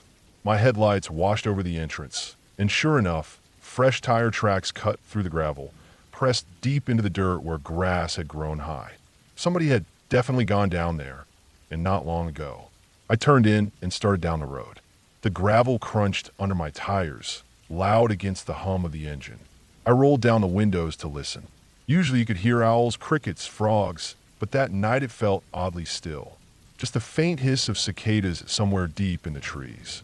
The air smelled damp, like the woods were sweating. The road curved and dipped, and soon the trees closed in tighter. I drove slower, my headlights throwing long shadows across the trunks. The track stayed clear, leading deeper and deeper. About halfway down, I noticed something strange. The tracks swerved off the road slightly, like the driver had pulled over or tried to turn around. There were marks in the dirt, like someone had gotten out and walked into the brush. I stopped my truck and killed the engine. The sudden quiet made the air feel heavier. I got out with my flashlight, shined it at the ground, and studied the tracks. They were fresh. The dirt was still soft where the weight had pressed in. I followed the footprints a short way into the trees, but they seemed to loop back toward the road. I didn't like it.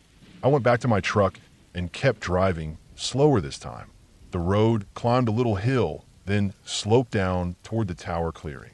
My headlights caught the base of it, that rusting frame rising against the dark. And there, parked crooked near the edge of the clearing, was an old silver sedan. I pulled up behind it, left my lights on, and stepped out. The car's doors were closed, windows up, no one inside. But the hood was still warm when I touched it. Someone had driven it here not long before I arrived. The tower loomed over everything, a broken skeleton against the night sky. The stairs leading up looked unsafe, wood rotted and railings bent. I walked around the car, shining my light through the windows.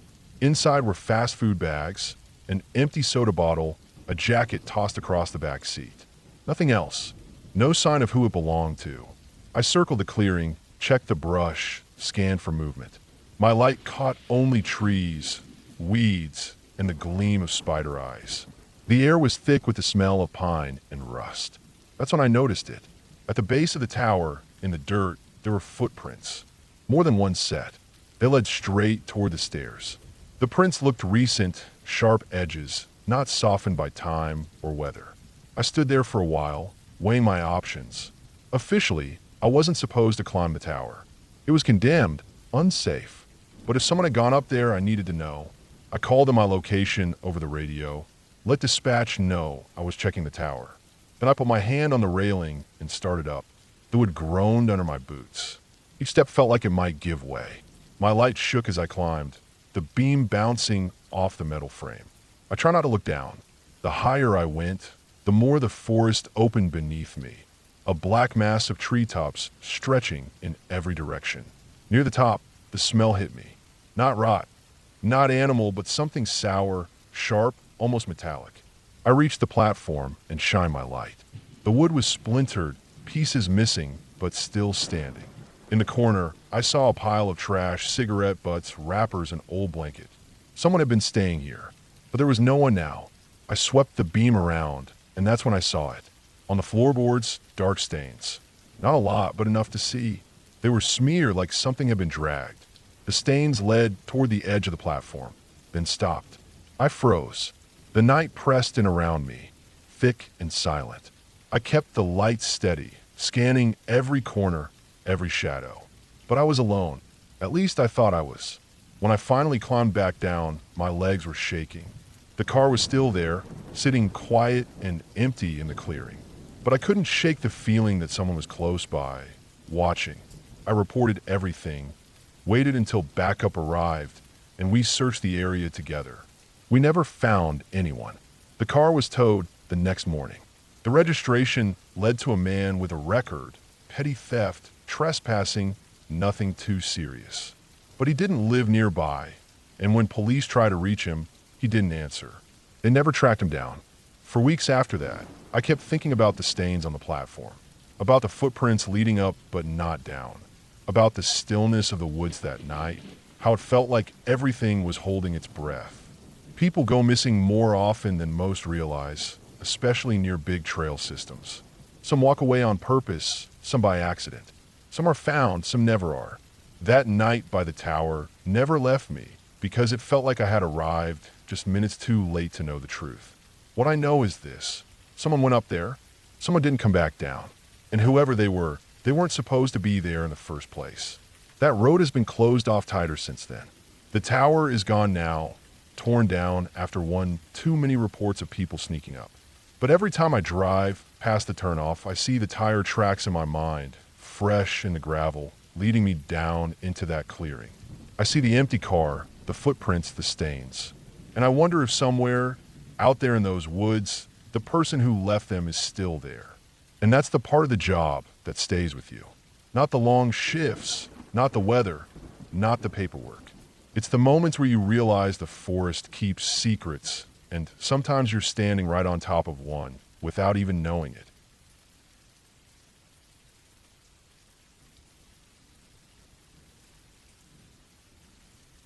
I have worked as a park ranger for many years, and during that time, I have seen enough strange things in the woods to last a lifetime. Most of the time, the job is slow. It's routine. I walk the trails, check campsites, make sure people follow the rules, and keep an eye out for wildlife problems. But sometimes something happens that reminds you just how far away from safety and comfort you really are when you're deep inside these forests. This story happened about 7 years ago when I was assigned to a section of parkland in the Appalachian region. It was rough terrain, full of steep ridges, thick undergrowth, and narrow valleys where the sun disappeared early in the evening. We didn't have many visitors compared to other parks, but the ones who came usually wanted solitude. Hunters, long-distance hikers, or people who liked to disappear from society for a few days at a time. That was fine with us, as long as they followed the rules. I was used to working alone. My patrol area stretched for miles, and I had one small cabin as a base. I carried radio gear, a pistol, a first aid kit, maps, and some survival supplies. Sometimes I would be out for 2 or 3 nights at a time, checking backcountry sites and keeping an eye out for signs of trouble. I enjoyed the quiet. I liked the sound of wind moving through the pines and the distant calls of owls when the night settled in. I could go hours without seeing another person. One particular autumn, I had been assigned to check on reports of illegal camps deep in the northern section of the park. That area wasn't popular with normal hikers because the terrain was harsh and the trails were poorly marked. But we had received word from a hunter that he had stumbled across signs of someone living out there. Piles of trash, trees cut down, and a lean-to structure made from branches and tarps. Squatters weren't unheard of. Sometimes it was homeless people trying to get away from society. Other times, it was people who simply didn't want to be found.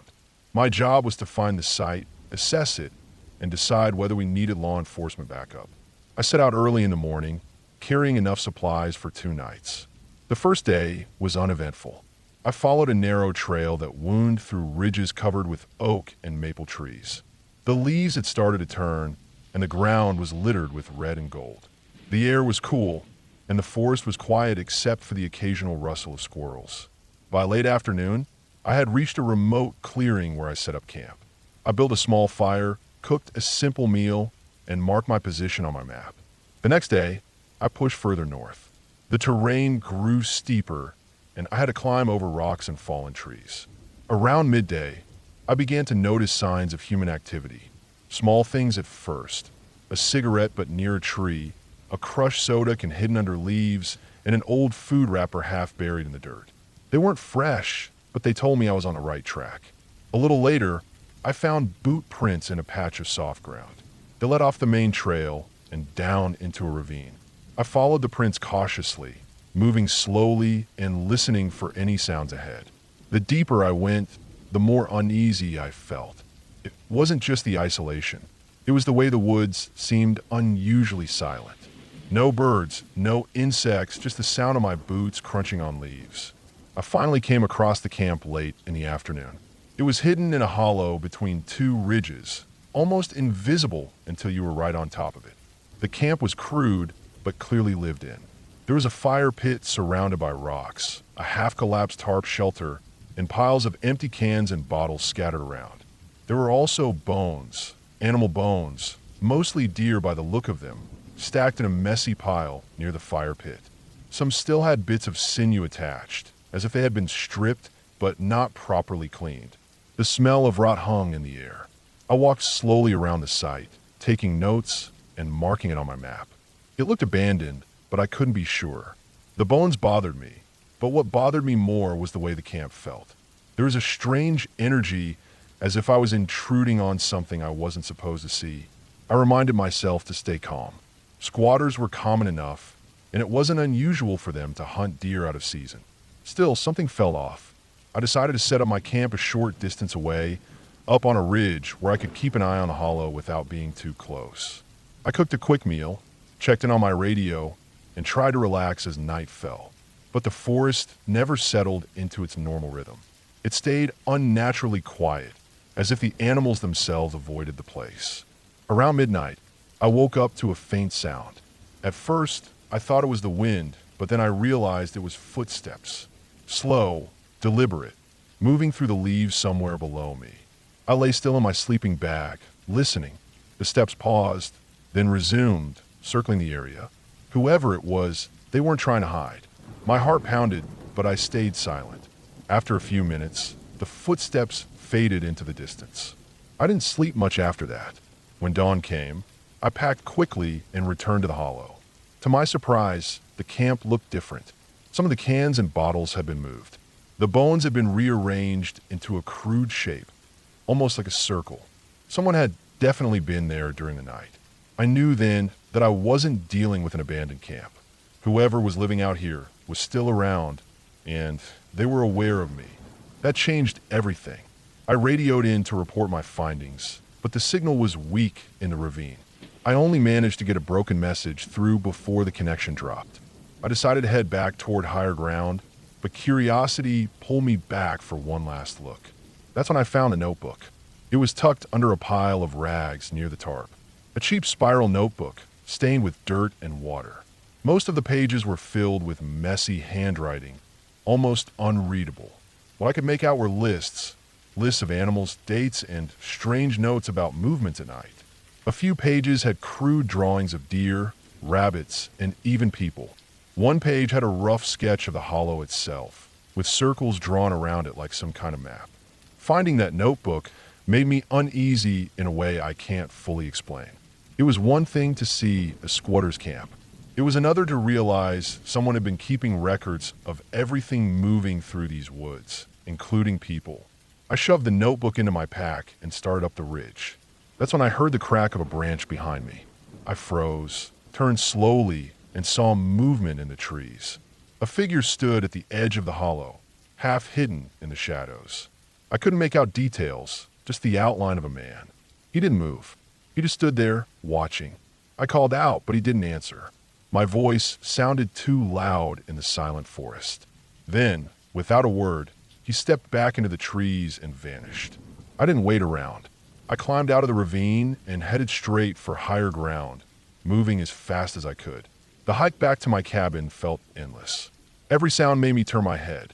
I felt eyes on me the entire way. When I finally reached a ridge with a clear radio signal, I called in and requested immediate backup. By nightfall, a small team of rangers and deputies met me at the cabin. I handed over the notebook and led them to the hollow the next morning. But when we got there, the camp was gone.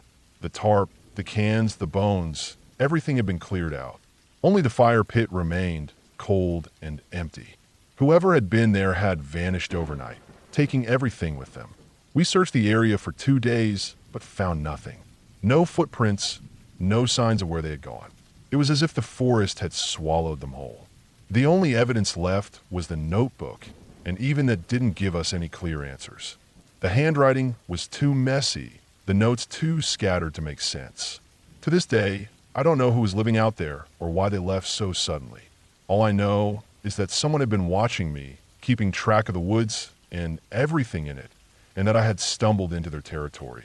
For weeks after, I couldn't shake the feeling of being watched, even back at my cabin. Every time I walked a trail, I caught myself glancing into the trees, half expecting to see that figure again. He never showed himself, but the silence in those woods has never felt the same to me since. That experience changed the way I do my job. I no longer assume the forest is empty just because it looks that way. I move slower, pay more attention, and never camp close to places that feel wrong.